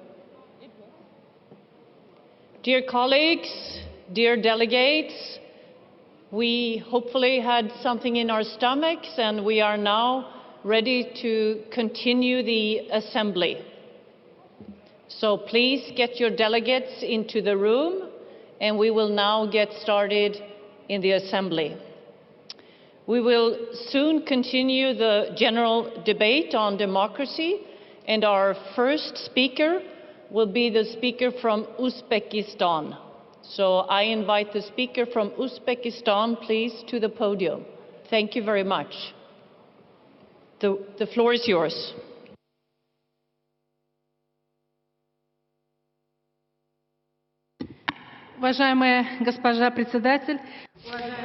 Dear President, dear colleagues, ladies and gentlemen, for me it's an honor to speak in front of such an august assembly. First, I would like to thank the Parliament of Spain and the Secretariat of IPU for the organization of this event. The main topic of this assembly is finding out solutions to overcome contemporary challenges of democracy and to avoid the division in the society. Today, Uzbekistan is building a new state and society. We've been actively implementing democratic transformations and we set up new opportunities for the population. We are convinced that ensuring free and well life of our multi-ethnic people is a task of not only the government but also the parliament as the representative body of the will of each citizen. The COVID pandemic had its own, not always positive, ramifications in the lives of everyone on the planet. As was mentioned by Secretary General of IPU, Martin Junkong, during the crisis, gender equality has always been postponed. I'm convinced that ensuring gender equality, ensuring the legitimate interests of women, the empowerment of their role in the public life has to be central to the work of parliamentarians. Gender violence, unfortunately, knows no geographic, social or economic borders. According to the United Nations, every third woman over 15 years old is subjected to physical violation at least once in her life. According to a recent research of the IPU, harassment and violation regarding women are still widespread in certain legislations and legislative bodies. This year, Uzbekistan's parliament adopted a strategy for ensuring gender equality up to 2030. Today, the share of women in political parties is 44%, in the area of higher education, 40%, in the business, 35%. Women are involved in IT technologies, innovations, energy and engineering areas. The Chamber Oli Majlis are ready to build interaction with the parliamentarians of IPU member states in the area of improving the combat with the gender violation. Availing myself of this opportunity, I would like to invite you to a summit of business women and heads of parliaments that would take place in Uzbekistan. I'm convinced that during the event we'd be able to exchange opinion on and practical recommendations on strengthening gender equality and empowerment of women. We work on international and interreligious agreement and tolerance, and here we reached a whole new level. July 30th across the globe celebrates the International Day of Friendship, and in Uzbekistan it is the Day of Friendship between peoples. We should help each other to mobilize the participation of the youth in the public life, as was mentioned by Duarte Pacheco. The youth in Uzbekistan accounts for 60% of the population, which is higher than the average global index. We believe that the youth is the driver in an efficient implementation of large-scale reforms. 2021 was declared the year of supporting the youth and health of the population. There is a global initiative of IPU that says, I say yes to the youth in the parliament, and it is completely supported by the president of our country. One of the examples of fruitful international cooperation in ensuring the interest of young people is the adoption at the 48th session of the UN Council on Human Rights in October 2021 of the resolution on rights of the youth amid the pandemic. I would like to thank all the partners for the wide support of this initiative. We urge the Parliament to help practically in implementing it. Thank you. Thank you very much, Madam Speaker. And now we give the floor to Uganda. Please, you have the floor.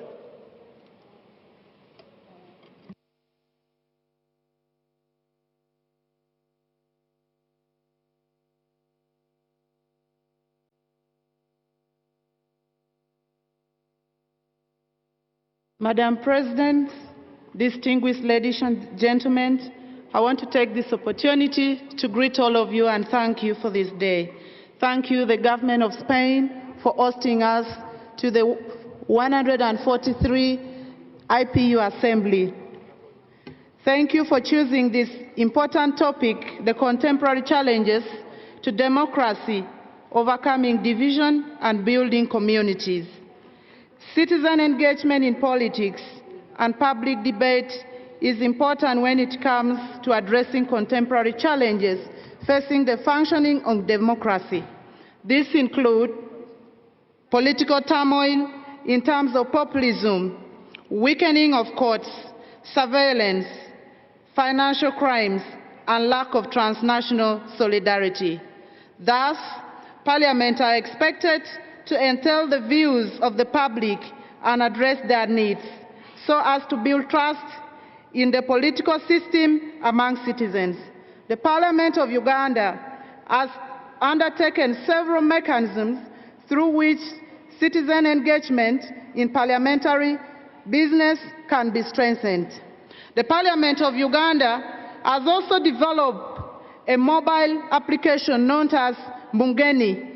It is aimed at enhancing public access to information and public participation in parliamentary business, including bill tracking, e-petitioning, where members of the public are enabled to petition Parliament to any issues and virtually propose amendments to bills at committee stage, as well as also streaming live debates and other events at Parliament.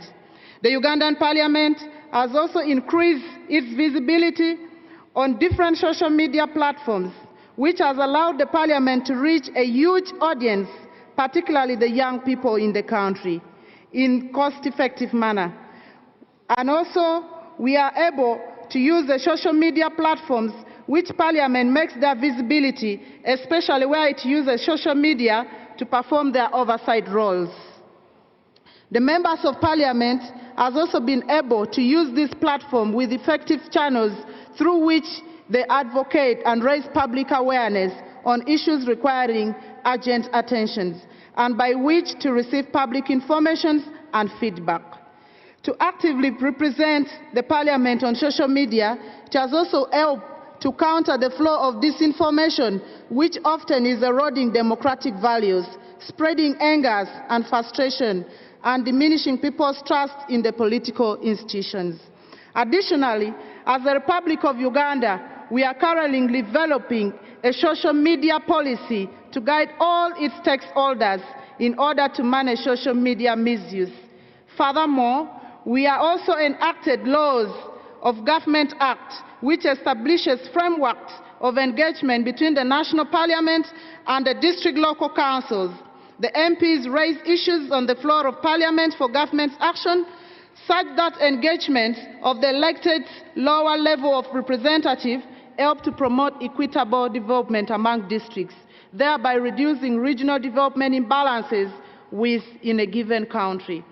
The Parliament of Uganda has also enacted political parties and organizational act, which effectively legalize the existence of political parties.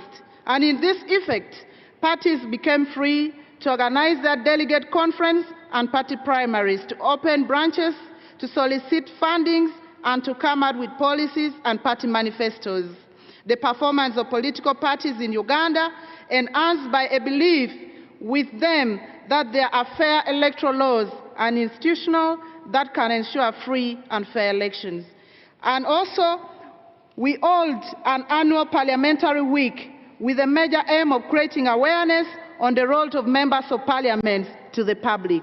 Additionally, Parliament of Uganda has also conducted parliamentary public outreaches from where public is always educated on the functions of parliament. As we are moving forward globally, for citizens to have a meaningful engagement to the parliamentary business, there is need to understand the work of parliament. Thus, parliament needs to take deliberate measures to educate the public about functions of parliament around the globe.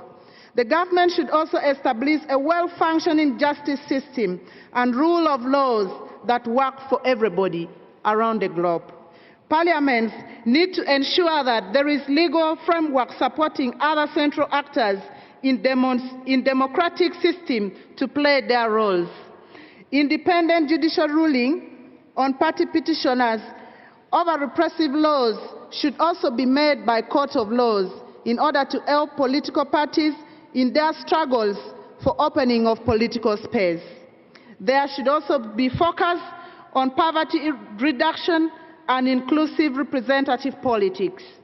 One of the most long-standing threats to democracy is extreme poverty. So efforts in fighting poverty should include improving access to public service through proactive development strategies, gender inclusiveness, and tapping into global markets. The success of democracy depends very much on its ability to deliver on development and other promises. It makes thereby meeting the expectation of the people. Therefore, the government globally should also ensure inclusive and sustainable human development for all. In other words, when we remember Nelson Mandela in his words, an educated, enlightened, and informed population is the one that is surest way of promoting health of a democracy. I thank you. I say all this for God and my country. Thank you for listening.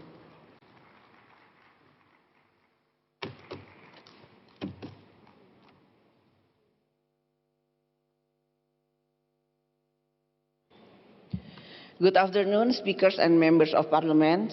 My name is Puan Maharani, Speaker of the Indonesian House of Representatives.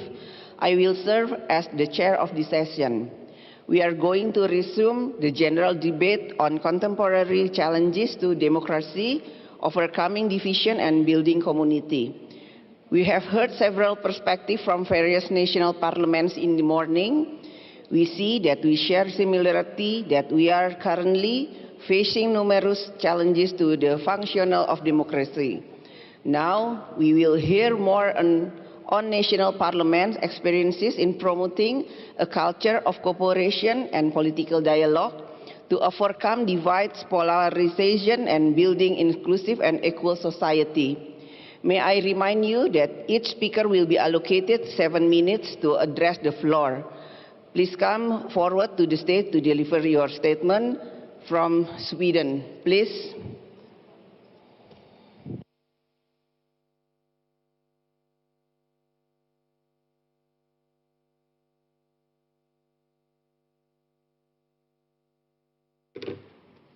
Thank you, Madam Speaker.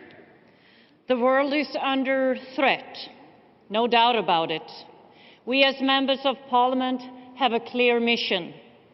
We want to leave this world in a better place than it has been. And for that, Madam Speaker, we have to take on the challenge. The world is more polarized than ever. Extremism is on its rise. Democracy is under threat. And we need to take that fight. That is a clear message to all of us that are true believers of multilateralism in our global villages. And Madam Speaker, for being elected and re-elected for the last 2 decades in a democracy, I believe that democracies are the systems of governments most conducive to peace, sustainable development, the rule of law, and the respect for human rights, the three pillars that give us a healthy society. I also firmly believe that democracy is the strongest tool to prevent new threats, new global crises, pandemics, polarization as such. And we need, among our citizens, as their representatives, to let them know that we are there for them. That will build trust. And it all boils down to that, the trust from the people. Trust is built on the foundation of stable and democratic societies. And it is only dialogue and mutual respect that the world comes back to. Trust and respect to solve this threat. But democracy does not exist in its vacuum. In order for its work, it must be surrounded by transparency and rule of law. The risk of corruption is a problem that every country is facing, in larger or in smaller extent. And corruption is indeed one of the greatest threats to democracy and equality for all. No matter how ambitious you are in building a democracy, if your institutions are non-transparent and corrupt, you will not succeed. Unfortunately, corruption is everywhere. And it is not as simple as just a question about who is paying who money under the table. It can be much more sophisticated than that. For example, hidden exchanges of services or just abuse of power. This is globally, but it cannot be solved globally. We have to fight it within our societies. And we all have too much more to do with this, to trace it down and to be sure that there are no full players among our own bureaucracies. Every year there is a global index of transparency. And so, unfortunately to say, the last year, the numbers are going the wrong way. It's on the rise. So we have a fight to catch. And I am convinced that the IPU can play a vital role in that fight against corruption. And I'm fortunate. I'm born, raised, and a member of parliament in a democracy of 100 years. Yes, it was 100 years ago the first women and men went together to the polling station and elected members of parliament. And for 100 years that they could elect both women and men. But do you think that I can lean on history? That I can just relax and lay back and think democracy is solved? Not a chance. Democracy is here every day, and it has to be fought every day. And I do believe that the fight is among the young population, because every generation has to win its own democracy in the times where we are right now. And for that, we need to raise up the fight. Madam Speaker, democracy is a balance between freedom and stability. And as servants to the citizens, as we are as parliamentarians, we have to be sure that we represent their balance. And the only tool to be successful in fight for democracy is to have the dialogue. Dialogue in crisis, dialogue when there are threats, but also dialogue when there are possibilities. So please use it even stronger than yesterday. The fight for democracy is actually a fight to continue the dialogue. And please use that tool. Please use the tool of dialogue. Thank you.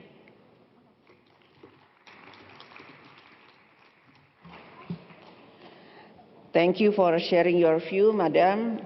Next, let us hear from East African Legislative Assembly.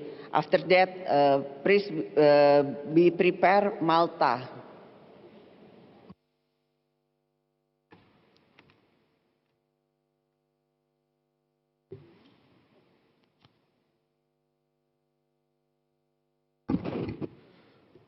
Madam Chairperson of the session,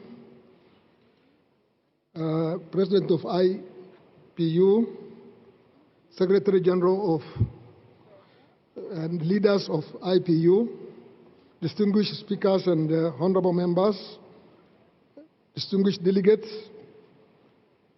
ladies and gentlemen, I am honored and privileged to be here this afternoon with you to give this keynote address, to give this address on behalf of my speaker, Honorable Martin Gonga, who could not be here because of some engagement back at the headquarters of EAC.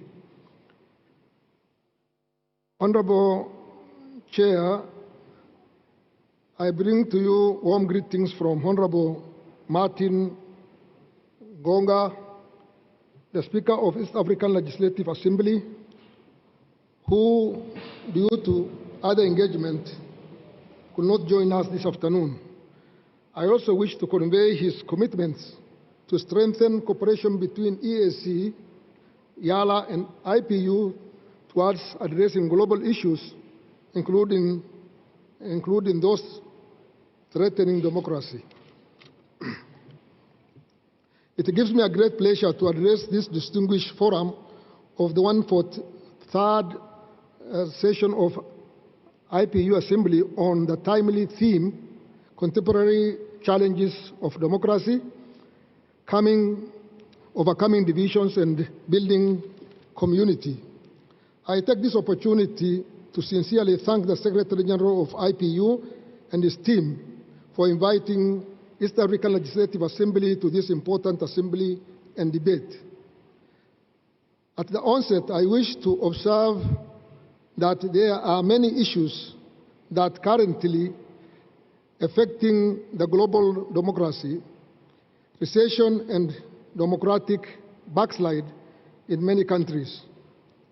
Many political analysts point to intensify partisan polarization, which present a genuine threat to functioning of democracy, accountability, to exploit ethnic diversity and cultural diversity to the gain of powers, which also may lead to distractions and unequal representations of entire ethnic minorities, and distinguish the equality of democracy, diminishing the equality of democracy, economical equality, which may constitute economical roots of democratic discontent across new and old democracies, and the rise of popularism, which is the basic challenge of the norms of democracy.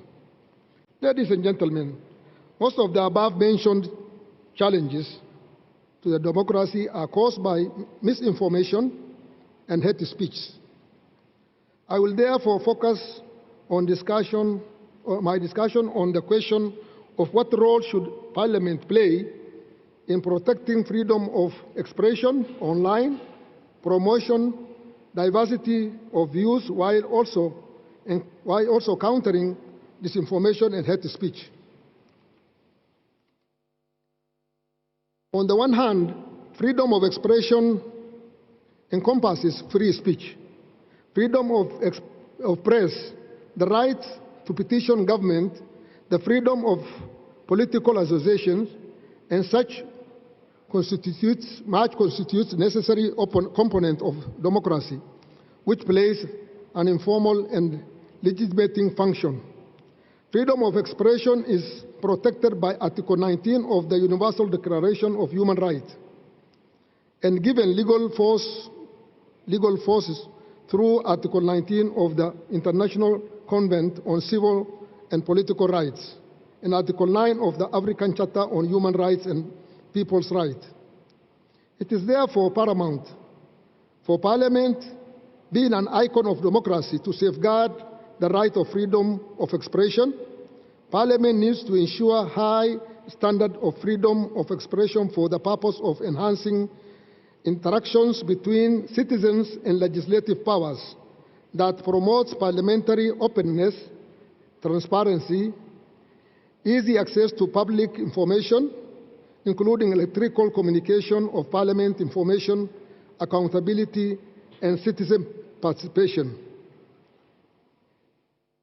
This will certainly contribute to making Parliament more representative, accessible, accountable, and responsive to the needs of the people it represents. On the other hand, misinformation and hate speech are currently on the rise, as it is amplified by irresponsible use of Internet. Data Facebook indicating that there is abusage in the content promoting hate and violence. And it is biannual Community Standard Enforced report released in May 2020. The platform indicates that to have deleted a record number of hate speech posted within 9.6 million, taken down from compared to 5.7 million in the para period, the most of which are originated from organized hate groups. As the United Secretary General observed, public discourse is being weaponized for political gain, with rhetoric that stigmatizes the human minorities, immigrants, refugees, women, and the so-called others. There is recent concern that massive disinformation campaigns have reached debate in key decision-making process in a number of countries around the world.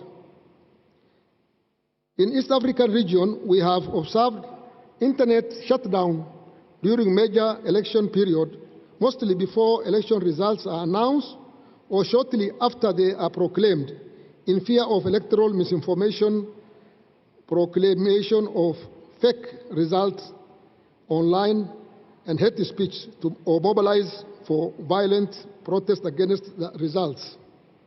Ladies and gentlemen, the foregoing challenges to democracy call for enhanced parliamentary action to ensure effective access to the right information, while at the same time countering disinformation and hate speech. To this effect, I am putting forward the following proposals. 1. Parliament should use opportunity of modern information technology to communicate the right information to the public. 2. Parliament should enact necessary legislation to create conducive environment for access to information by the public, including electoral information, information about political parties, the candidates, and inclusive participation, among others. This legislation should aim at enhancing accessibility and affordability of the Internet and digital technology and services and mechanisms so as to bridge the existing digital divides. Special efforts should be directed to expanding connectivity in rural, unserved, and underserved areas, as well as to specific groups such as women, youth, poor, elderly, and persons with disability. Number 3, create awareness campaign and sensitization. Excuse me, already 7 minutes. Can you make it quick? Thank you. Okay, Honorable Chair, I'm just concluding. Parliament should engage other stakeholders from media, private sector, political parties, civil societies, and organizations, technical communities, and academia to build confidence and trust in the Internet and consensus about the right balance between the right to freedom of expression and the need to fight against populism, misinformation, hate speech, and division in society.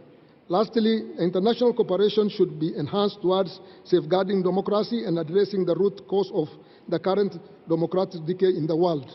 Honorable Chair of the session, honorable delegates, with those few remarks, I once again thank and reiterate our commitment to work closely with all to defend our shared democracy value against the threat in various contemporary challenges. Thank you very much. Thank you. Next, let us hear from Malta, and we prepare Bahrain after Malta. Thank you.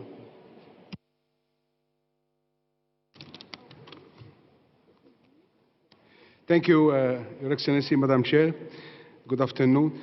Well, the contemporary challenge I would like to address today is about modern technology. As you know, social media platforms are locked in a competitive pursuit to grab our individual attention, and this race is tearing apart our social fabric. As most of you are all aware, we are facing a social dilemma. Social media is not simply being used by its users. Social media has its own autonomous goals that take the form of complex, aimed to hold our attention, keep us always engaged, and most of us feed our addiction to remain in the loop. While users might believe that social media platforms exist just for entertainment, the business models of these companies are based to keep us engaged on our screens.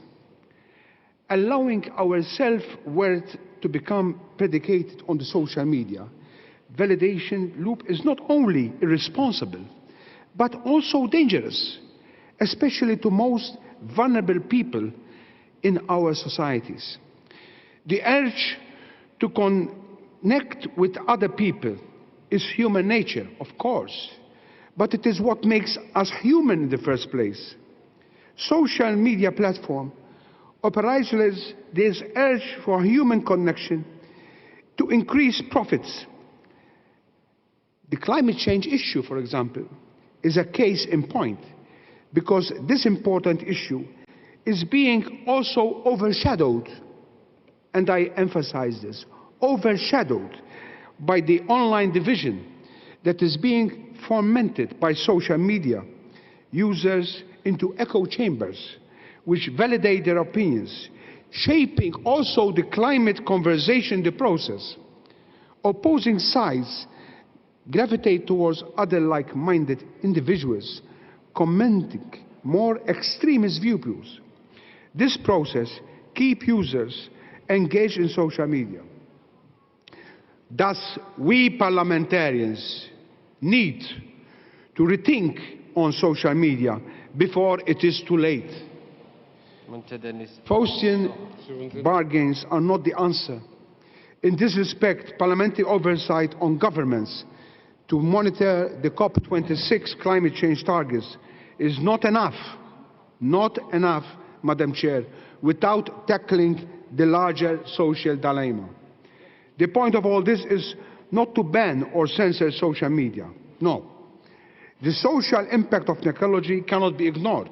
However, I would call on my fellow parliamentarians to rise to the challenge of mainstreaming digital and social media literacy into our political landscape.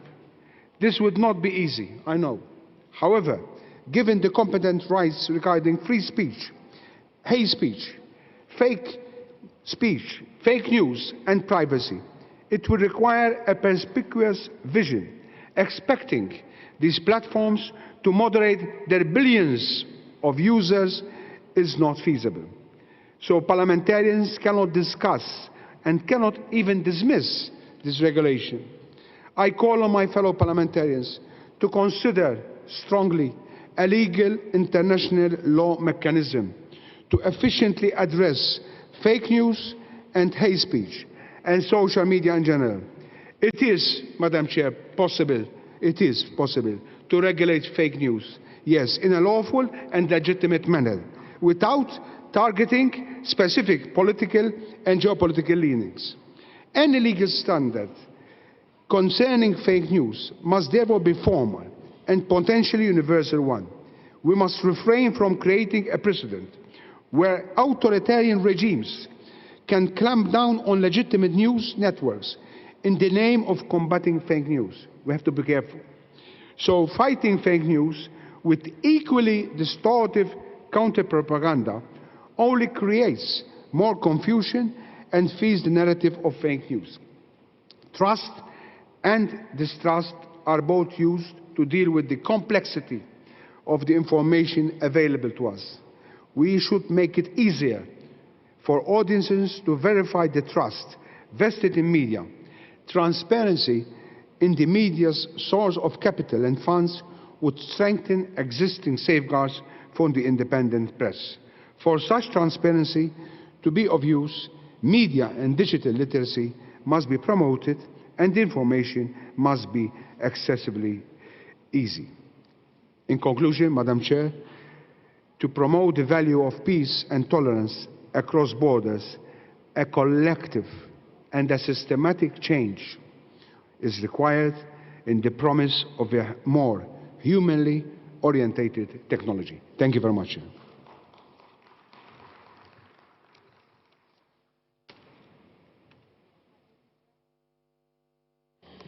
Thank you for your statement. Now, next let us hear from Bahrain and then we prepare for Republic of Korea.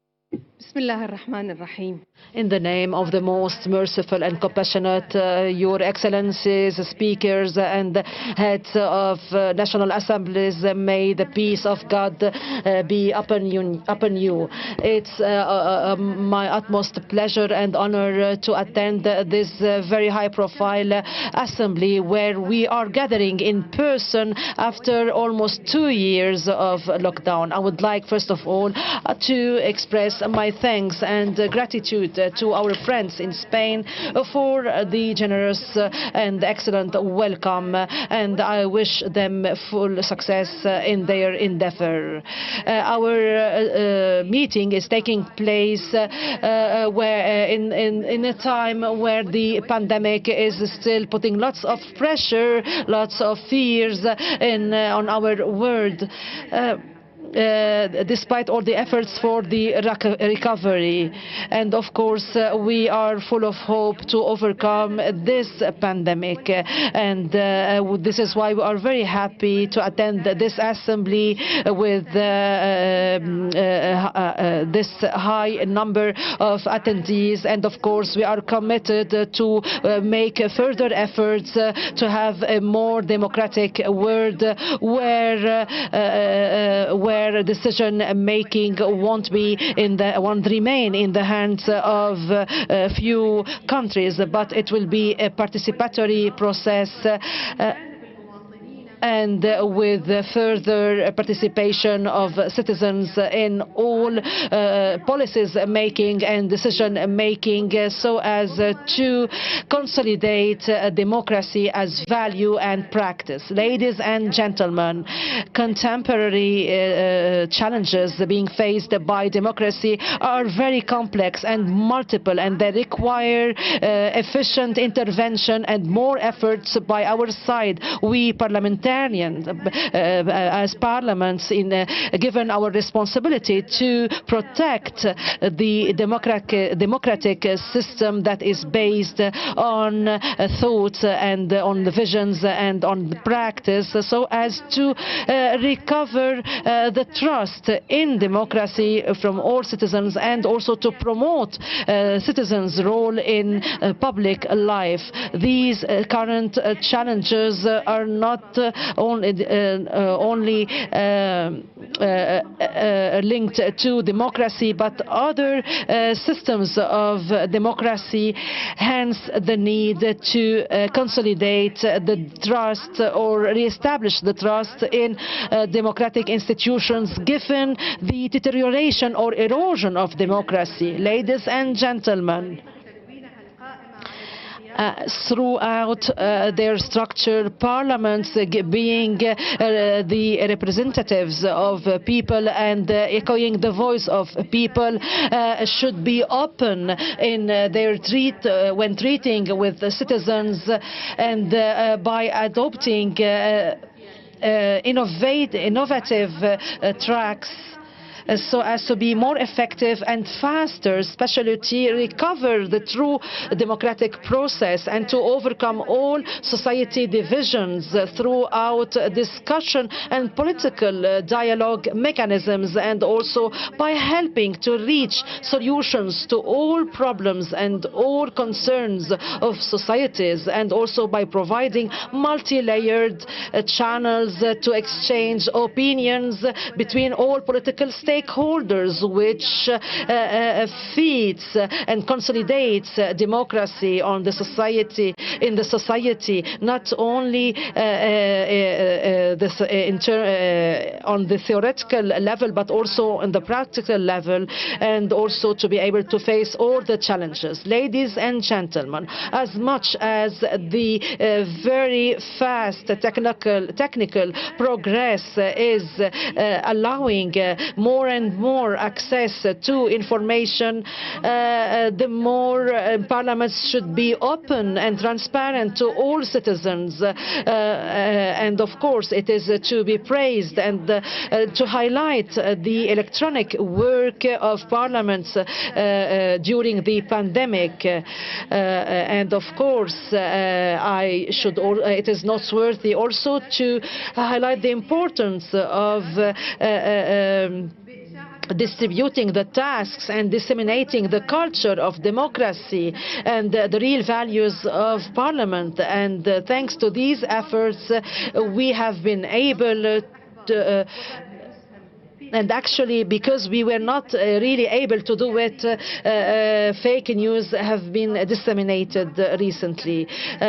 Given the increasing challenges that are being faced by democratic systems, we must make more efforts on the national and international level so as to renovate and protect democracy. Ladies and gentlemen, the Kingdom of Bahrain, with all the reforms that were initiated by His Majesty the King,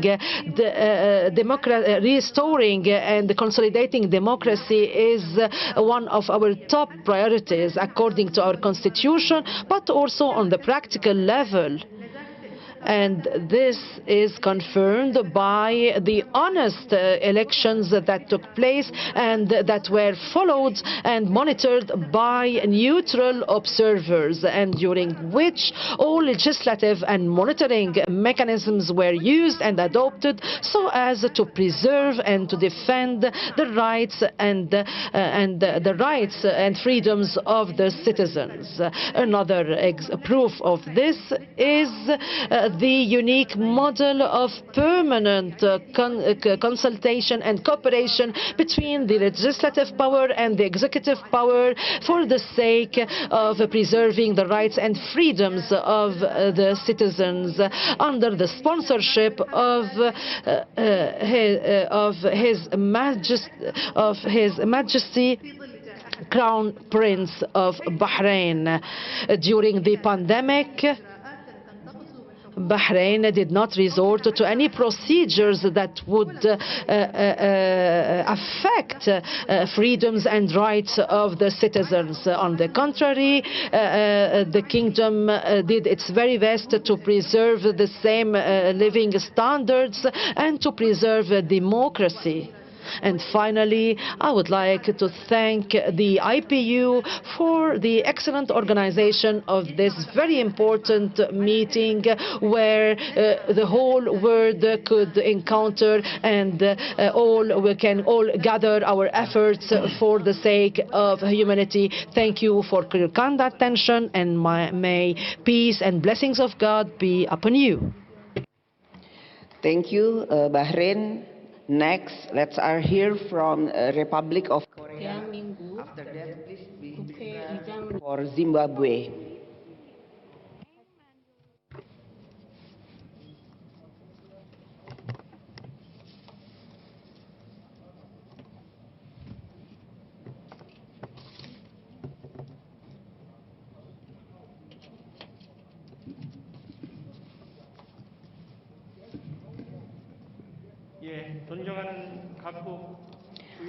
Honorable fellow speakers and delegates, I'm Park Byung-seok, Speaker of the National Assembly of the Republic of Korea. Political polarization poses a serious threat to democracy around the world. Polarized politics is dividing our communities while undermining the democratic values of compromise, negotiation, tolerance, and moderation. This is a global phenomenon. I have to admit that the Republic of Korea is not immune to this trend. We're witnessing conflicts intensifying not just between ideologies, classes, and regions, but also between generations and genders. Fake news and disinformation spreading widely on social media are adding fuel to this divide. Esteemed delegates, democracy can retain its role as a universal value only when we overcome this crisis of division. Today, I would like to share with you 3 initiatives undertaken by the Korean National Assembly to address political polarization and preserve democracy. The first initiative is the establishment of the National Unity Committee. I believe that it is the calling of our time to resolve political and economic polarization and disparity and the resulting social division. This conviction led me to bring together experts from all walks of life and launch this committee in February this year as an advisory body reporting directly to the Speaker. 2 former speakers from the ruling and opposition parties agreed to serve as the co-chairs, and 21 experts from political, academic, and social journalistic circles were invited to sit on the committee. Befitting the title National Unity, conservative and liberal blocs were equally represented. To enable more in-depth discussions, the committee was divided into political, economic, and social sectors. It took a total of 48 meetings and 7 months to complete their long journey. The committee proposed the adoption of a new social contract based on a comprehensive solution encompassing labor, welfare, and innovation sectors. It also recommended the establishment of a grand compromise body under the Speaker's office for the institutionalization of a social contract. Political polarization is largely rooted in labor income inequality, failure of welfare and redistribution, and conflict of interest in innovation. As a mixture of issues are involved, the committee suggested that a successful solution should take the form of a package deal rather than a set of separate arrangements. The second initiative is the effort to restore parliamentary politics. In Korea's parliamentary history, there have been quite a few times where parliamentary politics stopped functioning due to serious conflicts between the ruling and opposition parties under the presidential system. In the face of a situation like this, my first principle has always been to reach consensus and compromise through tireless dialogue. Moreover, constant efforts to seek negotiation and compromise have also resulted in a bipartisan agreement to launch the National Assembly's Special Committee on Media Reforms to counter fake news and extreme views on social media networks. The committee, which is made up of 18 MPs, 9 each from the ruling and opposition parties, has until the end of this year to find a fundamental solution to the problem of the tail wagging the dog, that is, the distortion of public opinion by small groups of people. Communication can build consensus, which can in turn lead to compromise. Though this process can be frustrating at times, upholding the principle of compromise is the only way to restore parliamentary politics. The third and the last one is to hold an inter-Korean parliamentary meeting. The most extreme form of division in Korea is the division of the Korean peninsula. I'm confident that establishing a lasting peace on the peninsula will make a significant contribution to peace and prosperity, not just in Asia, but also all around the world. Soon after I took office as a speaker, I made public my intention to meet with the leader of the Supreme People's Assembly of North Korea anytime, anywhere, and without any conditions to discuss peace and prosperity on the Korean peninsula. Without dialogue, we cannot hope to build peace. Meanwhile, the Korean government has been dedicating efforts toward an end-of-war declaration, where 3 parties, the 2 Koreas and the U.S., or 4 parties, the 2 Koreas, the U.S. and China, get together and declare a formal end to the Korean War. I would deeply appreciate your interest and support regarding this important issue. Going through COVID-19, we have learned that no one is safe until everyone is safe. The pandemic has also taught us the significance of global solidarity and cooperation, as well as the danger of division. In the face of declining democracy around the world, we must reaffirm our faith in global solidarity and cooperation to take on new challenges and obstacles. The Republic of Korea is ready to play an active role in the process. Thank you for your attention.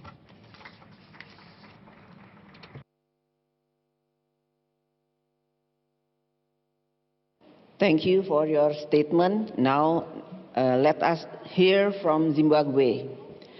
Next is Indonesia.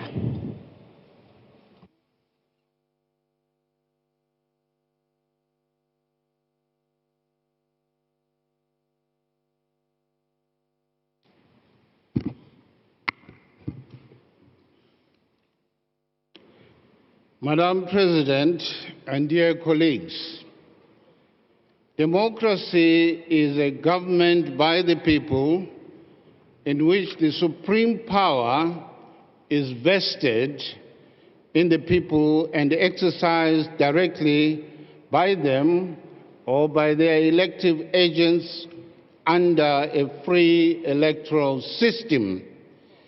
In the phrase of Abraham Lincoln, democracy is a government of the people, by the people, and for the people. Compared to the situation just a decade ago, democracy appears to be challenged by COVID-19, populism, weakening of national and international courts, digital surveillance, financial crimes, lack of transnational solidarity are constantly putting democracy under the pressure and unwarranted scrutiny. Nation states and international organizations are strongly affected by these phenomena. One of the key drivers of democratic decay in new and established democracy is intense polarization, where political opponents begin to regard each other as existential opponents, begin to regard each other as enemies. Political polarization represents a genuine threat to functioning of democratic accountability and therefore the need for positive institutional reforms and rebuilding democratic norms through robust and inclusive parliamentary processes guided by the culture of political tolerance. Sustaining multi-ethnic democracies is one of the most significant challenges facing democracies of all types today. The growing ethnic diversity driven in part by immigration have generated different forms of backlash. Parliament should therefore strive for multicultural party inclusiveness through its standing committees established across the political divide. The threat of economic inequality, often driven by global economic forces, threatens the survival and viability of democracy. Parliaments need to interrogate the economic roots of democratic discontent, especially currently under the negative social impact of COVID-19 pandemic, and come up with remedial, robust national budgets that address economic inequalities. Madam President, many democracies maintain constitutions, electoral system, and other democratic institutions whose origins lie in the early 20th, 19th, and even 18th centuries. The age of these existing institutions may be ill-suited for the challenges facing contemporary democracies. Thus, the need for parliaments to examine institutional innovations aimed at improving the quality of established democracies by religiously revisiting their national constitutions. We should espouse democratic tenets, sound electoral laws, and the respect of an impartial and independent judiciary. Corruption is a major challenge to modern democracy. Many politicians sometimes go against the code of conduct of their constitutions and those of the elections through the promptings of primitive accumulation of power and wealth. In that regard, parliaments should advocate for thought leaders in their countries. Madam President, the challenges of climate change and need for improved protection of the environment are emerging as threatening the central concern for humanity, thereby bringing to fore the urgent need for practical political action by our parliaments. By ratifying and, where possible, domesticate the Paris Climate Change Agreement and the COP26 decisions. Citizens should have equal chances and opportunities to have a say in the decisions that affect them. However, political allies often tend to represent some social groups better than others, and this presents a challenge for contemporary democracies in regard to societal inequalities. Rapid technological advancement, particularly the growth of social media, has radically altered democratic participation over the past years and contributed to the spread of disinformation and false news that undermined informed debate and the very foundations of liberal democracy, let alone the emergence of cyber crimes. Parliaments should therefore legislate against such malpractices. Zimbabwe has legislated accordingly.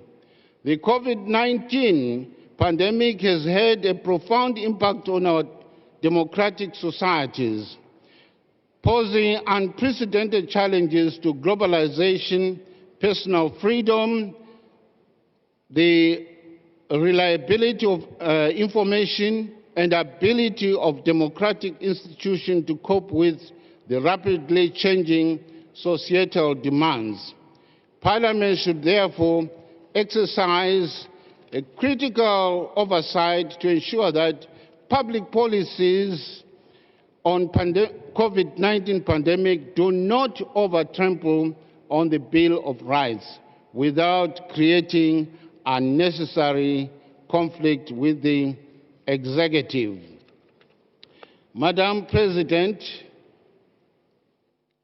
as I conclude,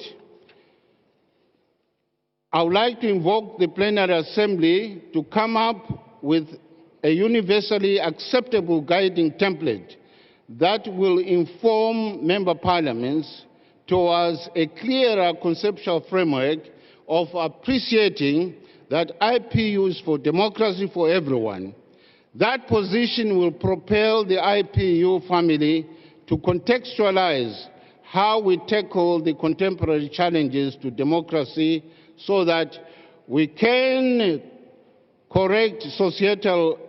ameliorate societal divisions for better, wholesome global communities.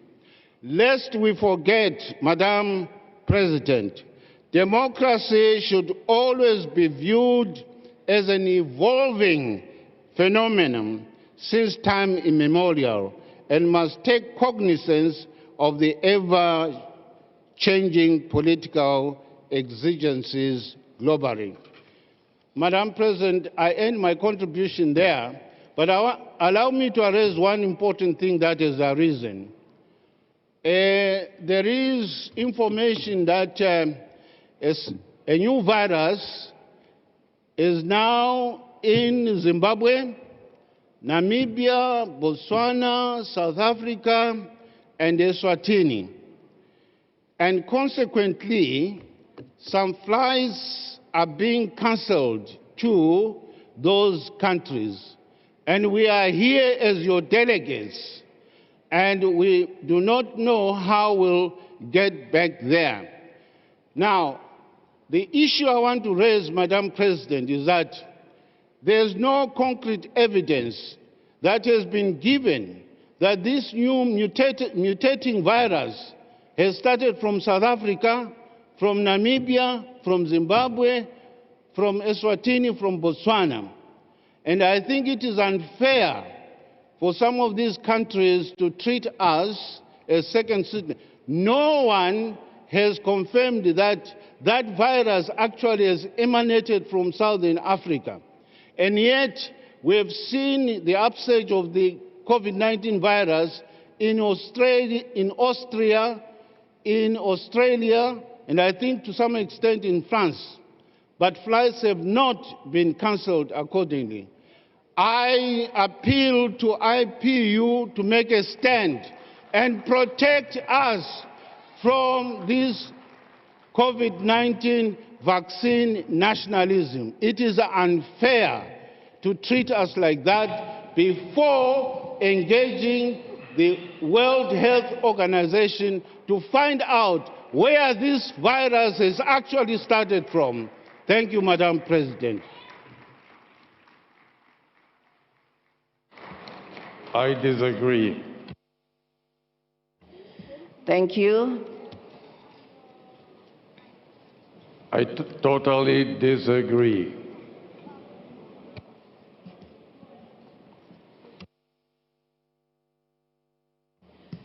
Let us continue.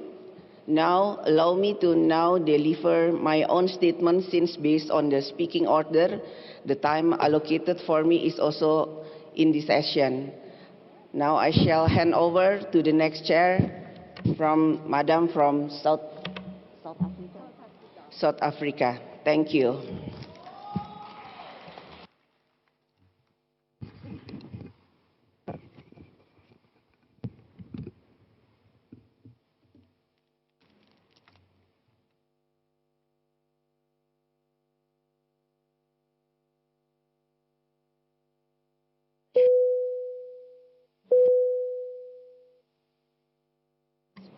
Thank you.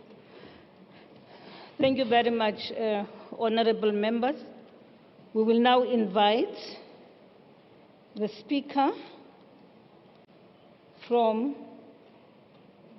Indonesia, Honorable P. Maharani.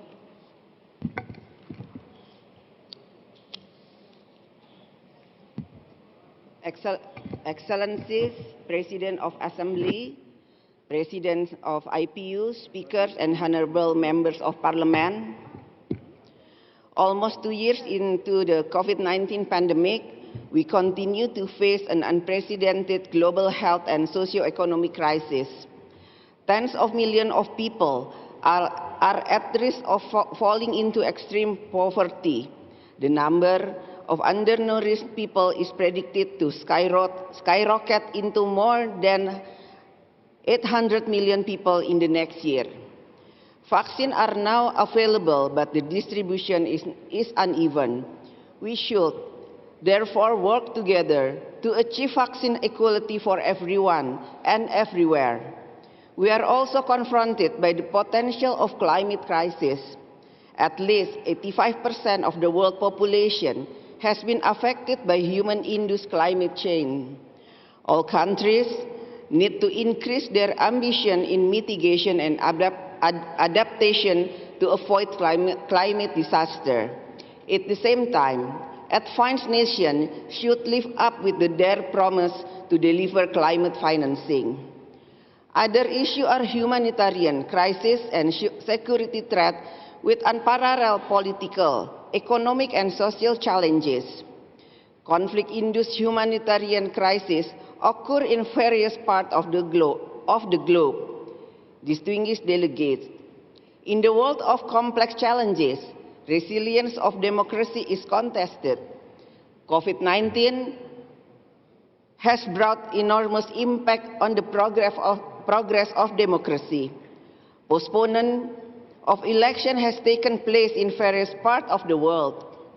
Many countries have enacted emergency measures that limit the freedom of movement. We have seen proliferation of fake news, rising tension, and polarization in the society in some parts of the world. These are also triggered by the persistent inequalities, lack of access to education, and injustice. These challenges have presented the test to the resilience of democracy. We must learn the lesson in how to strengthen democratic resilience. Strengthening democracy means accepting broad participation in decision-making, giving a real chance to people to voice their aspiration. Strengthening democracy means that democracy delivers to contribute to end the pandemic, to alleviate poverty and inequality, to bring better access to health services and education. This means that we need to develop best practice on good governance during crisis, including what the Parliament can do in time of the emergency. Despite enormous challenges, democracy is still the best way to accommodate different views and facilitate dialogue among people of different backgrounds. As a guardian of democracy, Parliament must be at the heart of the effort to strengthen democracy. Parliaments remain at the center of the effort to nurture democratic, inclusive, and prosperous societies. Parliament must be able to sustain the shock of our changing world. The pandemic has also challenged the resilience of Parliament. However, even in the midst of pandemic, Parliament has continued to perform its function, including checks and balances, to avoid abuse of emergency power during the pandemic.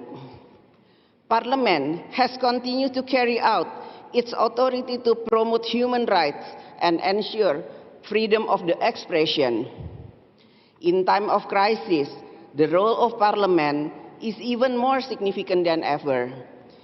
With its authority, Parliament can enhance trust among various groups in the society and bring those in power and the people closer. On increasing public trust in Indonesia, the House of Representatives of Republic has done it through implementation of principle of openness and transparency. We embrace public participation in the work of the House. Several initiatives have been exercised, such as the online public information service system as mandated by the law of public information. All of our meetings at the House, according to the law of Parliament, should be open and transparent unless stated otherwise. We have declared our commitment towards parliamentary openness and decided to have our own national action plan on parliamentary openness. Distinguished delegacy, there are no simple solutions to any of the challenges to democracy. The road ahead in the post-pandemic world will not be easy. Through shared responsibility and global solidarity, I believe we can recover better. Let's work together, not only to beat the pandemic, but also to grow stronger and build a more equal world in the post-COVID-19 era. I thank you.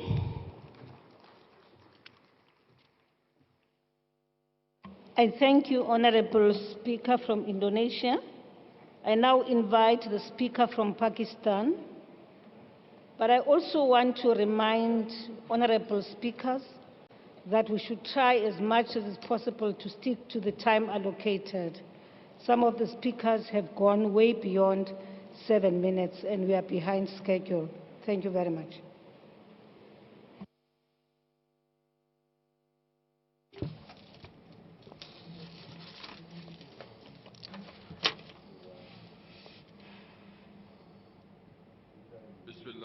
Bismillahirrahmanirrahim.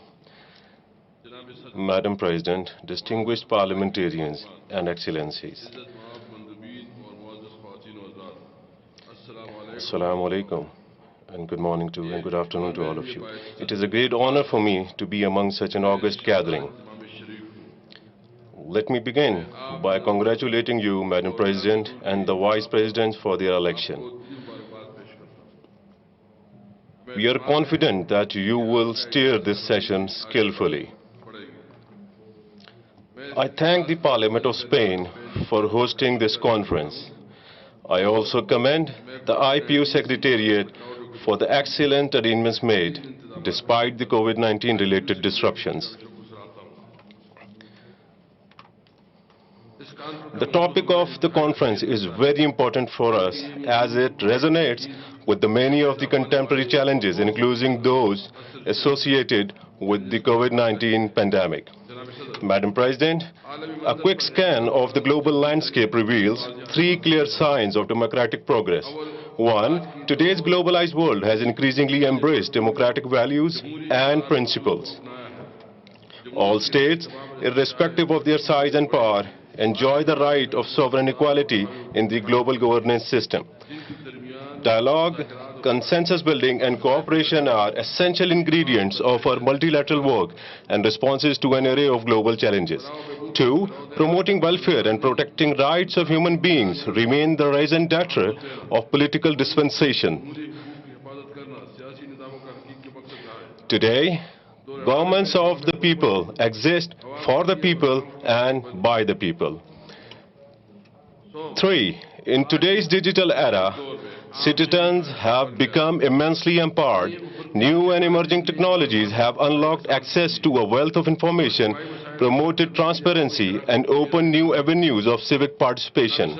Madam President, these encouraging trends have highlighted new challenges. In this regard, I would like to highlight some of the specific challenges. First, the global surge in populism threatens to submerge the core tenets of democracy. Hate-based ideologies have fragmented societies and made intolerance tolerant.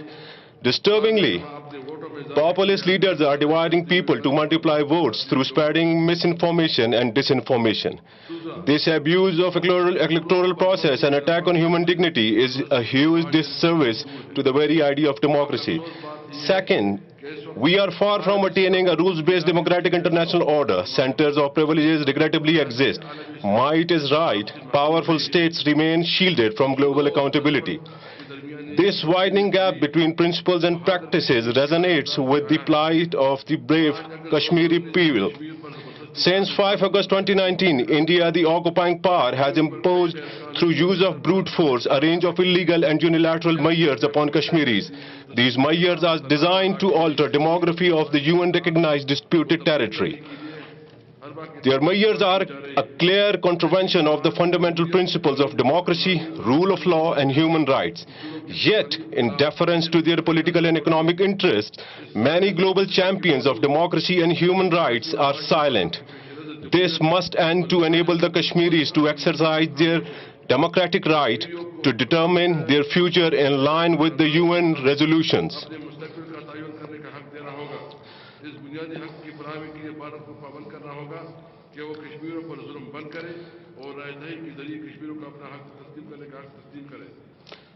Third, the international community is living through a winter of discontent due to an unfair global economic system. The rich are getting richer and the poor poorer. The COVID pandemic has further brought to surface the growing structural inequalities between developed and developing states. Regrettably, the global north has opted for a self-interested approach, an example of which can be witnessed in the new COVID-19 variant in the South Africa. Madam President, as a political worker and activist, I am a firm believer that the best antidote to our problems is more democracy. In order to overcome the multitude of contemporary challenges, some of which I outlined above, we need to act at 3 levels. First, at the individual level, a democracy is as strong as its citizens are. We therefore need to invest more in educating and empowering our people. Second, at the domestic level, we should continue our work on legal, administrative and policy reforms in order to strengthen our political systems, combat corruption, increase civic participation and optimize public service delivery. Finally, at the international level, there is an urgent need to reform the global governance system. As exposed by the COVID pandemic, business as usual is not a very attractive proposition. Pakistan fully recognizes the UN's central role in promoting a democratic and rules-based international order and calls for revitalizing the UN General Assembly, the world's parliament, as the main forum to discuss and resolve global problems.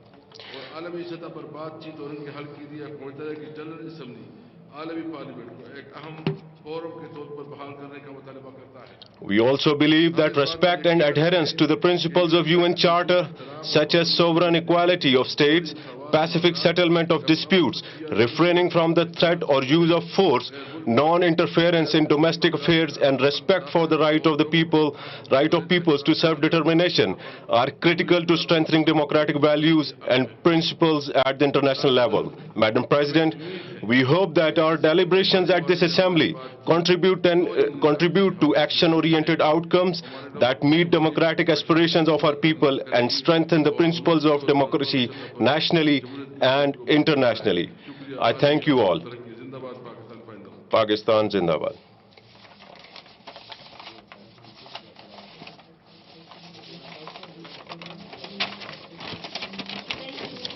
Speaker, I now invite the Speaker from Qatar, followed by North Macedonia.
In the name of God, the compassionate, thank God. Let's pray on God and His Prophet Muhammad and all his descendants. Dear members of all the parliamentary delegations, dear Mr. Martin Schungen, the Secretary General of the IPU, greetings from Qatar. I am extremely honored and happy to talk to all of you as the first elected speaker of the very first parliament in the history of Qatar, and this happened after the general elections that we had in the state of Qatar in 2021, and these elections were based on the international democratic standards. And in these elections we had a huge participation of all the people of Qatar, and this was a huge celebration of freedom and democracy through the elections and the proclamation of the different electoral lists and the proclamation of the results. So throughout all the electoral process, we saw that there was a total respect of the Constitution and the international standards and all the rules, and the respect of Sheikh Aman Al Thani, who is the Prince of the state of Qatar, God be with him, and who is leading the country in order to create a country where the rule of law is respected, where the sustainable development is the main principle, where we respect the dignity and the welfare of all our citizens, and of course where we are fighting for the rights of our friends and brothers, the Palestinian people. We are fighting for the Palestinians to be able to have their own country with Eastern Jerusalem as their capital within the international 1967 borders. Ladies and gentlemen, in the 143rd General Assembly, we tackled extremely important themes such as the different challenges that democracy is facing nowadays, and especially the polarization and the main divisions that we have. And we had many other themes that we discussed here, because democracy nowadays is facing some very important challenges that lead into a lot of threats because of the lack of peace and stability in many countries and regions in the world, because we believe that peace and stability are the main basis for sustainable development, and we will never be able to have any democracy without peace and stability. So that's why we need to work all together in order to make sure that we are facing terrorism and violence and the violent speech also that leads to terrorism and that are a threat for democracy. So that's why democracy cannot develop without the lack of the respect for freedoms. So that's why we need to create the political ecosystem that will help the respect of human rights and living together and solidarity. Ladies and gentlemen, we believe that this kind of assemblies are absolutely fundamental, and they have to highlight the importance of the use of the media in exchanging information with the people. We need to use the media, all sorts of media, in order to improve the communication and in order to work for a much better solidarity and much higher level of democracy in the future. So Sheikh Tamim bin Hamad Al Thani, who is the Emir of the state of Qatar, God be with him, he talked many times in the General Assembly of the United Nations. He called to use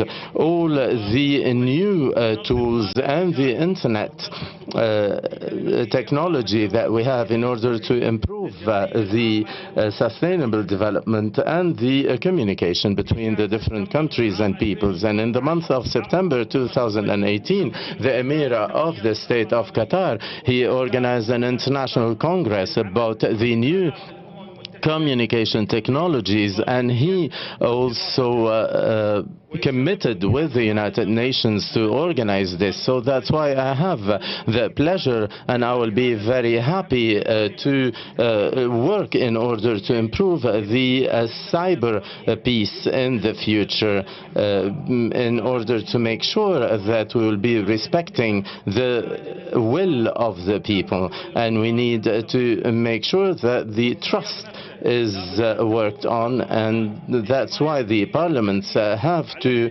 work in order to respect the freedom of speech on the internet. But also the parliaments need to go against the fake news and the populist movements' use of the internet. So that's why we need to make sure that there is a total freedom of the use of the internet networks, but there also should be an eye on the misuse of those different channels.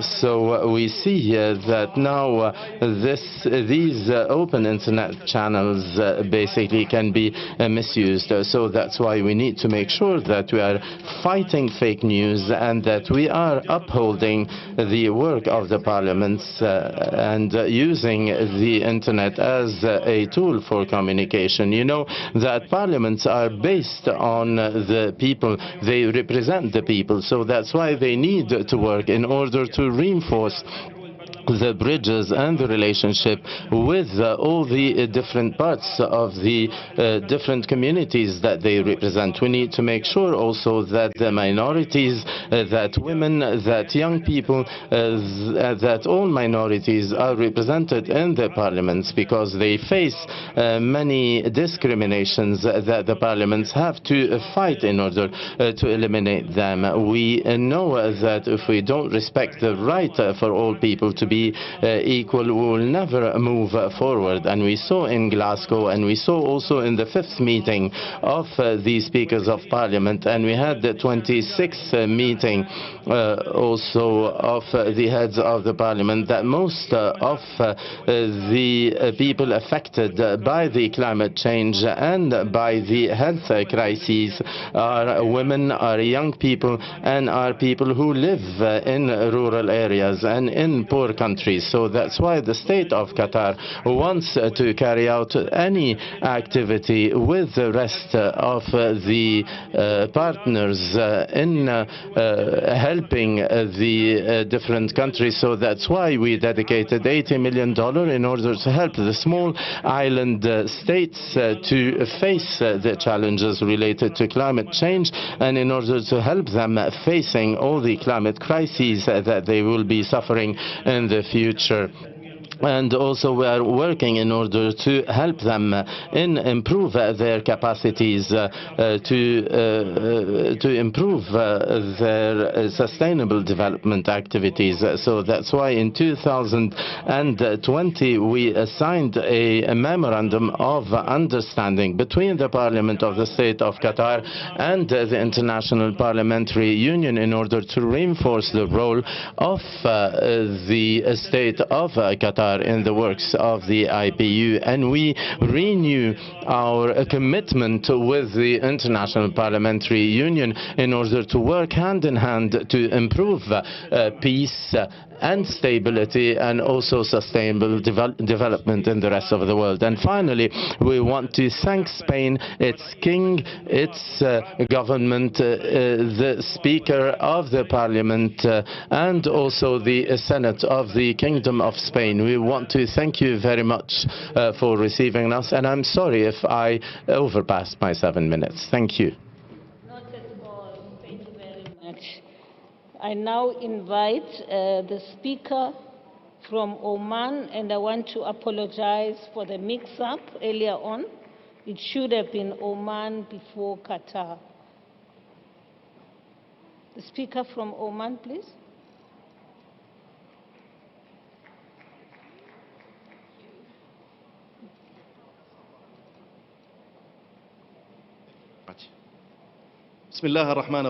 In the name of the most merciful, the most compassionate, Your Excellencies, speakers and heads of parliamentary delegations, dear colleagues, members of Parliament, distinguished Assembly, may peace and blessings of God be upon you. We all are aware of the importance of dialogue, and because it is the communication bridge between all people and all races, given its very positive factor in converging and getting closer of all opinions for the best interest of the planet Earth.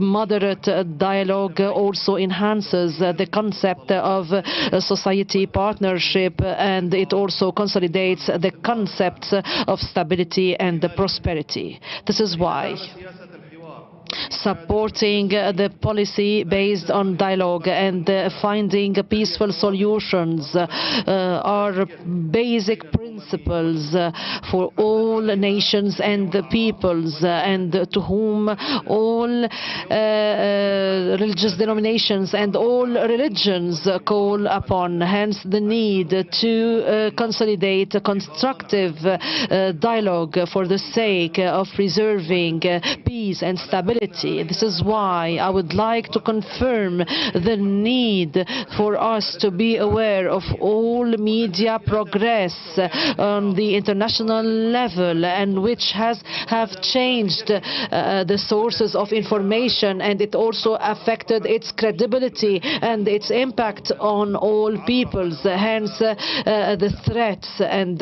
risks throughout the media channels, and by the use of fake news with the pretext of freedom of opinion. It is our duty to face these threats. And in the 5th conference we had in Vienna, and here as well, I reiterate the need to protect our nations, and hence the need to have one unified, one common position, so as to fight hate speech, which fuels divisions among all societies and communities. Your Excellencies, dear brothers and sisters, tolerance among all nations and among all religions are noble, are among the most noble values. They are the principles of communication between all people. They are the pillars of social cohesion. Humanity principles are based on tolerance and openness with all nations, all races, all religions, and this is what our Islamic religion also calls upon. I quote from the Quran, "O people, we have created you females and males, and we have made you different peoples, so you have to get acquainted with each other." End of quotation. Within this framework, the Sultanate of Oman has made continuous efforts for this purpose. It has also celebrated the International Day of Tolerance under the title "We have been divided by the pandemic, so let tolerance gather us again," according, of course, or under the sponsorship of the UN, and actually the Sultanate of Oman invited all nations, all countries to celebrate with us the International Day of Tolerance for a peaceful living. Furthermore, we are making continuous efforts to consolidate communication and to set peaceful and stable living. And according to the message of our religion of Islam, we call upon tolerance and peace to the best interest of humanity. Excellencies, ladies and gentlemen, in conclusion, I would like to express my deep gratitude and my high appreciation, and I thank the Almighty for our gathering here, and I wish all of us full success in our endeavor so as to achieve a stable, a prosperous, a peaceful world, so as to let all human beings enjoy safe and decent life, the life we deserve. Thank you so much. Thank you very much, Honorable Speaker. I now invite the Speaker from North Macedonia, followed by Egypt.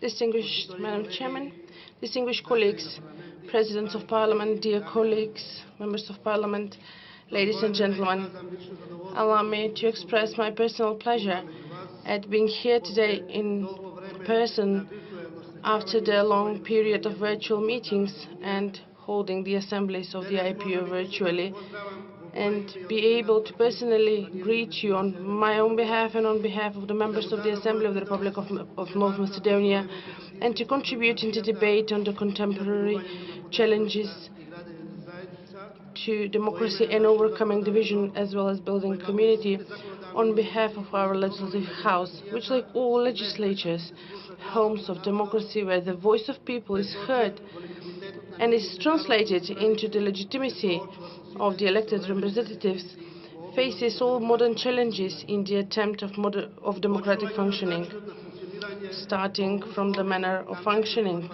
in conditions imposed by the COVID-19 pandemic, and how much it decreases the trust of the citizens in an institution, how close the institution becomes to the citizens with its, at times, improvised activities in such conditions and restrictions and protocols, and whether the parliaments are prepared to handle the burden brought by the present times. Are we sufficiently representative? Here, I certainly do not refer to the political palette only.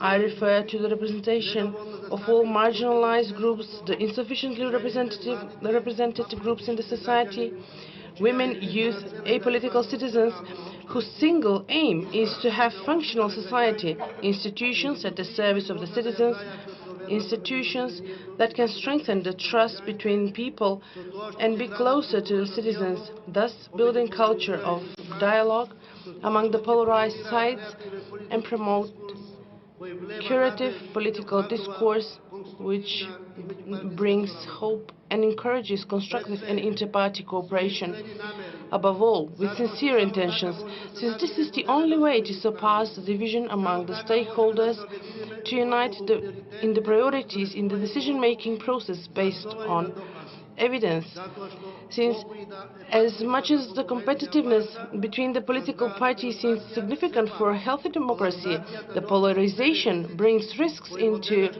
today times of pandemics and crisis, which, as much as I would like to be an optimist and to say that it is behind us, unfortunately we cannot speak thereof.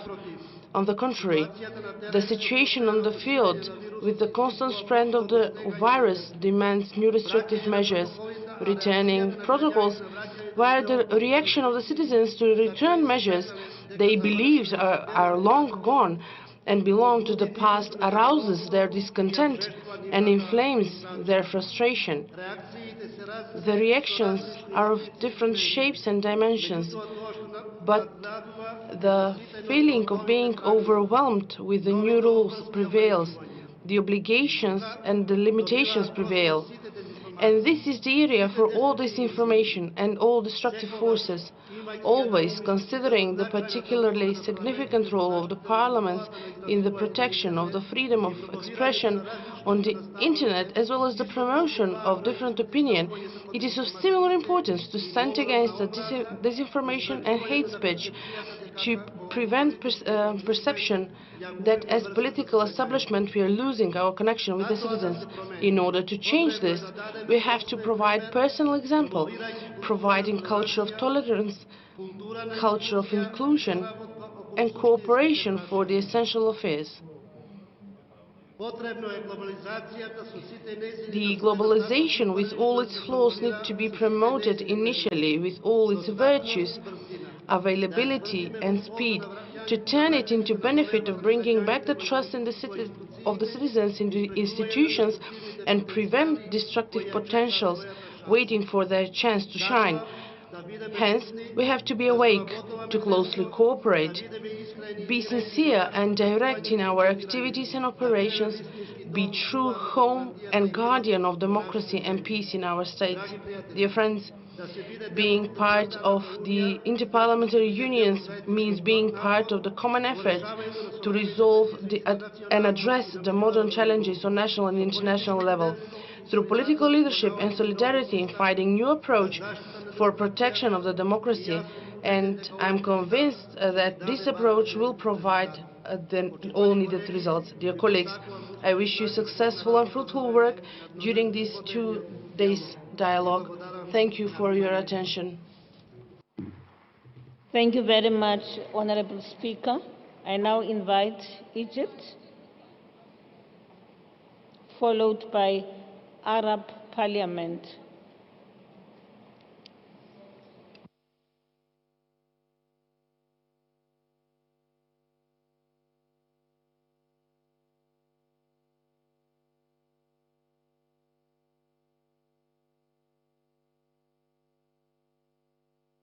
السيدات والسادة الحضور. Ladies and gentlemen, our discussions today are about a very urgent issue. We as a parliament, we are the voice of free people, free tribunes, because democracy is the deep pillar of good governance. Its value, the value of democracy, is a real guarantee for people's participation in decision-making in order to consolidate security, stability and prosperity. Since old ages, all nations seek democracy in order to consolidate social cohesion throughout rotation in powers. And as you know, we are all aware of all shortcomings. As you know, some tried to impose their own democratic systems regardless their adequacy or inadequacy to societies. And this is why democracy has lost some of its value and importance as a successful mean to consolidate social cohesion. In parallel, we have witnessed the increase of populist speech in addition to extremist and hate speech, which has generated a hosting community for terror and which also constituted a real threat to peaceful living. In addition, democracy has faced major challenges such as the dissemination of fake news and fake channels with the purpose of misinforming people, and which has unfortunately turned into a huge mean to mislead the people and to let them lose their trust in their democratic institutions. In addition, the pandemic has had several multidimensional and multi-layered negative repercussions, such as the social, political and economic repercussions, which had impacted the whole world, including, of course, democracy. Actually, the pandemic has constituted a real testing for the immunity, if I may say, of democracy with the new rules and restrictions of social distancing, among others. The pandemic has also hindered some electoral and constitutional processes, and this has deepened divisions in some countries. Dear ladies and gentlemen, dear colleagues, we hope that in our gathering here as a parliament that we become aware of the need to be honest with each other, because it is of utmost importance to consolidate the concept of peaceful coexistence in our communities and to face all extremist and racial thoughts, and to avoid the social exclusion of some racial, ethnic or religious or linguistic communities and minorities, given that the diversity is a source of richness. It is also of utmost importance to enhance the right of self-determination and also to consolidate the cultural diversity and to reject any arrogant procedures and measures that are being imposed on some peoples without taking into consideration cultural specificities of some societies and communities. Dear ladies and gentlemen, within the framework of its reforms, Egypt has set a national vision that consolidates democratic system and that treats all shortcomings. And this is why the state of Egypt has worked hard on consolidating the concept of citizenship, and this has reflected into a fair and equitable parliamentary representation, whether in the parliament or in the Senate, especially in terms of women representation, people with disabilities representation and youth representation, noting that people with disabilities are called in Egypt people with talents and people with great endeavor. And in addition, Egypt has consolidated their educational and health rights and their access to decent job opportunities throughout a decent life initiative and other initiatives, also with the purpose of developing rural areas. And during the pandemic, of course, Egypt has met its fulfillment, has met its promise to fulfill the democratic commitments. Indeed, the Egyptian National Assembly has committed itself to move forward with holding all the sessions aiming at enacting all the rules and all the laws and acts concerning all the measures, very accurate, very precise measures regarding the pandemic. Ladies and gentlemen, despite all the difficult and exceptional circumstances that the whole world is facing, we as parliaments, we should exchange our visions so as to tackle all shortcomings in the democratic systems and so as to achieve prosperity, stability and stability to all our nations and peoples. Thank you for your kind attention. Speaker. Our next speaker is Arab Parliament, followed by Burundi.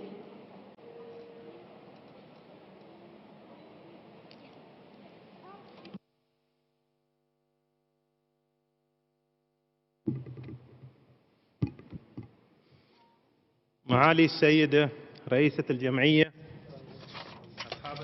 Your Excellency, Mrs. President, heads of parliaments and honorable heads of delegations, ladies and gentlemen, may the peace and blessings of God be upon you. First of all, allow me to express my pleasure to participate in the meetings of the 143rd Assembly of the Inter-Parliamentary Union, expressing as well my gratitude and appreciation to the organizers of these meetings, whether from the IPU or the Spanish Parliament, for the appreciable or highly appreciated efforts they have made to hold these meetings. I would also like to commend the selection of the general topic, debate topic for this session, which has been allocated to the role of parliamentarians in promoting democracy.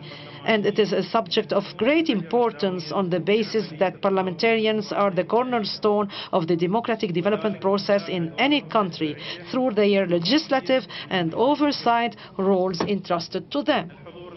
Ladies and gentlemen, the successive developments witnessed by our contemporary world in all stakes of life, accompanied by a great development in the mechanisms of democratic transformation and its components, so as it is no longer limited to the traditional concept of democracy based on parliamentarians representing their people and exercising their legislative and oversight role only, but other vital issues have emerged and have become closely related to democratic practices, foremost among which is the empowerment of women and the support and protection of women's rights and youth empowerment, in addition to involving youth in the decision-making process and public policy design, in addition to the right to information, allowing civil society organizations, CSOs, to do their part.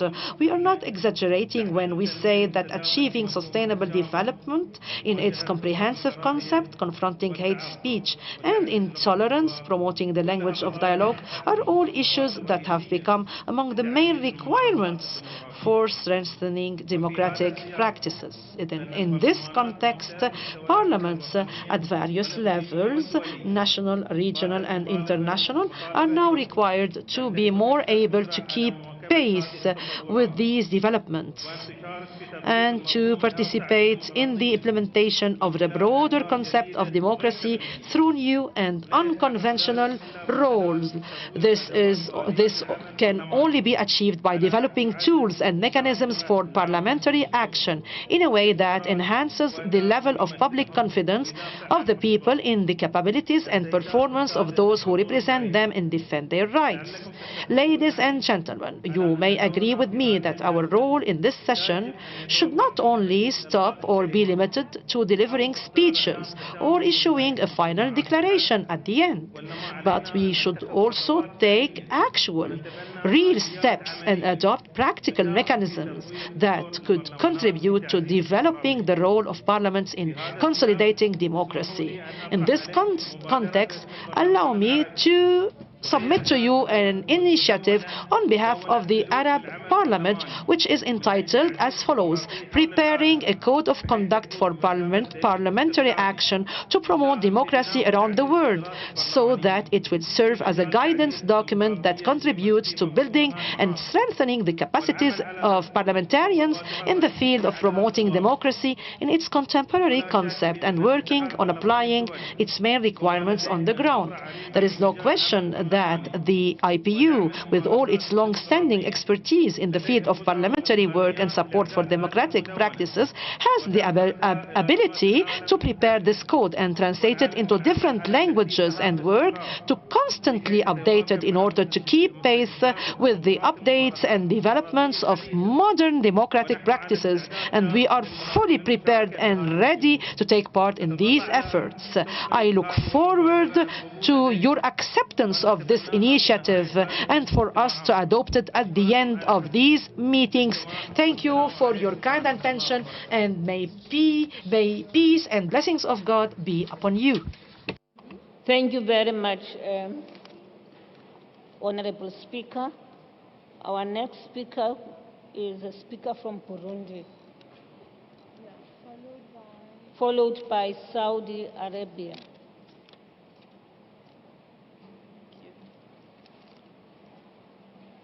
Excellences, honorables parlementaires, Excellencies, honorable speakers, dear guests, ladies and gentlemen, on behalf of the Parliament of the Burundi Republic and my own name, we would like to thank the authorities from Spain and all the parliamentarians who have done everything for us to be present here today in this 143rd IPU Assembly.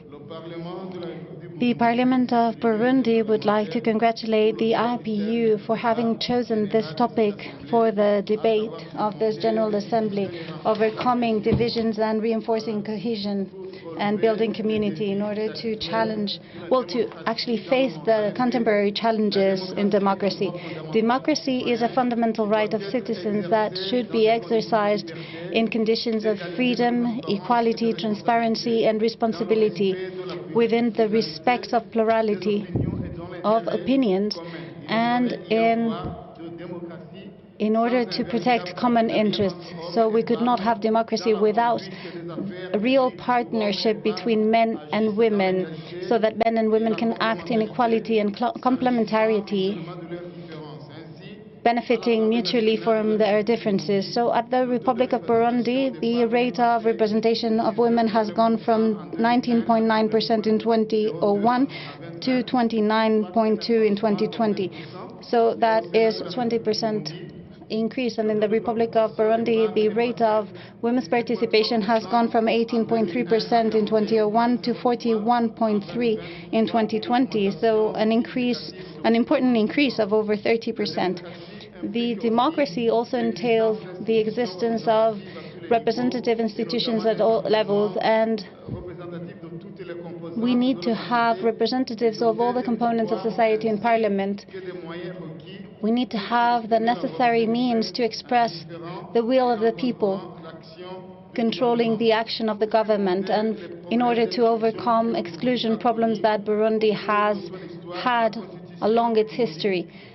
The Constitution of Burundi has established for the parliament to be constituted so that 60% and 40% are distributed amongst different components of the population. But in this composition, at least 30% has been reserved for women. Women who are elected in lists, closed lists for the representation of parliamentarians, so that every 3 candidates there needs to be a list following with the same components, but at least 1 out of 3 need to be women. In order to overcome the different kinds of exclusion that we have seen in Burundi, we have reintroduced our Senate in our institutional system since 2001. It is legally composed by women and men, 30% women. Senate has the function of controlling, if necessary, the executive powers and making recommendations so that no region, no group is excluded from the benefit of public services. We guarantee that there is balance. That is what the Senate has the power to appoint the most important positions within the state. According to the principles of democracy, the process to obtain power allows for freedom and participation, open participation of our citizens without discrimination. Between the months of May and August 2020, we organized inclusive elections, free elections, that were entirely financed by the Burundi budget. The state of democracy also requires freedom of speech and expression, which means that we need to have the right to look for information and get answers to your questions using whatever means of expression. But in Burundi, as in other countries, we need to have a solid civil society that is active, because it's a basic element of democracy. In Burundi, we have the legal framework that allows for civil society organizations to constitute themselves and to work freely. But we need to obviously ask ourselves a series of questions. We are for the existence of a civil society, we are for freedom, but very often we see that civil society becomes sometimes the instrument for destabilization. So freedom of expression can sometimes become means for destabilization that promotes hate instead of democracy. And this obviously is something that requires for the parliament to decide on these cases. But the first thing that democracy has to fight against is poverty. That is why Burundi, through its development plan, its national development plan, is fighting poverty. And that is why we are improving environmental conditions and social conditions as well as economic conditions in our country.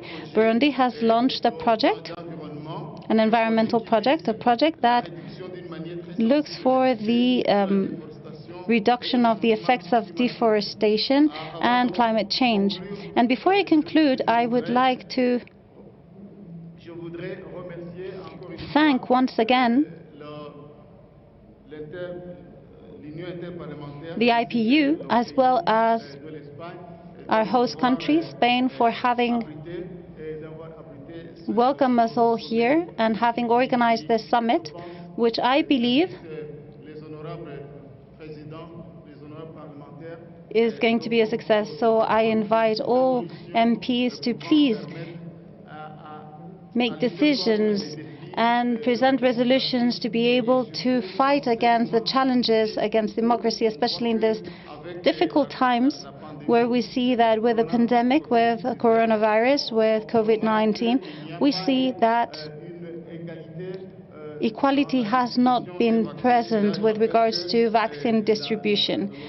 So I ask this assembly to make a decision in that regard so that there is democracy, so that we may all fight together against these challenges. And I thank you very much. Thank you very much, Speaker from Burundi. Our next speaker will be Sao Tome.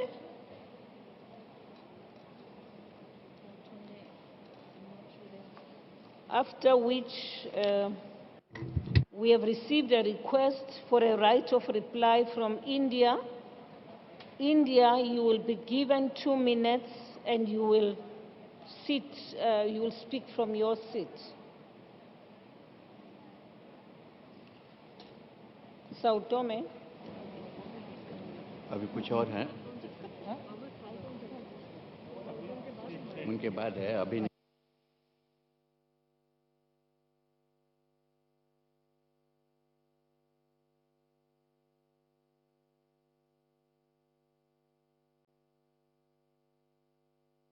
Senhora Presidente, Madam Chair,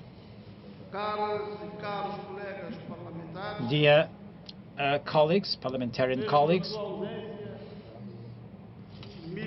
even though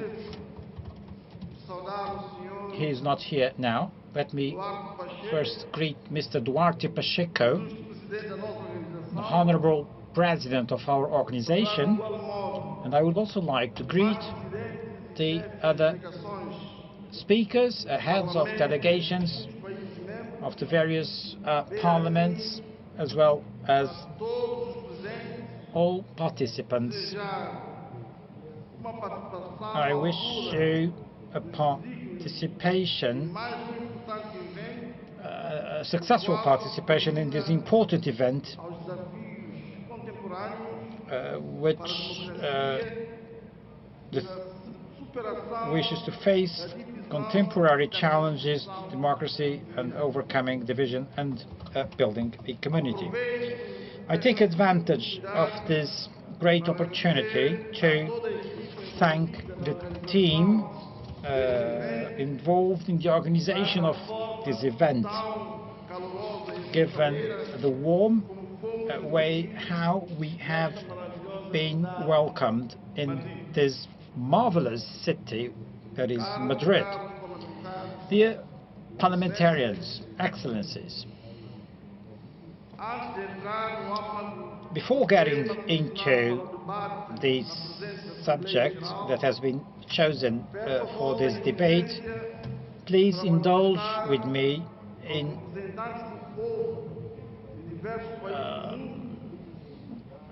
showing the representatives of people from various parts of the world are concerned about this pandemic that is still contaminating and killing human lives despite preventive measures, including mass vaccination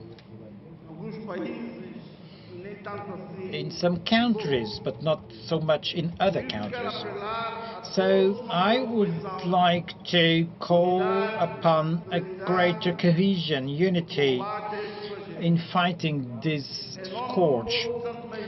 On behalf of the people of São Tomé e Príncipe, my condolences to all those families that have lost relatives due to this terrible disease, and to show you all our solidarity and gratitude for the help that we have been given in this department. Madam Chair, the world today is experiencing a democratic crisis with the difficulty between linking the people's will and the parliamentary will. And to make things worse, the pandemic has grown drastically and ended up creating an environment which leads to social clash, affecting the relation of citizens with the new technologies, namely in the countries that already had some weaknesses in institutional terms. As a matter of fact, to face the contemporary challenges of democracy requires a concerted effort at national and international level. So despite the specificities of the democratic model in each country, we have to think together about new types of actions to develop, and so preventing democracy from becoming a mere political system, so as to make sure the democratic principles can be part of the daily lives of the people and their interaction in society. Dear colleagues, to overcome division and build community, we have to be able, when we take relevant decisions that favor the quality of life in society, we have to take into account the rights of minorities, issues regarding life and dignity, protection of migrants, social rights, people's participation, tools such as the right to choose one's own life path and to have that choice respected, and conferring a decent and happy life according to one's own wishes and values. Now, responding to the pertinent questions raised by the IPU, it's important to stress that political polarization is a result of partisan competition. And this is normal in democracy, but its consequences can damage the functioning of the political debate. In certain situations, its effects may lead to a legislative standstill, low productivity, lack of trust in institutions, lack of civic behavior. So we have to take into account the different opinions and ideological stances, and we must be able to overcome differences respecting the viewpoints of everyone.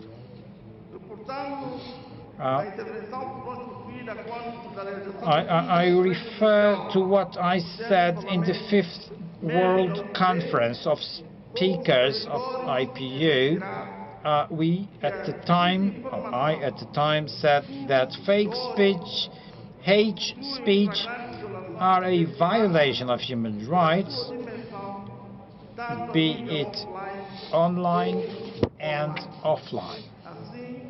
Therefore, or as well as these damage caused to the democratic processes, we parliamentarians must take the necessary legislative measures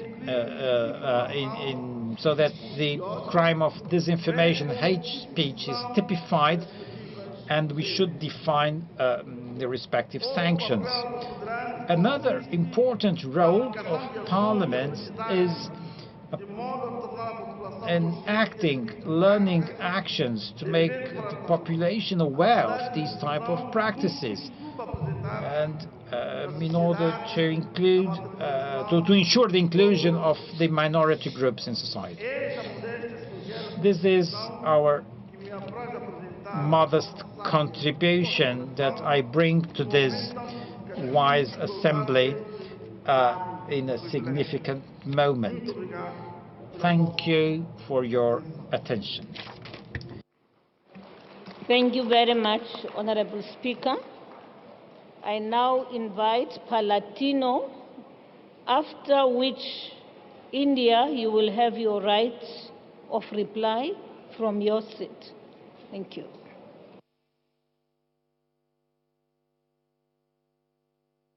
Muy buenas tardes. Good afternoon, members of the panel, dear colleagues. On behalf of the Latin American Parliament and Caribbean Parliament, we wanted to share a few thoughts with you with regards to the topic at hand, the topic that has gathered us here today, which has to do with how we face the current challenges of our democratic systems.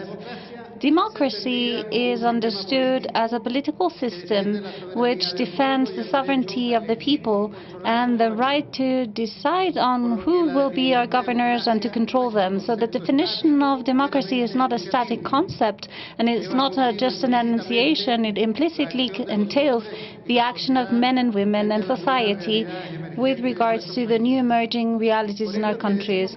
That is why we say that democracy is today the best option as a political system to promote and guarantee the well-being of human beings, society, and their environment. Nonetheless, the democracy as a political system is going through an important moment with regards to the definition of the theories and empiric elements. What are the facts and circumstances that make such a statement? Well, the world and the international community are currently facing challenges that have been piling up due to the insufficient commitment of national and international actors that have the capacity to have an influence in the political decisions, social decisions, economic decisions, and environmental decisions. Obviously, there are threats that will take us back to governance scheme where democracy will simply be a political statement to cover up minority interests that are against the needs and aspirations of society and against the freedoms of the people. So we are at a historical moment where international relations are in some cases pointing towards the configuration of an international system, a multipolar system where geopolitical interests of certain powerful elements will converge in a win-win system, and in other cases to produce contradictions that are not to be overcome and that are an attack to the peace and survival of humanity. That is why we strongly believe that democracy and cooperation and dialogue mechanisms between states and international organizations are the way, the right path to build long-lasting solutions that will benefit everyone in a fair, equitative and inclusive way. In Latin America and the Caribbean, democracy is doubtlessly going through a crisis due to problems that are distorting democracy and using it as an instrument to justify and overlap political systems that are closed and inhumane. The rising up of governments that reach power through electoral procedures that want to hold power for an undefined time have left the region in a polarized situation that is erasing the democratic efforts that have been done for years with regards to cohabitation and the respect of individual and social freedoms. And that is why it is seminal to say that the democratic system, not only having elections in the states and so on, where the peoples have the right to express themselves and set the basis for a future government. Democracy is a governance system that is much larger and heterogeneous.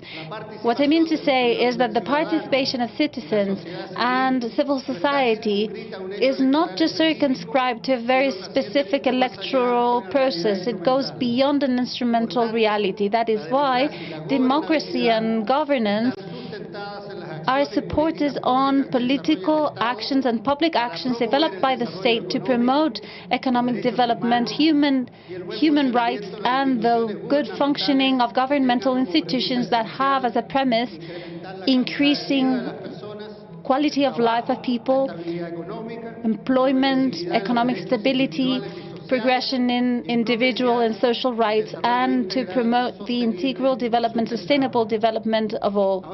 Now, with regards to the impact of the pandemic of COVID against the democratic system, this is something that obviously has to be tackled by multilateral institutions in a transparent and responsible way, and in particular by the IPU, this worldwide association, because open parliaments are the reflection of citizens' will. They are to reflect the demands and aspirations of the society in general. That is why the Latin American and Caribbean Parliament wants to raise its voice to express the need to reinforce political dialogue so that we can reach agreements to reduce the gap between those countries that manage to vaccinate their population and those that are still fighting so that they may obtain anti-COVID vaccines for their citizens.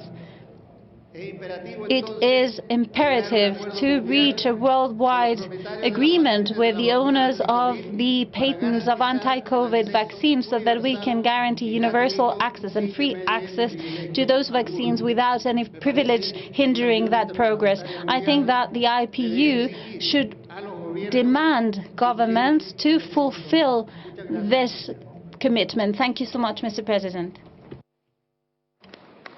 Thank you very much, Honorable Speaker. India, you now have the opportunity to address the Assembly. 2 minutes.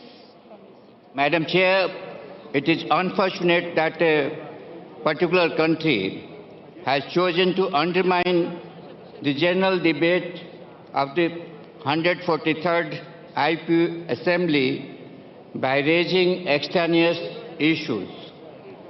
Any interference in India's internal affairs is totally unacceptable, and we completely reject it. The Union territories of Jammu and Kashmir and Ladakh have been and will always remain an integral and inalienable part of India. No amount of rhetoric and propaganda from any country can override this fact. Pakistan has no locus standi to comment on India's internal affairs. We have repeatedly called upon it to vacate the Indian territories under its illegal and forcible occupation with immediate effect. It is ironic that a country which is known exporter of terrorists and responsible for inflicting countless cross-border terrorist attacks in Jammu and Kashmir is claiming to champion the cause of human rights. Thank you. I thank you, Honorable Speaker from India. We have now come to the end of this session. And I want to thank the Secretariat for giving me the opportunity and the honor to chair this sitting. This is my first, this is my first time. I'm a new speaker. I'm 3 months in my seat. So it's my first attendance of such a session. Thank you very much. Thank you.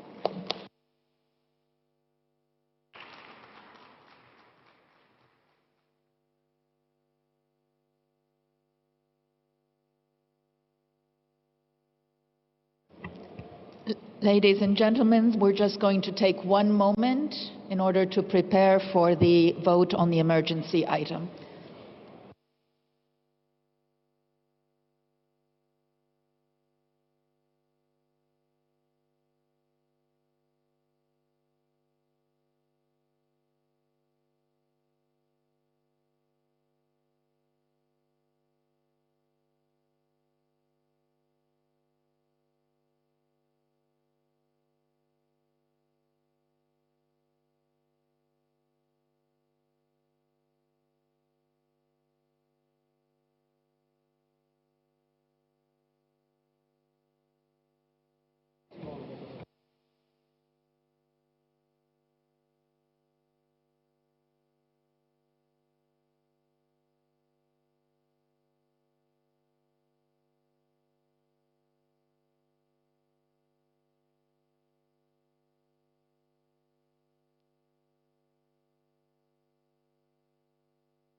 this one.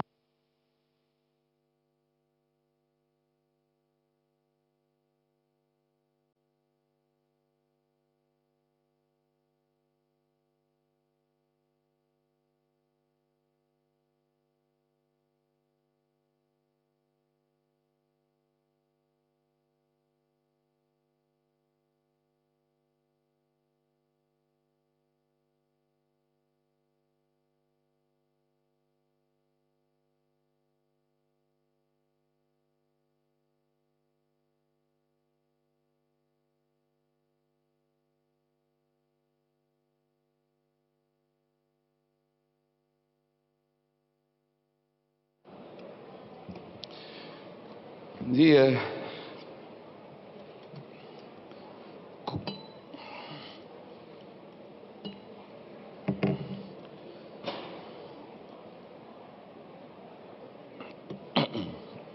honorable speakers, dear colleagues, dear friends, we came to the item 2 of our agenda, the consideration of possible requests for inclusion of an emergency item in the agenda of the Assembly. In accordance with our statutes, and I think that all of you received the information, we reserved five proposals. One from Indonesia, global parliamentarian support for the humanitarian situation of the Palestinians. The second one proposed by Germany, Estonia, Latvia, Lithuania, the Netherlands, Poland, Ukraine and UK, stopping human trafficking, halting human rights abuse and working towards free and fair elections in Belarus. The third one, proposed by Mexico, impetus to regional development of countries with high levels of international migration. The other one, proposed by the Russian Federation, the vital necessity of ensuring uninterrupted parliamentarian activities during pandemics. And the last one, from African group, Arding's global parliamentarian support for vaccine equity in the fight against COVID-19 pandemic. And so, I will give I believe that many of you are, you know how it is, you are friendly and you know how it works, but there are a lot of colleagues that are the first time that came to one of our assemblies. And so I will ask the Secretary General to inform the current situation with regard to the different requests and how it will be done to choose one of the points. Mr. Secretary General. Thank you very much, Mr. President. Mr. President, you have just indicated that there are 5 requests for a supplementary emergency item on the agenda of the 143rd Assembly. Those proposals are contained in a document that has been distributed to you all. And Mr. President, you have read out the various items that have been tabled before this meeting. Let me just use this opportunity to remind you of the procedure that you will follow in order to decide on which item you may wish to place on the agenda of the IPU Assembly as an emergency item. And the relevant provisions are those that are contained in Assembly Rule 11.1, which provide that any member of the IPU may request the inclusion of an emergency item in the Assembly agenda. Such a request must be accompanied by a brief explanatory memorandum and a draft resolution which clearly define the scope of the subject covered by the request. The IPU Secretariat shall communicate the request and any such documents immediately to all members. That is what the President has just read out. There are 5 proposals that have been tabled before this Assembly. And then Assembly Rule 11.2 goes on to stipulate that a request for the inclusion of an emergency item must relate to a recent major situation of international concern on which urgent action by the international community is required and on which it is appropriate for the IPU to express its opinion and mobilize a parliamentary response. Such a request must receive a 2/3 majority of the votes cast in order to be accepted. B, the Assembly may place only one emergency item on its agenda. Should several requests obtain the requisite majority, the one having received the largest number of positive votes shall be accepted. C, the authors of 2 or more requests for the inclusion of an emergency item may combine their proposals to present a joint one, provided that each of the original proposals relates to the same subject. D, the subject of a proposal that has been withdrawn by its authors or rejected by the Assembly cannot be included in the draft resolution submitted on the emergency item, unless it is clearly referred to in the request and title of the subject adopted by the Assembly. Mr. President, those are the relevant provisions that you and your colleagues are called upon to base your decision regarding which item you wish to place on the agenda of the IPU Assembly as an emergency item. You now have the floor back, Mr. President. Thank you, Mr. Secretary General. So, dear colleagues, we will have, in accordance with our statutes, it was clear from these 5, just one may be approved by the Assembly. And that's why we will need to vote. That is always the procedure inside IPU. But before that, we will give the floor to the one representative of the countries that make the proposal. And so, to the item 1, proposed by Indonesia, I will give the floor to our colleague, Mr. John from Indonesia, to present the proposal.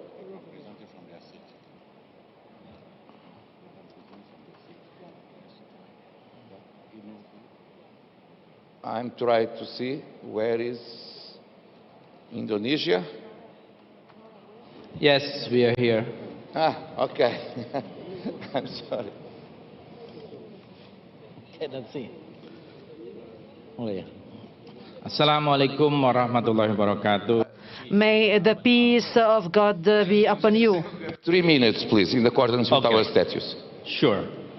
Thank you for the opportunity, Excellencies, distinguished delegates, ladies and gentlemen.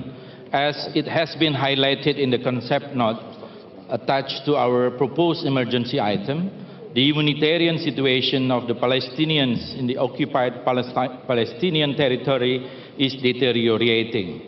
Reports from the United Nations, as well as from independent bodies, stated that the state of Palestine is affected by the protracted protection crisis and suffers from chronic humanitarian concerns.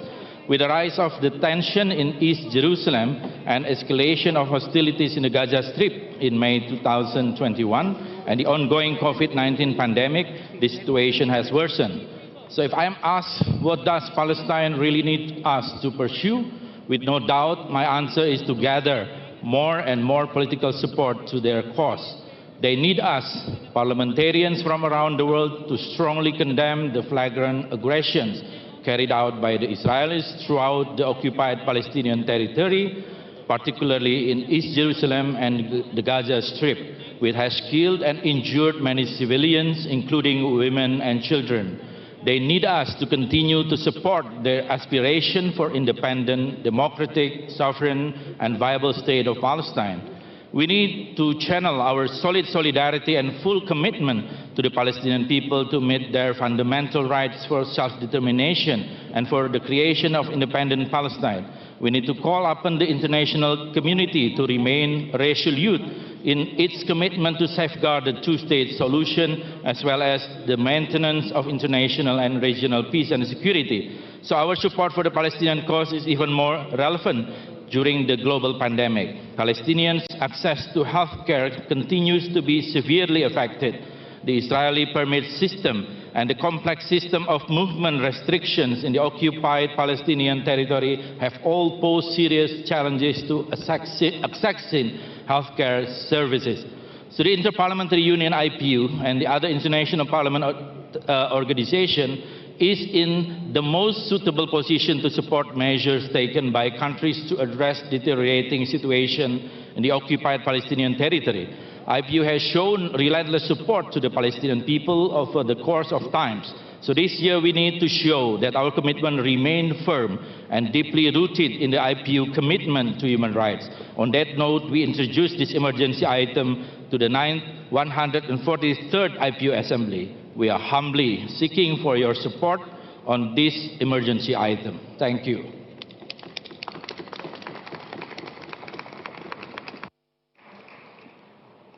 Thank you so much, dear colleague. In accordance with our statutes, just one delegation may speak against this point and this item, but no one requests the floor, so we will go to the point 2. That was presented by Germany, Estonia, Latvia, Lithuania, the Netherlands, Poland, Ukraine, and United Kingdom. Mr. Waterful, have the floor. Yes, Mr. President, dear colleagues, thank you very much for the opportunity to explain our motivation for this emergency item.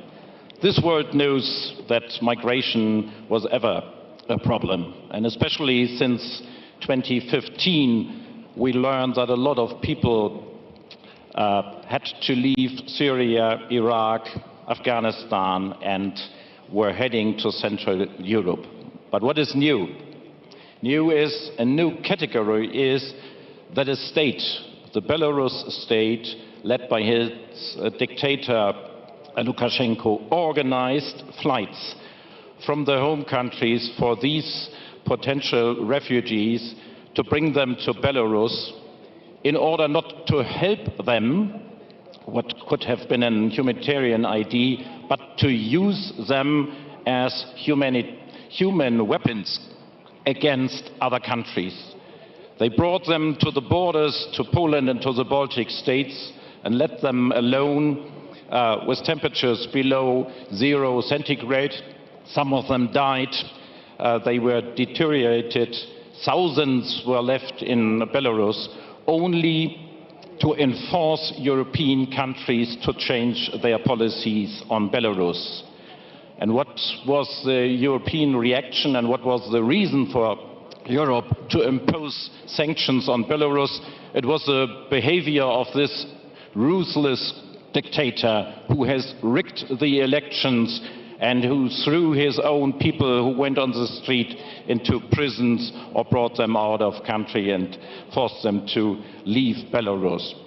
This is a new category that a state organizes such things using men and women and children as a political force against other countries. And for that very reason, we had the idea to bring this emergency item to this very conference to stop human trafficking, halting human rights abuses, and working towards free and fair elections in Belarus.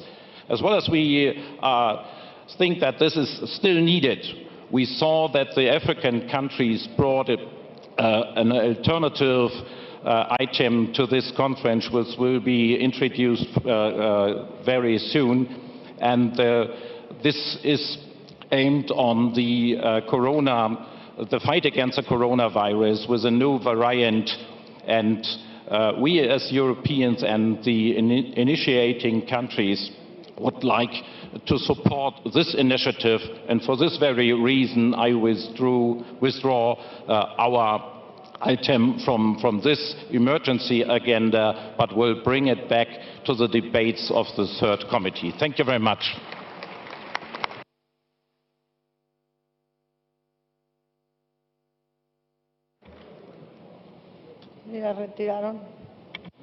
Okay.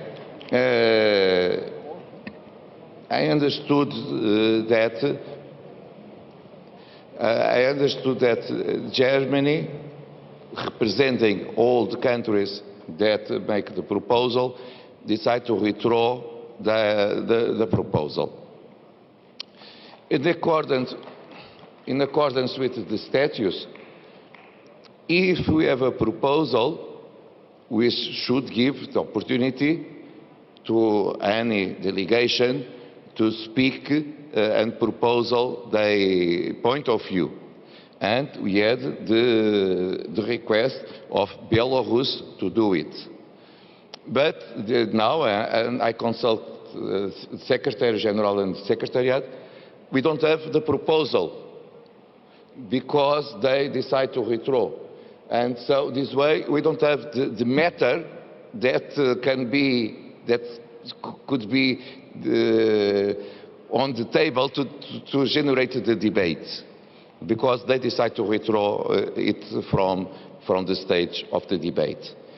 This way, allow me to go to the other. Excuse me, to the first one. Mr. President, may I?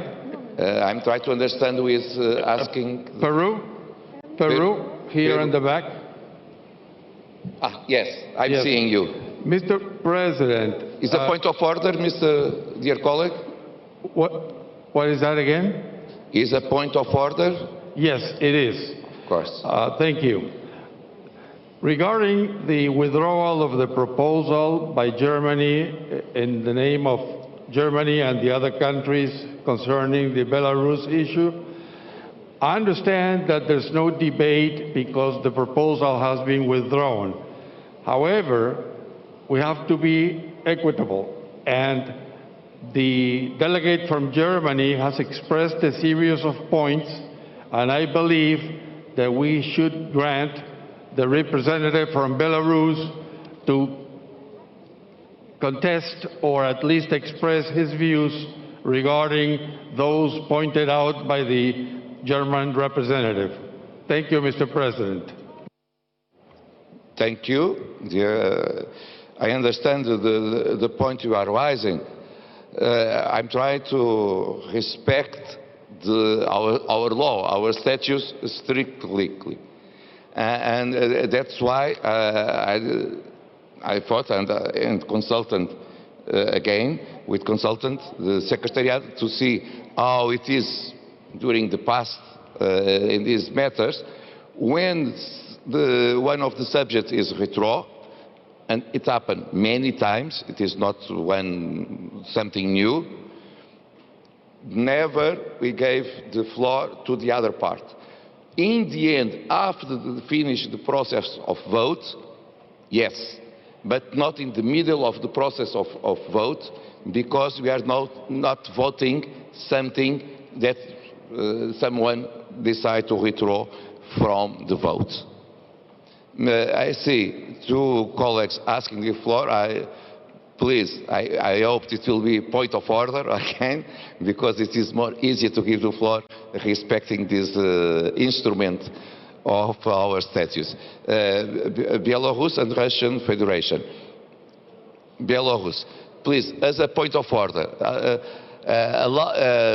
help me to respect our statutes. Thank you, dear colleagues, for your supporting, but I would like to say it's about 30 seconds, please. Honorable delegates, Belarus does not accept this agenda item because it's extremely politicized. Dear colleague, allow me to say it is not a point of order. If you wish to make that declaration, when we finish the process of vote, I will give you the floor to make your declaration. I think that we have... Thank you, Mr. Secretary General. It's always important to have Secretary General nearby. The article, Rule 22 of our statutes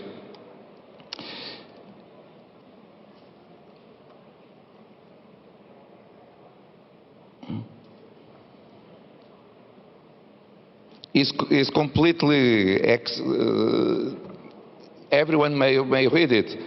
Just the discussion may happen just with the points that are on the table and not with the points that someone decides to withdraw. That's why I'm trying to respect strictly the statutes. But I think it's fair you explain your point of view. That's why I'm telling you that in the end of process of vote, I will give you the floor to Belarus after finishes this process, and we will have 4 countries to vote to express your point of view. But help me to respect strictly the statutes, because if we open one exception, we never know when it ends. That's why I try to be so strictly. It's okay with you? So, in the end of the process, I will give you the floor to Belarus.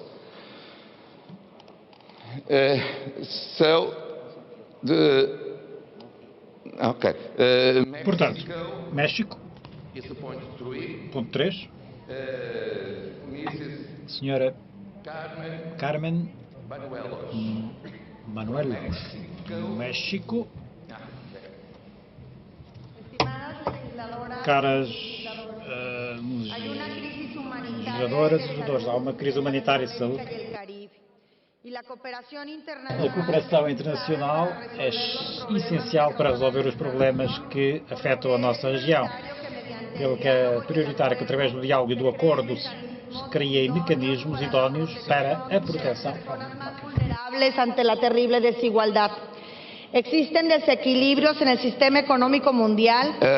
Dear colleague, I'm sorry to interrupt you. I was informed that some problems with interpretation, with some language.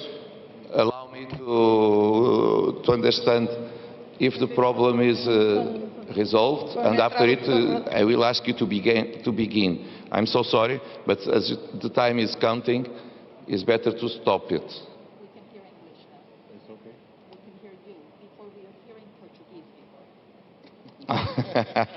But this is not my influence. It seems that the translation was just to Portuguese, but it is not my influence, believe me. Now we have the interpretation to English.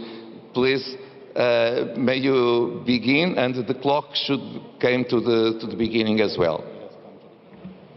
Thank you. I'm sorry. Estimadas delegadas, dear delegates, dear MPs from the world over, there is a humanitarian and health crisis taking place in Latin America and the Caribbean, and international cooperation is key to solve the problems which are threatening our region. So it's essential that through dialogue and agreement we establish the ideal mechanisms to protect the most vulnerable people facing this terrible inequality. There are some imbalances in the world economic system that have resulted in millions of people living in a situation of poverty, dire poverty, or for them to be vulnerable and socially deprived. And this goes in parallel with the violation of social, economic, and cultural rights, thus beginning the decomposition of social fabric. For instance, in the case of Haitian migrants, serious poverty and lack of opportunities in the country were worsened with the 2010 earthquake, after which the Haitian population has not experienced any development in more than 10 years. In the last 11 years, the number of migrant individuals requesting asylum from Haiti, Honduras, Guatemala to the United States has substantially increased. Forced migration is a reality, and it does not happen in our region, but also in the whole world. This is why it's essential for us to battle the structural causes of migration. That's to say, poverty, inequality, and lack of opportunities. For the well-being of our people, I'd like to present this emergency item proposal with the goal of fostering the regional development so that we can tackle the structural causes of migration, and as a consequence, designing and implementing development programs for origin countries of migrant individuals with the objective of providing people development opportunities in their countries of origin. International solidarity must be the building block to support Latin America, Caribbean, African, and Middle East countries. Through dialogue established between nations, we can foster public policies and legislations so that the regions can develop from the economical standpoint. No one that has their basic needs covered and that has professional and personal opportunities, development opportunities, leaves their country of origin, their family, and their possessions to migrate to a different country. Migration is a social phenomenon that responds to people's needs to obtain security, safety, and opportunities, to leave behind poverty, inequality, or even insecurity or lack of safety. So let our voices be heard so that transit states legislate in favor of migrants and asylum seekers, and for them to guarantee the non-return, non-rejection policies at borders, non-detention of children and teenagers, and for family unity to be at the forefront. We know that this is something that does not happen exclusively in this region of the world, and in case it is voted, we would like to express a complete will for that the drafting committee can perform any changes necessary in the spirit to make this request more global. Thank you very much, everyone, for your kind attention. Thank you. Thank you, dear colleague.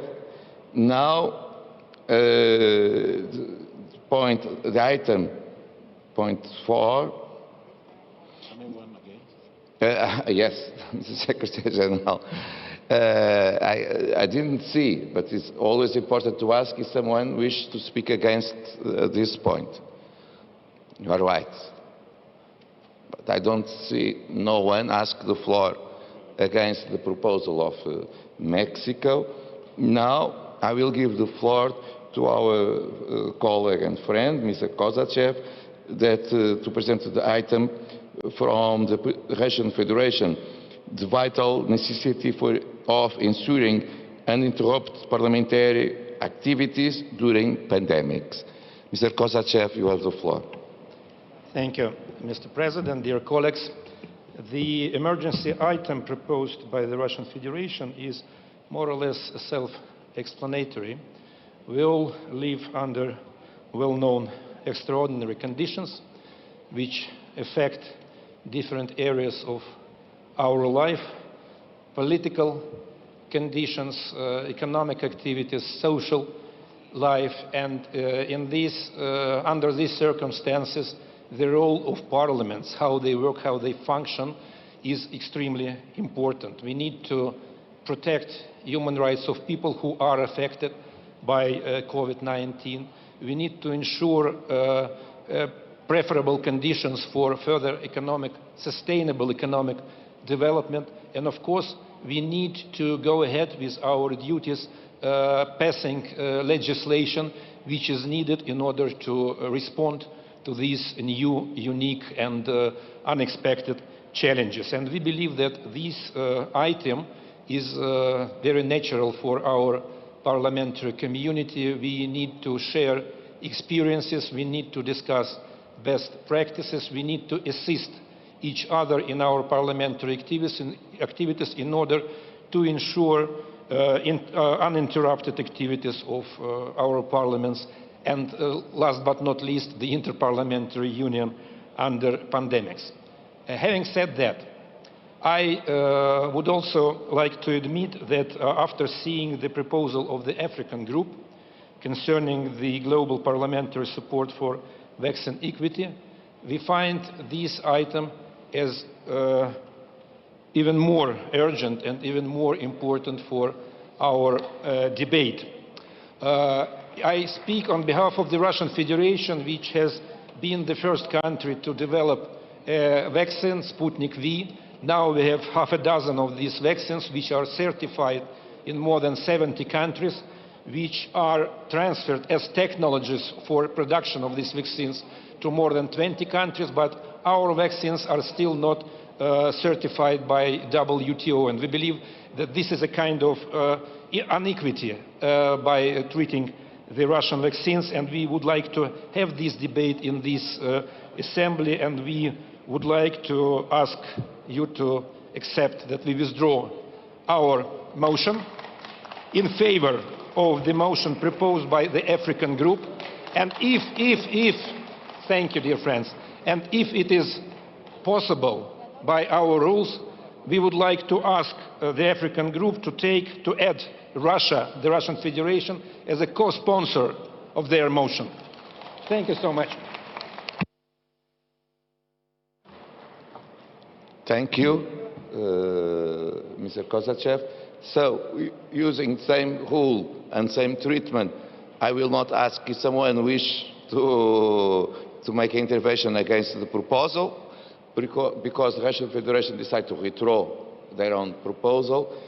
And this way, we are going to the last one, proposed by the African group, and I will give the floor to Mr. Magama from Tanzania. Honorable President, thank you very much for allowing me to take the floor on behalf of African Geopolitical Group to present our emergency item entitled Harnessing Global Parliamentary Support for Vaccine Equity in Fighting the COVID-19 Pandemic. The COVID-19 pandemic has affected all of us globally in one way or another.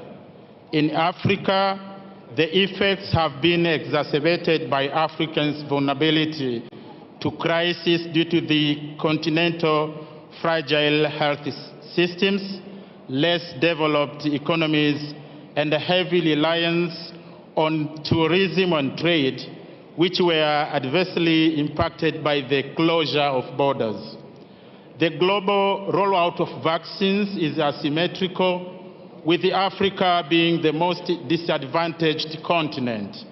For example, of 6.4 billion vaccines administered globally, only 2.5 have been administered in Africa, and even though the continent accounts for a little over 17% of the world population.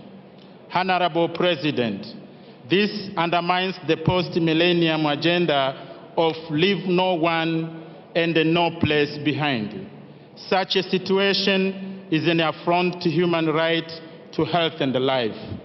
It goes contrary to the deliberations of the United Nations high-level meeting of world leaders held on 23rd September 2019 on universal health coverage under the theme, Moving Together to Build a Healthier World.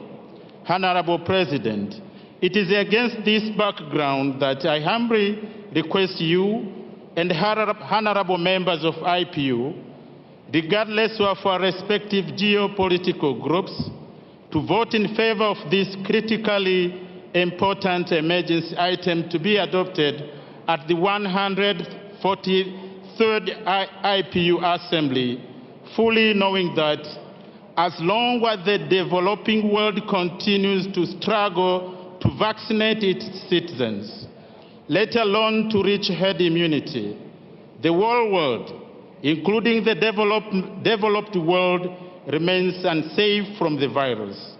COVID-19 and its variants will never be eradicated unless it vanishes from both developed and developing countries alike.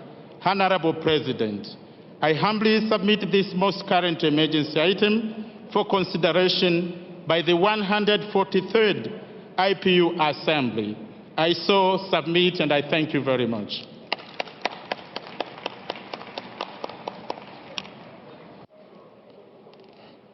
Thank you so much, dear colleague. I have one point of order from the Russian Federation. I will give the floor to Mr. Kozachev, and then I will ask if someone is against the proposal. But Mr. Kozachev, please. Yes, I would just like to ask our friends from the African group whether they accept the Russian request for being a co-sponsor of this motion. Thank you. Thank you. I see that.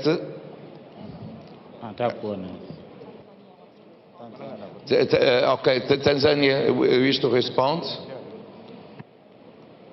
DFC. Thank you, Honorable Speaker. We are very honored and humbled to accept the sponsorship of Russian presentation. We thank you very much, our Russian brothers and the rest of the team. Thank you very much. Thank you. I see Republic of Congo. No? Allow me, because the lights in front of my eyes, it's not possible to read, but I will give the floor to our colleague. I think, is a point of order? I will ask you. We would like to give our support to this proposal. Sorry? We would like to give our support to this proposal. Okay, thank you very much. Thank you, Mr. President. The Democratic Republic of Congo gives its support to this proposal in order to end with this vaccine apartheid. We need to understand that vaccines are world public good, and we have to find balance between freedom of commerce and international solidarity, and we need to give our support to initiatives that will somehow... I'm sorry, I need to interrupt you. I try, as I said, to be in accordance with our rules. The rules saying that if someone wishes to express opposition, I will give the floor to that. I understand, of course, before you begin to speak, I don't know if you will speak against or in favor. I understand now that we are in favor. So it is not in accordance with our statutes. Because our statutes saying that after someone that propose one item presented, another one may make one intervention against it, not interventions in favor of the proposal admitted before. That's why allow me not to ask you not to continue, and this way we may go to vote. Mr. President, Indonesia would like to speak. From there is a point of order, Mr. Well, we would like to say something regarding before the voting. Yes, point of order, please. Yes, point of order. Thank you very much. Indonesia is the country who proposed this global parliamentary support for the humanitarian situation of the Palestinians. Would like to reiterate the importance of the support of the humanitarian situation of the Palestinians. But since there is an emergency situation of the vaccine need, especially that is proposed from our friend from African group, we would like to withdraw our proposal as an emergency item. Thank you very much.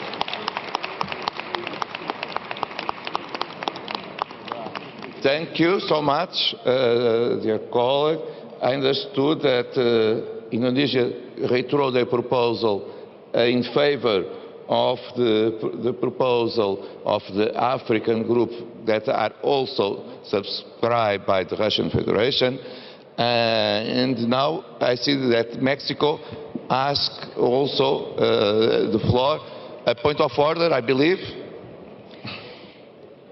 Estimado Presidente, Dear President, undoubtedly the conflict that we are experiencing in Latin America requires the attention of the IPU.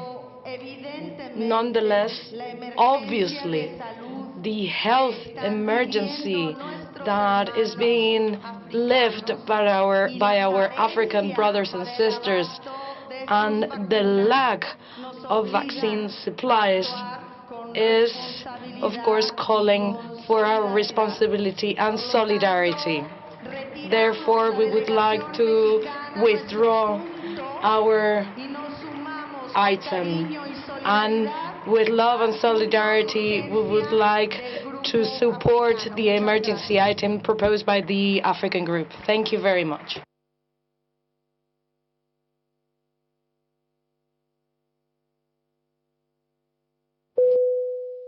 Thank you, Mexico delegation. I'm trying to see with our... We are trying to consult our statutes because, believe me, I am very practical. Now we just have one proposal. And so I think that why to vote and why not to approve by applause, for instance. It's more easy to everyone.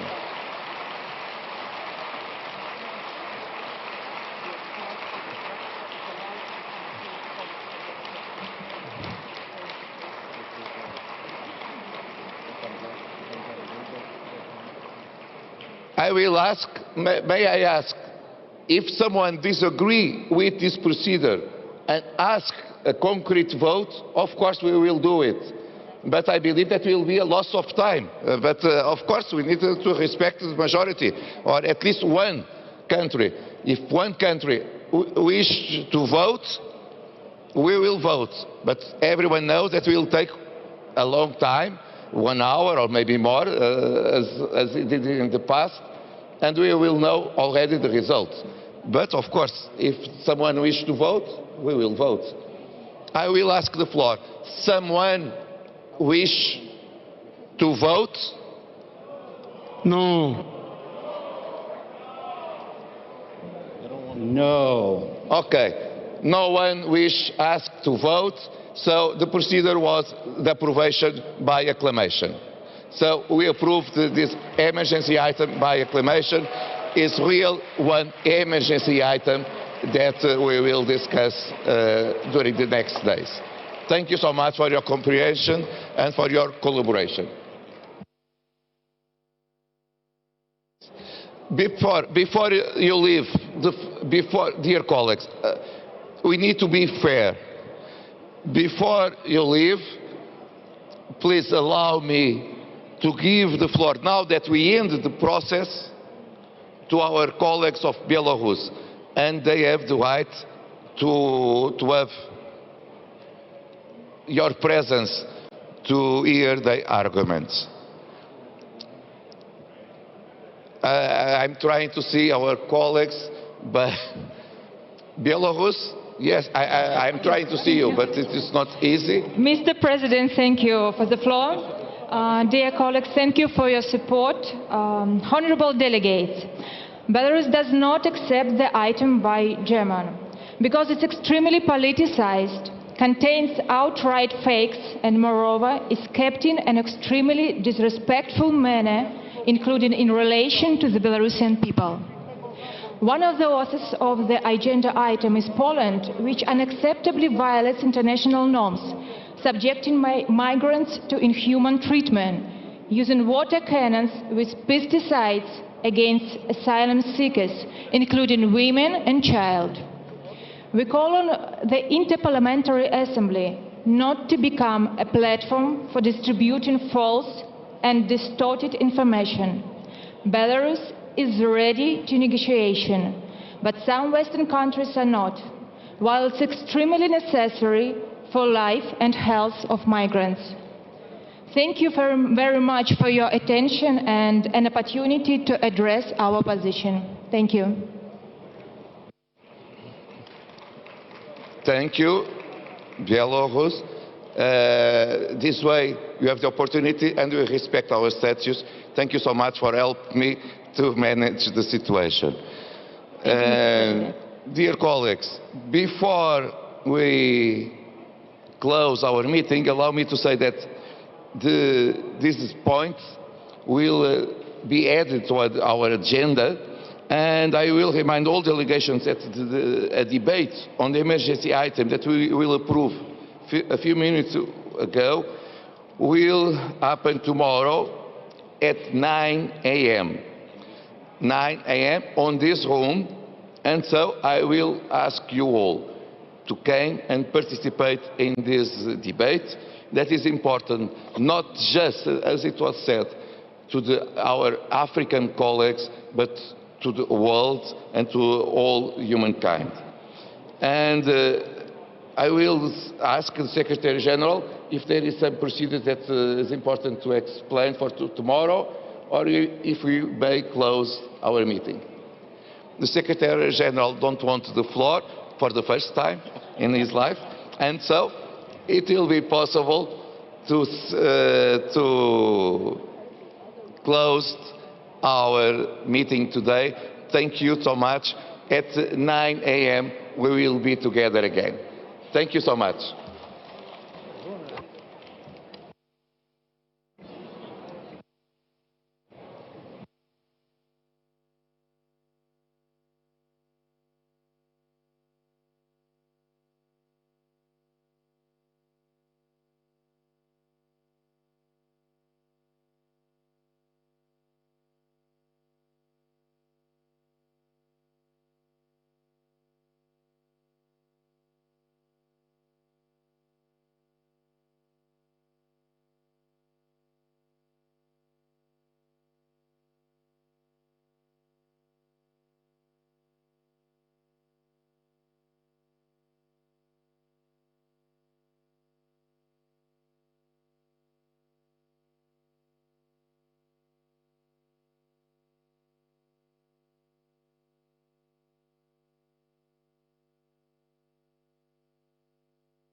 Quer tirar?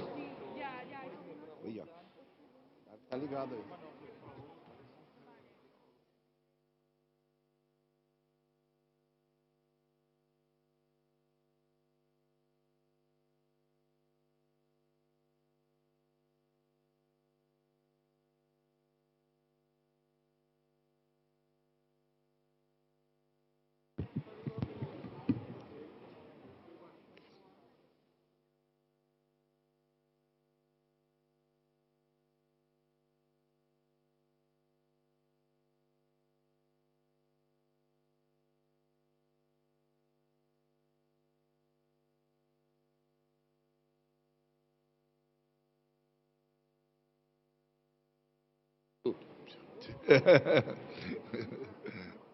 Bora. Brasil. Ok. Obrigado.